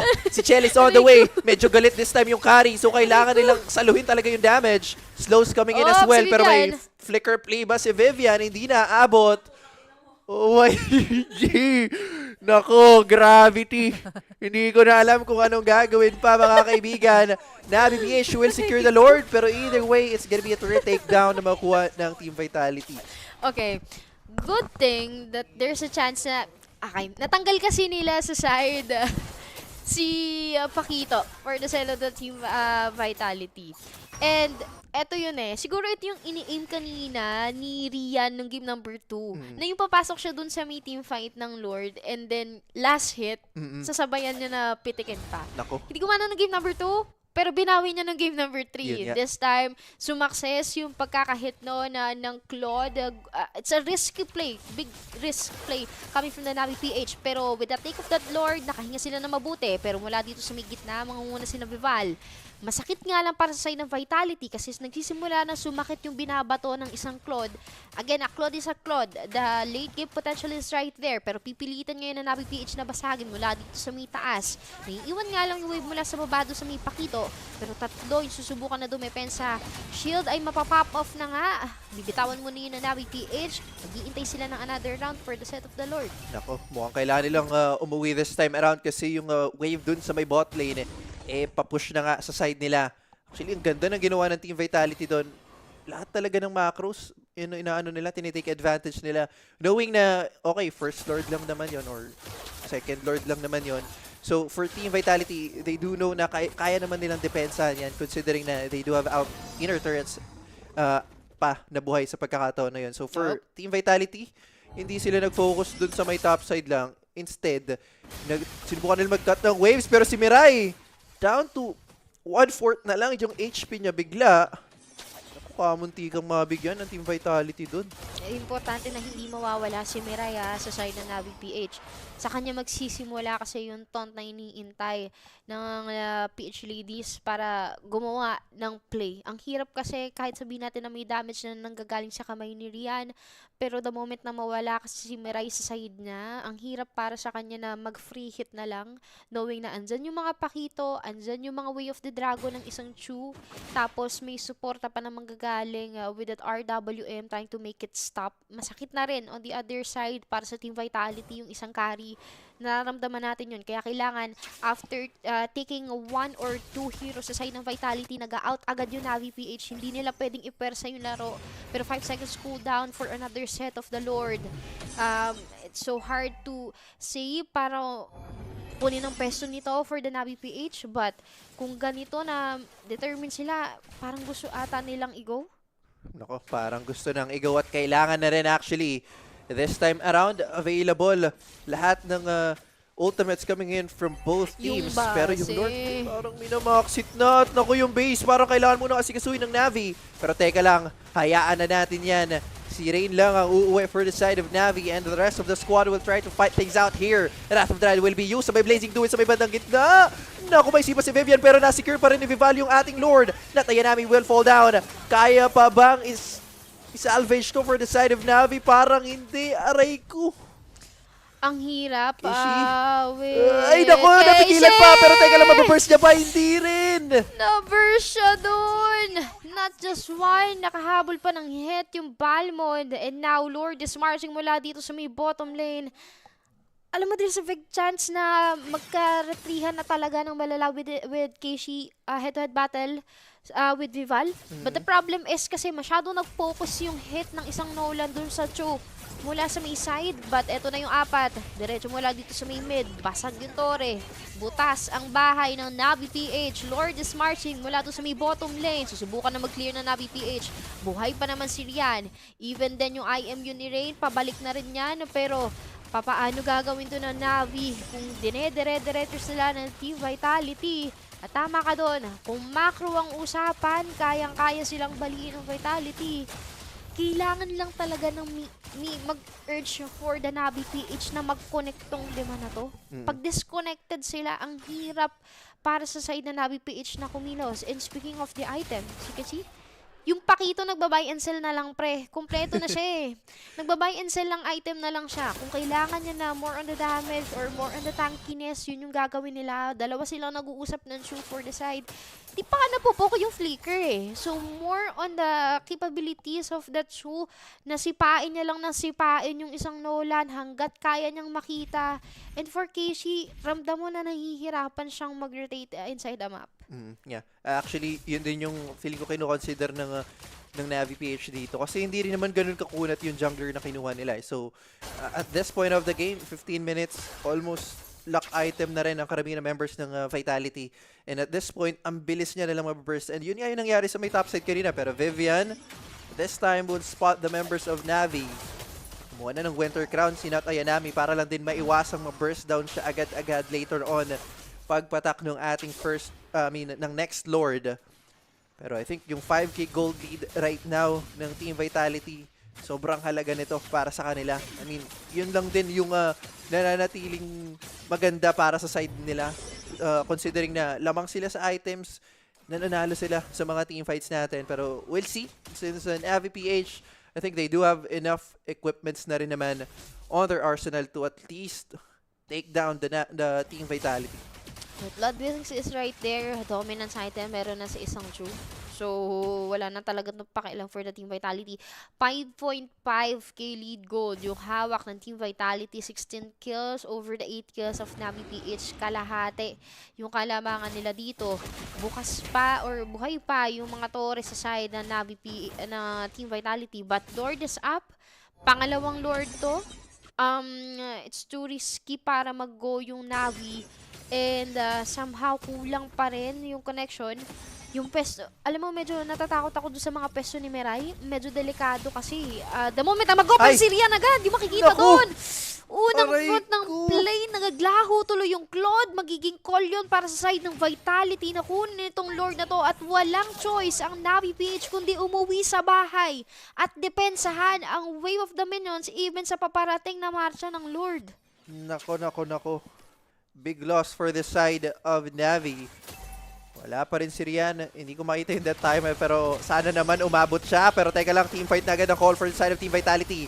Wala naman daw kasi si Rian. Walang damage leader. So okay na to for Vitality. Wala silang napatay this time after putting out a lot of ultimates on their side. Pero Lord is gonna be here. Nako, this could be it para sa side ng Team Vitality. Kaya pa ba depensahan? Kailangan nila yung damage. Pero ang ganda ng RWM. At least they were able to zone them out. Rian is here na. So pwede nang madepensahan to. Pero hindi siya pwedeng mamatay. May Blazing Duet na available. They made the members of Vitality back off for a bit. Pero tingnan natin kasi may panibagong wave pang paparating.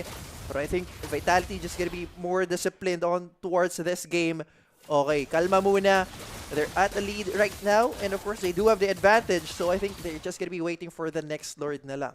Baliktad ata, Oblivion.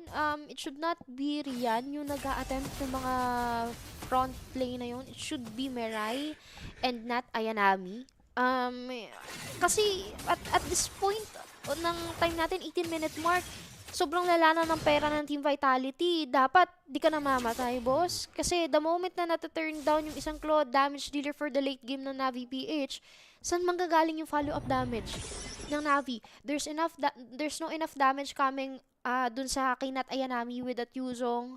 Yes, nakaka-turn down naman si Keishi. Pero pag nakikita kasi siya talaga ng Chu, ang hirap para sa kanya na gumawa ng combo na yun for that Nolan. And even si Rain, kahit kopyahin niya yung mga burst dito or Way of the Dragon ng isang Chu, parang hindi niya na alam kung sino ba yung dapat niyang tamaan. But this time, yung wave ng mga creeps coming from the Team Vitality, dire-diretso, pantay na pantay from top, bottom, and going on the mid. And considering the fact na nakakahinga pa naman yung NAVI PH, but kung ganito ka open or bukas na bukas, wala kang bintana, wala kang pintuan, as in haligi lang, pader lang yung nandun sa bahay mo. Hindi ko na alam kung paano dedepensahan to ng NAVI PH, but kung ganito na sobrang open na yung base nila, dapat talaga maging matalino. Bawal na yung makapasok yung mga error na pindot na yon kasi magiging call yun para sa Vitality na diretso na yung laban. I think communication is gonna be very important at this point na dapat magsisynchronize din talaga yung galaw ng NAVI PH. Kasi tulad nun, if ever na miss call for the side of NAVI, at this point, ang hirap na if ever magkaka-miss call ka ulit kasi anong gagawin nila? Mabibigyan or chances are matatapos na nga yung game natin. Pero mukhang aabangan lang nila kung sino mag-show up dun sa may top side. Pero either way, umuwi na lang muna sila. And I think pag nakuha pa ng Vitality etong Lord natin, possibly ito na rin yung katapusan ng NAVI PH para dito sa game number 3. So we'll see. Mirai, abangan niya lang. Check niya, ilan na lang ba yung HP ng Lord? So okay, medyo makapal pa naman. Pero for the other members of Vitality, ang ganda ng ginagawa ni Fumi Echo na instead of joining the team dun sa may Lord area, fino-force out niya na may isa ring umuwi sa side ng NAVI. Pero delikado yung person dito ni Rian kasi nasa gitna siya ng Chu and even ng Pakito. Anytime pwedeng mag-call out yun. Pero eto na yung Lord. Kanino kami makukuha? Si Bibal yung nakakuha nun. Pero si Keishi may ganti. Ay naku, na-cancel out yung Blazing Duel. Pero okay lang ba yun? Free hits coming in from Rian. Hindi siya pwede mag-BMI. So uuwi na lang ulit. Si Keishi ang magiging deads sa side ng NAVI PH. Pero parang hirap niya tang depensa nito considering na this is gonna be an enhanced Lord na hawak ng Team Vitality. No more turrets. Na extra line of defense for the side of NAVI and Team Vitality is looking strong para dito sa late game natin. Kompleto na yung item nila. May mga battle spells and ultimates pa silang available. And I don't think Keishi will make it in time para sa defense ang gagawin ng NAVI PH. Medyo mahirap to para sa side ng NAVI PH. Paano ilalaban ng NAVI ang kanilang game number 3 against sa Team Vitality? 5.8k lead gold. Lord is marching. Nakapasok na lahat sa Vitality dito sa base. Nako, teka lang. Si Rian ang ganda ng pingit pero muntik na mamatay. Si Fumi Echo sa may Blaze sa may likod. Winter Crown combo pero kailangan niya mag-BMI pabalik. Nakapaka-depensa. Vivian is falling low. Pwedeng mamatay pero si Nat Ayanami. Depensa ang gagawin ng NAVI PH and they will secure yung ating defense. Naku, buhay pa yung NAVI PH after that enhanced Lord na nakuha ng Vitality, after that siege na ginawa ng Vitality. Nabuhay pa yung NAVI pero round 2 yata to dahil may panibagong wave na paparating coming in from the side of Team Vitality. What's gonna be the call? Wala Blazing Duet this time. Wala ring Dragon. Pero okay, laban lang din. May Winter Crown. Kaso lang, sinagot lang din ng RWM sa kamilang banda. Bagsak si Nat Ayanami. Pero I think the free hits should work for now para sa side ng NAVI. Wala na namang Lord. So minions na lang ang kailangan asikasuhin ng NAVI. Walang ulti sa Vitality. Pero grabe yun, sakit na rin ni Rian. Ito yung kailangan ng NAVI PH. I think they could buy enough time para mag-respawn si Nat Ayanami. Pero yung stress, ito yung stress guys, kitang-kita nyo sa katabi ko. Wala ito. Hindi ito. Hindi ito totoo. Hindi ito totoo. Panaginip lang ito. At sasabihin ko ulit, Ate Yoko, your words po, oblivion. Lala. Pero okay. Okay. Eto nga kasi yun. Team Vitality got the huge number of kills, even the huge number of money itself. Yung count ng bounty nila is around 5.6k. But with that evolved Lord na turn down pa na NAVI VH, which is not difficult. Nangyari yon, ganito yung ginawa ng NAVI. The moment na nakapasok na yung Lord and even sa side ng lahat ng teams. Ay, si Fumieco! Namatay si Fumieco! Pero teka lang, may counter go yata yung Vitality. Nakafocus sila sa Lord. Medyo malayo si Keishi. Oh my G, yung Lord nakuha this time ng Vitality pero kaya naman yata nilang depensahan. Mag-go yung Navi dito. I think the call is to take them all down. Si Vivian ang magiging target for now pero may shoot po pala yung kailangan nilang umuwi. Magde-depensa muna yung side ng Navi ulit. Pero good thing is, Fumieco is out for the next 30 seconds. So I think okay to. Sa side ng Navi makakadepensa ba sila kasi kulang naman yung Vitality. Okay. Lord is marching. Wala si Fumieco. Pakito is down. Only Chu and Balmond are the first and the second layer na kailangan tumanggap sa Team Vitality. But Lord, eto na. Medyo makapal-kapal to. Buhay pa yung 5. Sisimulan na agad with the triad. Walang tinamaan. Lord lang yung nakuha doon. Mukhang focus muna sila sa Lord. Yun ang magiging call RWM. Naku, tinabahan yung mga tropa. Pero teka lang, may immortality pa naman. So buhay. Rian is actually falling low. Buhay pa rin. Shell is down. Pero the trade will be Rian sa kabilang banda. Naku, ano magiging plano? Bagsak din ang ibang mga tropa. Kailangan yatang umatras muna ni Nat Ayanami. Pero with that being said, 4 versus 4 ang ating kaganapan. Vival with a lethal counter. Wala ngayon yung parehong hitters sa magkabilaang squad. Pero depensa pa rin ang ipapakita ng NAVI PH. Kulang pa. Parang gusto pa ng isa pang round. Pero yung wave of the minions are now working dito sa may gitna. Kailangan mag-clear. Naka-conceal play ha, si Namiray. Mukhang maguguwa ata sila dito. Pero babantayan muna ng konti. Itong purple buff na to, kailangan makahabot si na Keishi. Sobrang kate. Sobrang lagkit, boss. Oh, yung aircon, wala na akong pakialam. Alam mo, hindi na ako sa relasyon kinikilig. Dito na lang kasi ramdam mo kung paano tumedepensa at humihinga pa ang NAVI PH. Again, pangalawang Lord na yung pumasok sa base nila, nakapag-def pa.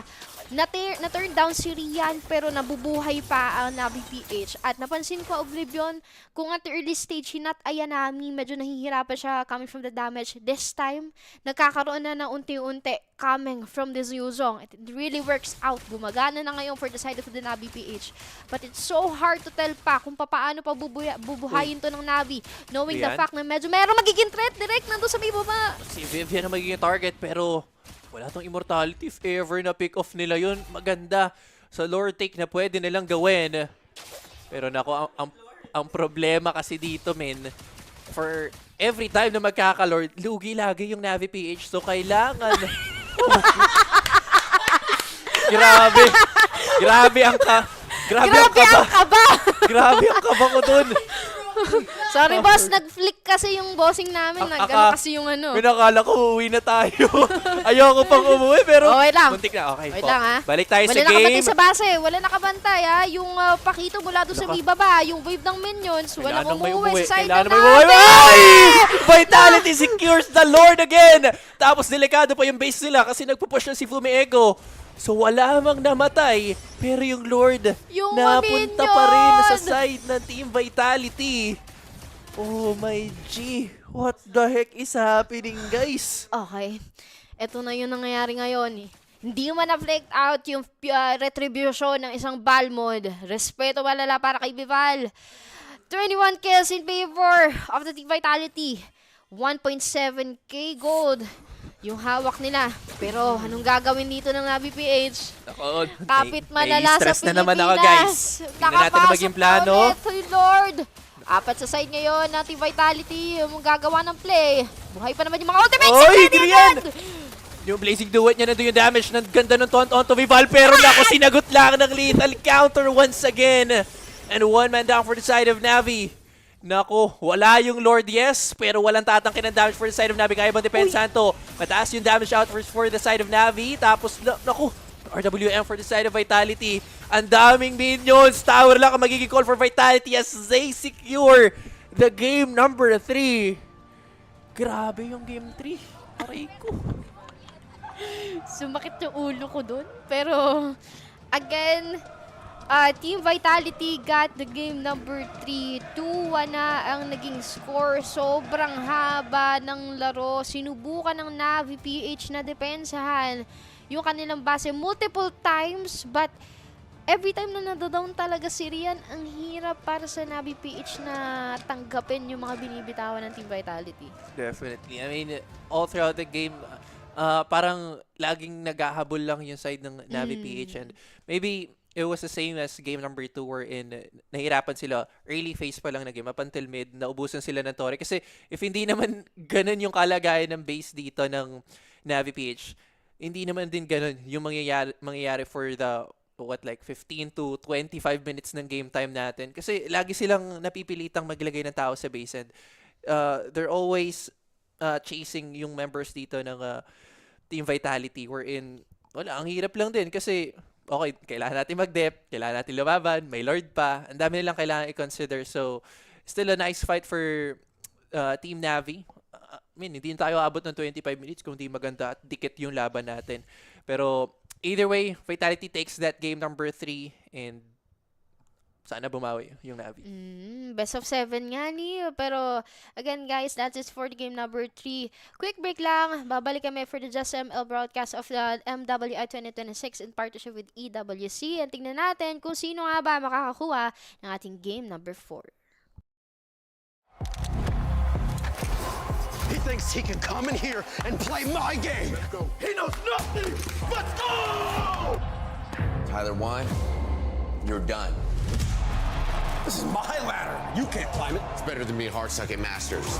You're going too far now. Your eyes buggy. Your elbows ashy. That airline? That's an L airline. Somebody better hold me. Okay, yeah. Do something then.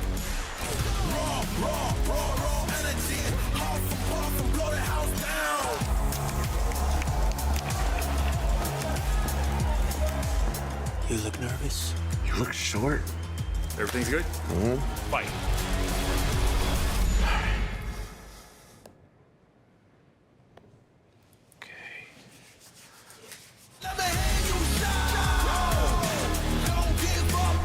Do you really need the wraps? Yeah, that feels like overkill to me.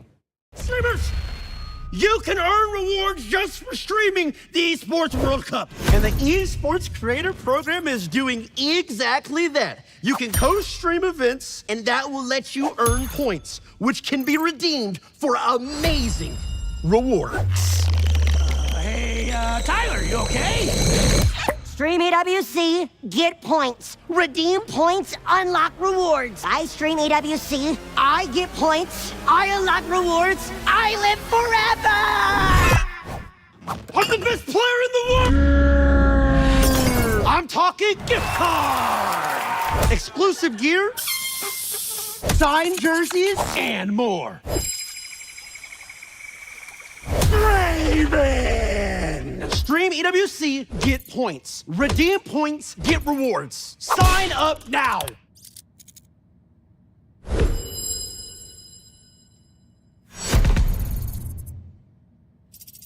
Wait, how do I set up?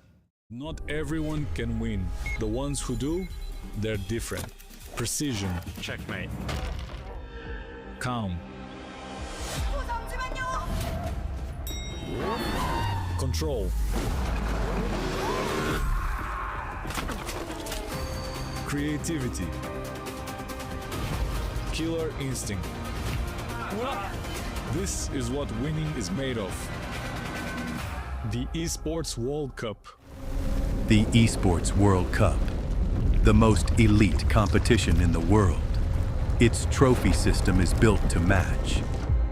The Club Championship Trophy, awarded to the one club that rose above the rest and reigned supreme across all EWC games. Every participant earns a key engraved with their name.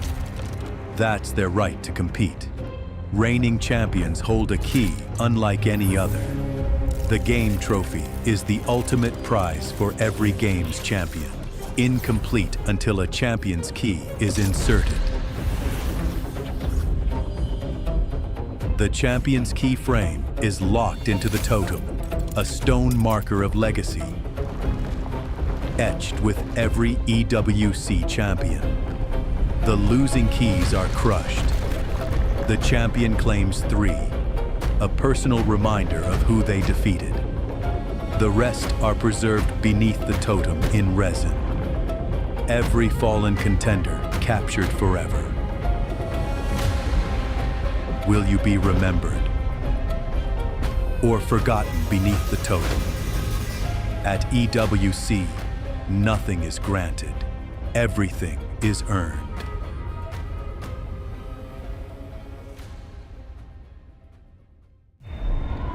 $75 million, 25 tournaments, over 200 clubs, only one club champion. The club championship is the beating heart of the Esports World Cup. Over 7 weeks, esports clubs send their players to compete. Every placement, every win, every podium earns points for their club. At the end of 7 weeks, every point counts. The club at the top walks away with $7 million and the title of Best Esports Club in the world. It's not about being the best at one game. It's about being the best across all of them. Depth, versatility, consistency under pressure.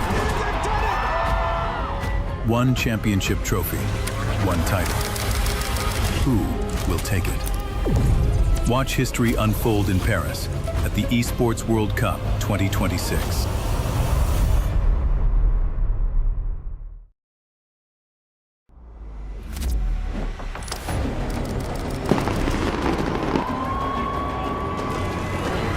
The Esports World Cup. In 2026, it comes to Paris. Across 7 weeks, more than 2,000 players from over 200 clubs go head-to-head in 24 of the world's biggest game titles. All chasing a life-changing prize pool beyond $75 million, with $7 million to the best esports club in the world. This summer, Paris becomes the capital of the gaming world. Who will rise above at the Esports World Cup 2026?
Welcome back, guys, into the game number 4 between the NAVI PH and Team Vitality. Sad to say, 2-1 na po ang score in favor of the Team Vitality. At direkta na agad natin kay Direk in 3, 2, 1. Ayun, tanong mo si Direk may paton sakto eh. Yan yung gusto ko kay Direk. Siguro ano to, XP jungle, ano siguro to, no? Mga tanke, ano yung hero. Mabilis yung pindot eh, on the spot. Roamer daw. Pero, diba? Sabi. Eto na guys, bans coming in from Navi are gonna be Hirara, Marcel, and Eve. Then they're gonna be picking yung Alice and Lilia natin. Meanwhile, for Vitality, Claude ang first pick nila after banning out yung Carry, Baksha, and Chip. So, guys, mga nagko-comment dyan, naiintindihan namin kayo. Yes, medyo naging nakaka-stress yung game number 3 natin. Yes. Ang dami nangyari eh. Di ba? Pero babawi ang Navi PH para dito sa game number 4 natin. Feeling ko naman nahanap na nila yung groove nila dito after losing 2 straight games against Vitality. I think, G na to para sa side ng Navi. Pero at the end, Esme ang kinuha ng Team Vitality. Parang mahirap to alam mo, parang nakakaramdam ako ng link kasi may Esmeralda, Claude, tapos may Atlas. Nga, no? Combo. Kasi diba, kung na ginagawa ng Vitality, after ng Fatal Link, biglang papasukan niya ng Tempest of Blades. Pag bawas na. No. Pero, kung meron kang Claude, Moscovers muna tayo. Tamang fishball muna. Tingnan natin kung gagana ba ang pagka-Pinoy natin dito sa mga kakagutom tuloy. Long game kasi boss eh. Parang oo nga. Parang amoy bulalo na, alam mo yun, maumami yung lasa, ganun. Pero, Moscow with that SOD, titingnan natin kung gagana ba ang pa-late game dito ng Navi. So far, di mo naman masabing late game kasi may Alice din on the side and may tamang pabolang kristal naman yung isang Lilia dito. I can say which is a good thing. You will never go wrong with trying to choose this Lilia kasi yung black shoes magiging available. Ang inisip ko na lang, mag-choice ba siya to use that flicker or maybe the Fury kahit na meron siyang black shoes. Pero feeling ko mag-Fury to kasi dapat irespeto niya pa rin yung pick heroes ito coming from Team Vitality. Pero out of that pick, nakaban na sila ng isang Eve and Kimi. Sa side naman ng Team Vitality, Carry and Beleric yung tatanggalin. Carry, Beleric. This time, ban for the side of Navi. I think ang kailangan nilang tanggalin yung binanggit mo kaninang Ling. Pero hindi naman tinatanggal ng Navi yun Sige boss, kaya mo yan. Yung nakaraan lang ulit. Sa Sagio. Okay na. Yan. Valentina ang tinanggal. Talaga? Talaga? Alam mo yung meme na yung gumanon siya tapos biglang gumanon. Yun yung nagaling yung nangyari. Akala ko yung Esther na meme Yun yung Esther. Pwede rin, oo. Pero Valentina will be taken out sa side ng Navi PH. Walang Yi, walang Kimi, walang isang Valentina. So, wait, may Gord pa May Gord ayun, sinabi pa. mo. Pipik tuloy nila yan. Ay, sorry. Ipipik. Okay. Hindi narinig yun. Hindi narinig. Hindi nyo narinig yun. Hindi nyo narinig yun. O, bakit? O, pero, speaking of the mid, ang dami pang pwede maging available. Actually, gumamit sila kanina ng mga Selena Selena pwede. pa. Pero, yun. Tutu. Mirai. Tutu na. Mirai. Sa ngalan ng kutsyon ni Ate Yuko na mayroong Patrick and SpongeBob, eto ka na ngayon with your glue na ginamit mo ng game number 1. So, may choice naman ngayon na mag-pick ang Team Vitality ng kanilang pang-lock na heroes, which is the 4th and the 5th pick heroes. Ano kaya ang pipiliin dito nila Vivian at saka nila Chell? Para sa kanilang jungle and as well sa kanilang mid laner. Selena tapos, sa choice. Tapos, di ba? Sabi sa'yo Pag basta bukas mo yung Atlas, tas Esmeralda Cloud, matik sa Vitality, Ling agad, Tempest of Blades. Ganun. Kumbaga, ang ginagawa kasi ni Vival dyan is last hit lagi ipaprayo niya. Pag alam niyang aasimin siya at the early stage, last hit lagi. Tapos out, di muna siya sasabay doon. But right now, since lock na yung heroes coming from the Team Vitality, may chance na yung NAVI PH na pumili ng kanilang jungle. Pero wait lang ha. Di pa natin Yung sure. Alice, possible pa na maging jungle. Oo. Pero pwede din gamitin ni Nat Ayanami for the XP. Ano kaya ang last pick dito ng NAVI PH? Would it be an XP laner? Or... Wag ka nang bumulong, maririnig din. Ay, maririnig din pala yun. Sorry. Or ganun ka lang ba sa bulong? Ganon. Okay. Oy! Binalmond! Nako. Kung inaagawan nyo kanina ng mga objectives ng Turtle Lord, ako naman ang mga agaw ngayon. Parang ganun na sistema ng NAVI PH dito. Pero, link pa rin kasi yan.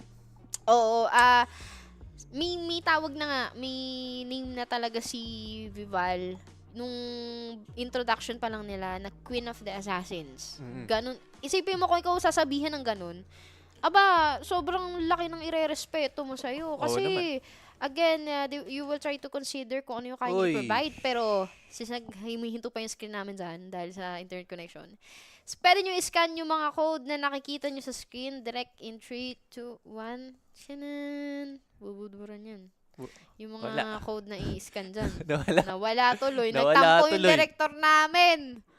May lalabas na mga code dyan sa screen na makikita nyo. Round 2. Pwede kayong mag-join sa ating community, mag-join sa aming Discord. Pwede din kayong magbigay ng inyong opinion sa EWC kung anong napapansin nyo. Pwedeng good or bad. Pwede din guys. Lahat yan acceptable. O kung gusto mo mag-grant dahil hindi mo nagustuhan yung laro ng game number 3 kanina, pwede ka ding magbigay ng opinion mo doon. And of course, sa mga predictions nyo din na gusto nyo sumabay for the EWC, mamaya, may bar ng code dyan na lalabas sa inyong mga screen. Pwede nyong i-scan yun. Malay nyo, may chance kayong manalo ng parang $300,000, no? USD.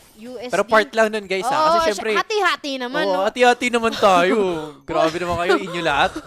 Inyo lahat? Ano kayo lang paborito ni Lord? Hindi mo ganun, boss. Pwede yun. Hati-hati tayo. Parang hati lang ng iPhone ni Madam, Yeah.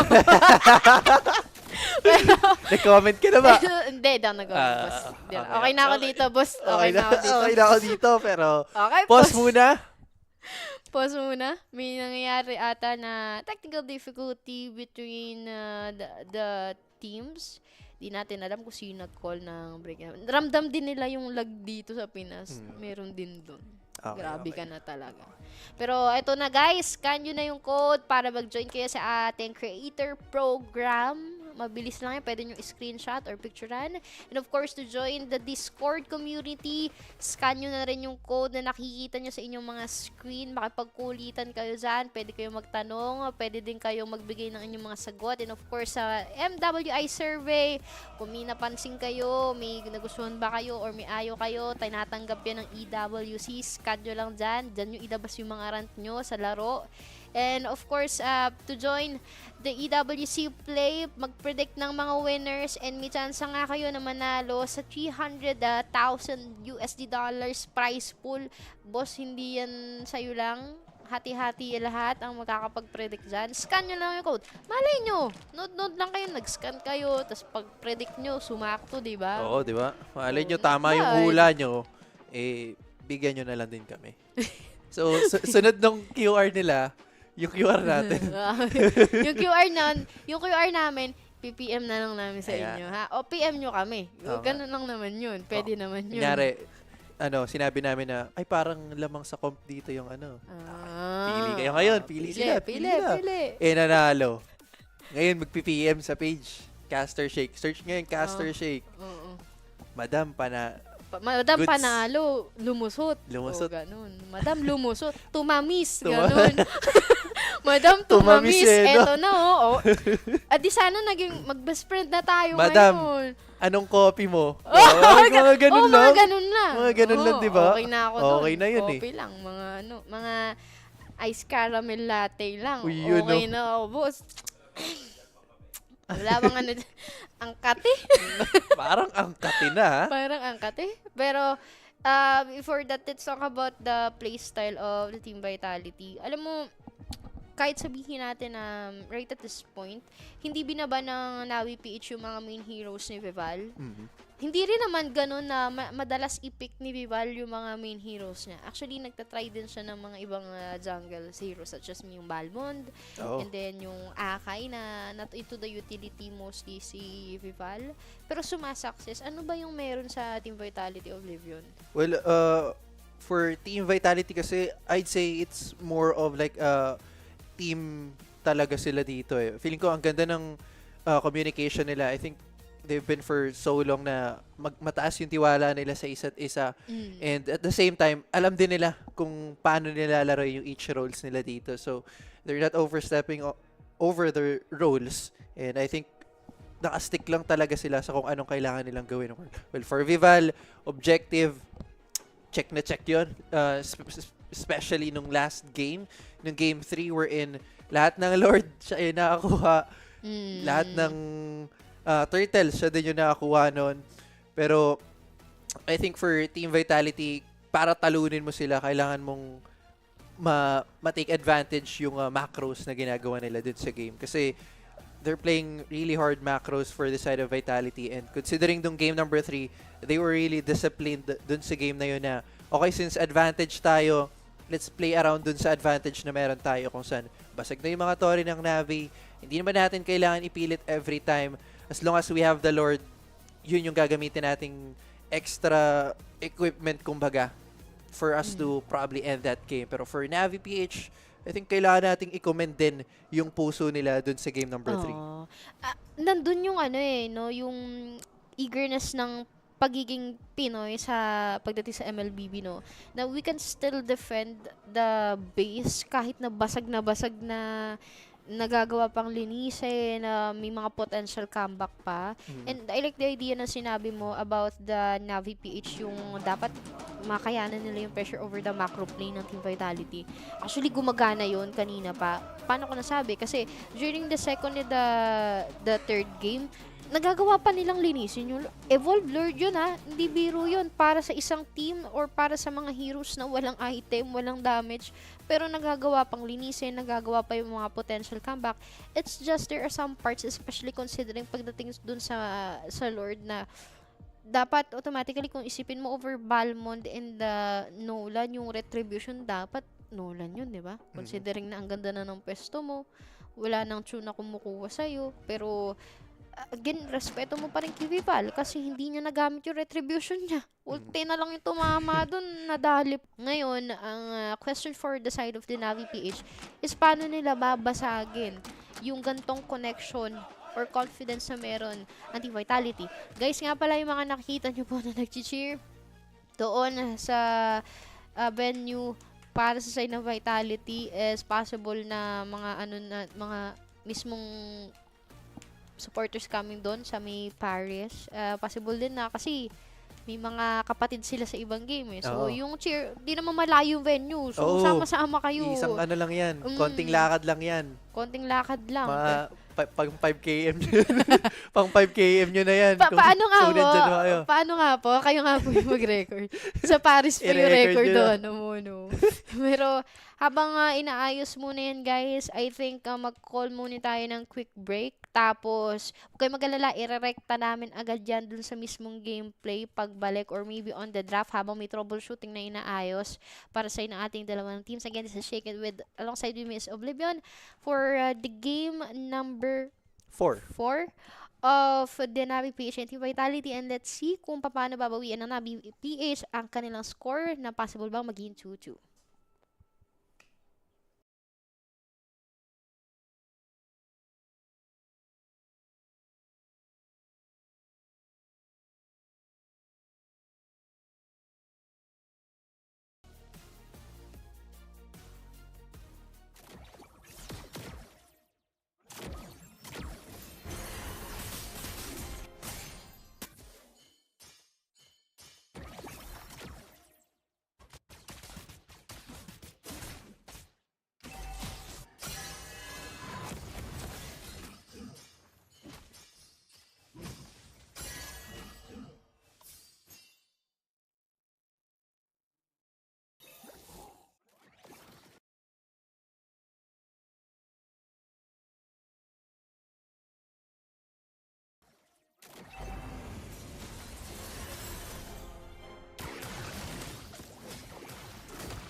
Welcome back guys, eto na. Sorry, pasensya, nagkaroon lang ng mga... Basta, yun. Nangyari na ang magic dapat- yung mga connection. Nangyari na ang dapat mangyari. Oo. At nandito na tayo sa ating game number 4. Still 5-5 ang score natin as of now. If we're gonna be looking into it, Rian, as of now, currently 0-2. Chell naman, medyo halos pantay lang naman siguro to. 0-0-2. Pero I think for Navi this time around, they're in a safer option compared with the game number 3 and 2. So let's see, kasi up na yung Lord this time. And I think Navi is gonna be contesting this one. Considering na pushing din yung wave nila dun sa may bandang ibaba. So tingnan natin ano magiging plano for Team Vitality. As of now, walang nandun sa area ng Lord Parehong teams actually, naghihintayan lang kung sinong unang lalapit at kakapit dun sa Lord. Medyo mahirap to. Nakakahabol pa naman si Kishi, nakakuha ng turtle mula doon kanina. Pero Lord is first Lord of the gameplay. Nakapeso agad yung Team Vitality. Apat yung magkoconnect ngayon sa side ng Navi PH. Si Fumi Echo medyo alanganin for the Esmeralda nandun sa may left corners. Pero mag-go na yung Navi. Go na nga. Ando na yung Beyblade play pero throne of ruin sa may bandang kabila. Lord still secure for the side of Vitality. Babagsak si Nat Ayanami. Naku, naiwan kasi sa gitna ng tatlong miyembro ng Vitality yung SOD tumama pero actually hindi na rin sumama pa si Rian. I think that's still gonna be a good call for Rian considering na wala na si Nat Ayanami dun sa team fight. Pero okay, pagbalik. 1 kill secured for the side of Vitality plus Lord this time on their side. So Nat Ayanami is gonna be up after 15 seconds. I think aabot naman siya para dumipensa kasama ang squad ng Navi. Ang hirap to para sa side ng Navi PH. Though it's too close pag in terms of the number of kills, but pagdating doon sa pera, 3k lead gold na yung hawak ng Vitality. Ngayon, kailangan nilang linisin yung wave mula dito sa may gitna. Lord is marching mula doon sa may bottom lane. Nahihirapan ang Navi PH humanap ng pesto, pero Vivian sisimulan agad. Umpisahan nga agad nila yan. And this time, Lord will be marching dun sa may bot side. I think mapapaputok yung Holy Shield ng Navi PH on this area. And, after nun, mukhang mapabasag din yung outer turret dito sa gitna. Yes. So Navi PH has their backs against the wall. And parang ito na naman, parang game number 3 and game number 2 lang na 12 minutes ng game time natin. Ganun ng ganun yung nangyayari dito. Laging nahihirapan yung Navi PH when it comes to objective taking. And after nilang ma-pick offan dun sa objective na yon, nauubos at nawawala yung kanilang mga tore. Pero team fight tayo this time. Blazing Duet with a Fatal X combo. Pero teka lang may Falling Star Moon pa dun sa may bandang gitna. Pero si Rian naman magiging target. Sakto lang din. Spear of Misery niya. Kaso lang tinamaan ng pana coming in from Cine. Vival will survive that one. After that lethal counter coming in from Keishi. So no casualties from both sides and depensa lang ang pinakita ng Navi. And you can see na kung enough na yung item, I think for that Moskov ni Rian, pwede niyang ma-down doon yung isang link. But good thing na yung pagka-throw ng isang arrow, na throw na doon sa may side ng bato. But it's so hard para sa side pa rin ng Navi PH to pull that play out of the Team Vitality. Now, 3.5k lead gold yung lamang ng Vitality dito. Si Vivian pa rin yung gumagawa ng play. Pero alam mo, mas nakafocus kasi yung Navi PH in terms of dun sa rotation ni Vivian. Imbes na dapat dun sa connection between the XP mid and the jungler ng Team Vitality. And right at this point, susubukan nila. Ito na. Si Vivian ang mabibigyan sa side. Ang ganda ng pwesto din ni Mirai sa kabilang banda. Pwedeng sumampo kahit isa lang sana sa side ng Vitality for another pick-off. Pero teka lang. Ano magiging plano ng Navi dito? Are they gonna be chasing someone down or push na lang yung magiging call nila? They're gonna be funneling towards top side. Di ko alam anong naging call ng Navi doon kasi yung bot lane nila pinupush na ngayon ni Vival and someone needs to go back home para depensahan to after nung pick-off na yun, which should have been a good thing for Navi. Parang sila pa yung napasama pero mukhang ma-force out yung Tempest of Blades this time around. That's gonna be a good thing considering na meron tayong Lord. And Navi this time trailing behind the gold Pero parang kaya nilang ilaban to kasi wala namang retribution si Bibal. Walang retribution pero mag-go ata yung Navi dito, babawasan lang yung Lord. Lord Dance, pero may nakaredy mula dito sa milikon, si Fuji Echo agad. Nako, si Fumi Echo, naiwasan naman nila kaso yung pana hindi for Mirai. Still focus on the Lord na magiging call. 7 seconds para doon sa retry. Naku, binaytay maigi ng Vitality at si Mirai pa yata yung pwedeng mabigyan sa kabila. Pero on the flip side, that's gonna be Vivian who's gonna be falling down. Pero eto na yung game time. Sabi ni Vival, Tempest of Blades, na-reset na yung Lord. Pero game time ulit with the Throne of Ruin. Tinamaan yung dalawa Fumi Echo falls down. Triple forcation this time. And Navi is back on track. Kaya na nila tong ipanalo, guys. Lord on hand. Round of applause para sa side ng Navi as they secure the Lord. Grabe. Boss, kaya naman pala. Okay. Ito yung nangyari doon sa may Lord na yon. Nabawasan ng Navi PH yung Lord into at least half ng bar ng Lord na yon. Good thing na na-force yung Tempest of Blade ng isang Ling dun sa pagkakamark ng isang Moscow with the Navi PH. But the moment na bumalik agad yung ultimates, and even on the retribution, hindi rin sumakto. Kasi nabitawan din ng mga kasama from the Team Vitality. Pero this time, Navi PH, mag-go sila dito sa may mid. Pipilitin nilang basagin yung Torre mula doon sa may gitna. Ako, gitna yung kanilang magiging target.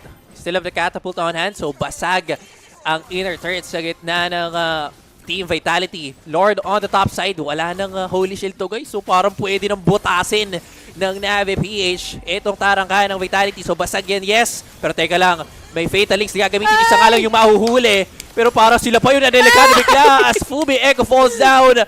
Makapal pa rin yung buhay ng ating Lord. Yung Blazing Duet walang tinamaan. Goods na goods para sa side ng Navi. Pero yung free hits coming in from Rian is doing it. Tempest of Blades will connect on to pero wala na ring damage yan. Atras muna ang call for Navi. Respeto pa rin ang ipapakita nila as they will just try to secure the next objective of this game and potentially end this one. Good thing na out of that fight, nakahinga ang Team Navi. And with that rest of play, nagawa nila yung plano na diretsuhin yung pagbasag ng Torre pagdating sa mid, even on the top lane. Butas ang bahay ngayon ng Team Vitality. And Navi PH got their money back with rounding around 400 to the 500 yung gold nila dito. Somehow, nakakahabol pa naman yung Vitality. But in terms of the 16-minute mark, Oblivion going to 17-minute mark, masakit na si Rian being that Moskov. Good thing about this Moskov of Rian, nakakahanap siya ng pwesto. Pwede siya maging intense kung kailangan. Pwede siya bumato lang na sibat with that SOD. Pwede maka-repo for the side of the Navi PH. But at the same time, yung mga sibat na yun, yung tumutulak dun sa Ling na gustong mag-pick up sa kanya. Pero ito na naman. Naku, ganda ng Throne of Ruin doon. Kaso lang sinagot sila ng Blazing Duet Fatal Links combo ng Vitality. Pero buhay pa rin naman sila. Vivian is actually very low. Rian with the SOD. Tumama, pero hindi na papasok pa. Pero si Bibal, the superhero entrance is here. Pero kaya niya bang makapatay? Sakto lang din yung win chance. Ni Rian at siya pa yung mamamatay. Killing spree for Rain. 20 seconds sa next Lord, pero 40 pa yung death timer ni Bibal. Ito na yung opening na hinihintay ng Navi. Okay, good call for the side of the Navi PH. And good thing din na napipigilan na ni Rian yung eagerness na okay, mag-go lang ako na mag-go. Compared to sa game number 2 and game number 3, at least this time, hinahayaan niya muna na kumilos yung mga frontliners nila for the Navi PH. And with that with that, di ko in-expect yun na kapag out pa, ang bilis after ng slide yun ng out, biglang regen and then Winsan. Pero ito na agad with that Lord. Nako, si Vivian down to half HP. Pwedeng bigyan na agad to kasabay nung Lord. Yan ang call for Navi as they secure the Lord. Throne of Ruin naman sa may bandang gitna. Si Vivian lang ka lang magiging target. Makakatakas ba na force out yung flicker? Pero may flowing blood pa. May perfect match na magagamit palayo. Pero yung gapiso na buhay ni Vivian ang magpapasurvive sa kanya. Pero either way, Navi is on the driver's seat right now. They have the Lord on hand. At eto na yung hinihintay natin, mga kaibigan, na pagbawi ng Navi. Magagawa na ba nila to using this Lord? Sana. Ay, naiiyak na. Wala pa nga naiiyak na agad. Pero nakakaiyak kasi talaga. Pero ito na, yung Lord ay nagmamarcha na mula sa may taas. Evolved Lord na nakuha ng NAVI PH. 2.4k gold. Ang hawak nila ngayon. Buhay yung 5. Yung bawat sibat, pero meron na sa gitna. Patay agad yung dalawa! Tapos susunod-sunod rin na lang ito ng NAVI. Ang kapal pa ng buhay ng Lord, so parang wala nang magagawa. Pero teka lang, may blazing duet. Medyo delikado, pero wala na rin naman kasing gagawin yan. Basag yung Torres sa gitna. Iniisa-isa na lang yung tropahan ng Vitality, pero mukhang kailangan ng i-tower lock ng NAVI as they secured the second win of this best of 7 series. Bawing-bawi. Bawing-bawi, mga kaibigan. Ito pa, boss. Pero that's it, guys, for the game number 4. And I can say Oblivion na nakapag-reset ang NAVI PH. After that, multiple numbers of mistakes coming from the game number 2 and game number 3, they really took it as a lesson na hindi na dapat maulit pa. And actually, to be honest, kung sa akin lang yun, parang nung itong game number 4 na, parang sa akin, parang alanganin na. Kasi nasa momentum na yung Vitality. Pero, nung pinag-uusapan natin kanina, ano yung gagawin ng NAVI PH trying to destroy that momentum? Mukhang ibang face na agad yung nilabas doon ng NAVI PH. Yep, definitely. And, palakpakan muna natin, guys. Ang gandang bawi para dito sa Team NAVI.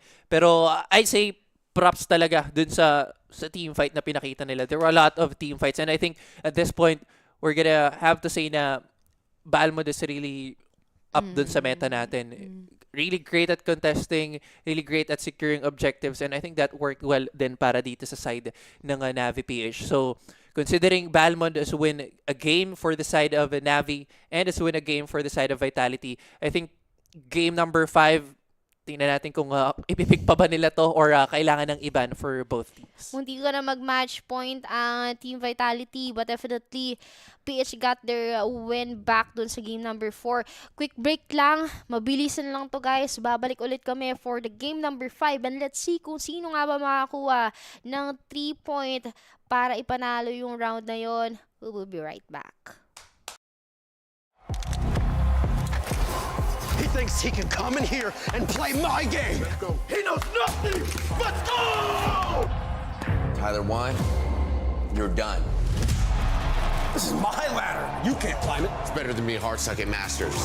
You're going too far now. Your eyes buggy. Your elbows ashy. That airline? That's an L airline. Somebody better hold me. Okay, yeah. Do something then. Raw energy. House from blow the house down.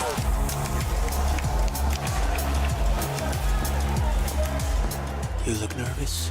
You look short. Everything's good? Fight.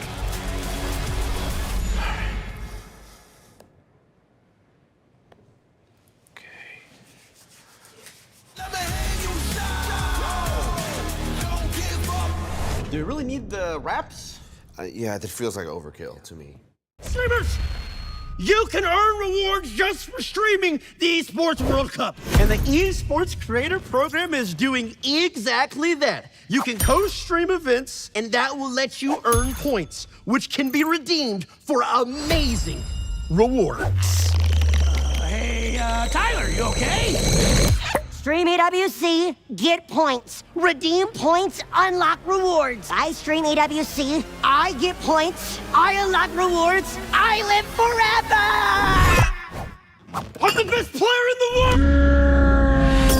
I'm talking gift card! Exclusive gear, signed jerseys, and more. Raven! Stream EWC, get points. Redeem points, get rewards. Sign up now!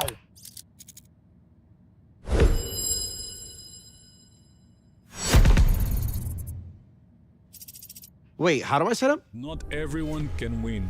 The ones who do, they're different. Precision. Checkmate. Calm. Control. Creativity. killer instinct. This is what winning is made of. The Esports World. The Esports World Cup, the most elite competition in the world. Its trophy system is built to match. The Club Championship Trophy, awarded to the one club that rose above the rest and reigned supreme across all EWC games. Every participant earns a key engraved with their name. That's their right to compete. Reigning champions hold a key unlike any other. The game trophy is the ultimate prize for every game's champion, incomplete until a champion's key is inserted. The champion's key frame is locked into the totem, a stone marker of legacy, etched with every EWC champion. The losing keys are crushed. The champion claims 3, a personal reminder of who they defeated. The rest are preserved beneath the totem in resin. Every fallen contender captured forever. Will you be remembered or forgotten beneath the totem? At EWC, nothing is granted. Everything is earned.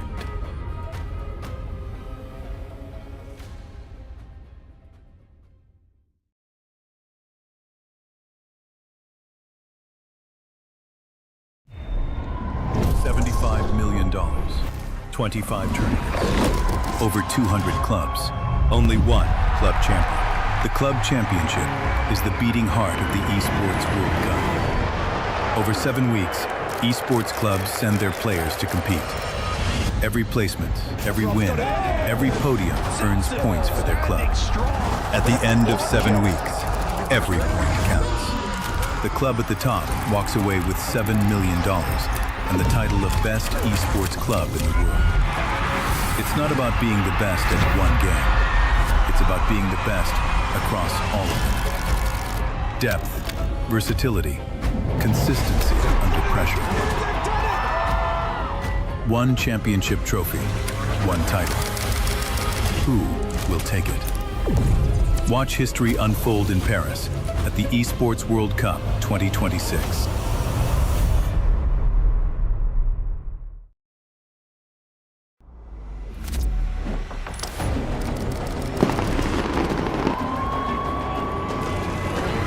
The Esports World Cup. In 2026, it comes to Paris. Across 7 weeks, more than 2,000 players from over 200 clubs go head-to-head in 24 of the world's biggest game titles. All chasing a life-changing prize pool beyond $75 million, with $7 million to the best esports club in the world. This summer, Paris becomes the capital of the gaming world. Who will rise above at the Esports World Cup 2026?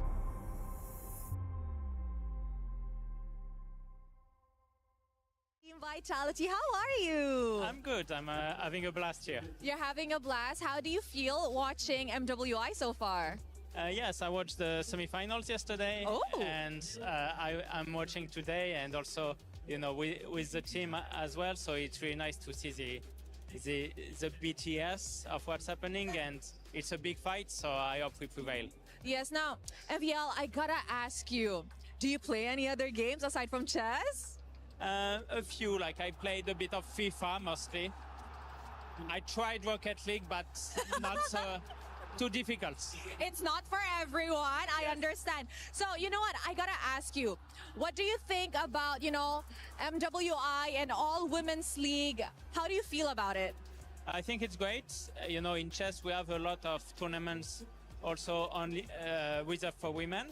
So, but hopefully it happens at the EWC in the next few years, but it's not up to me.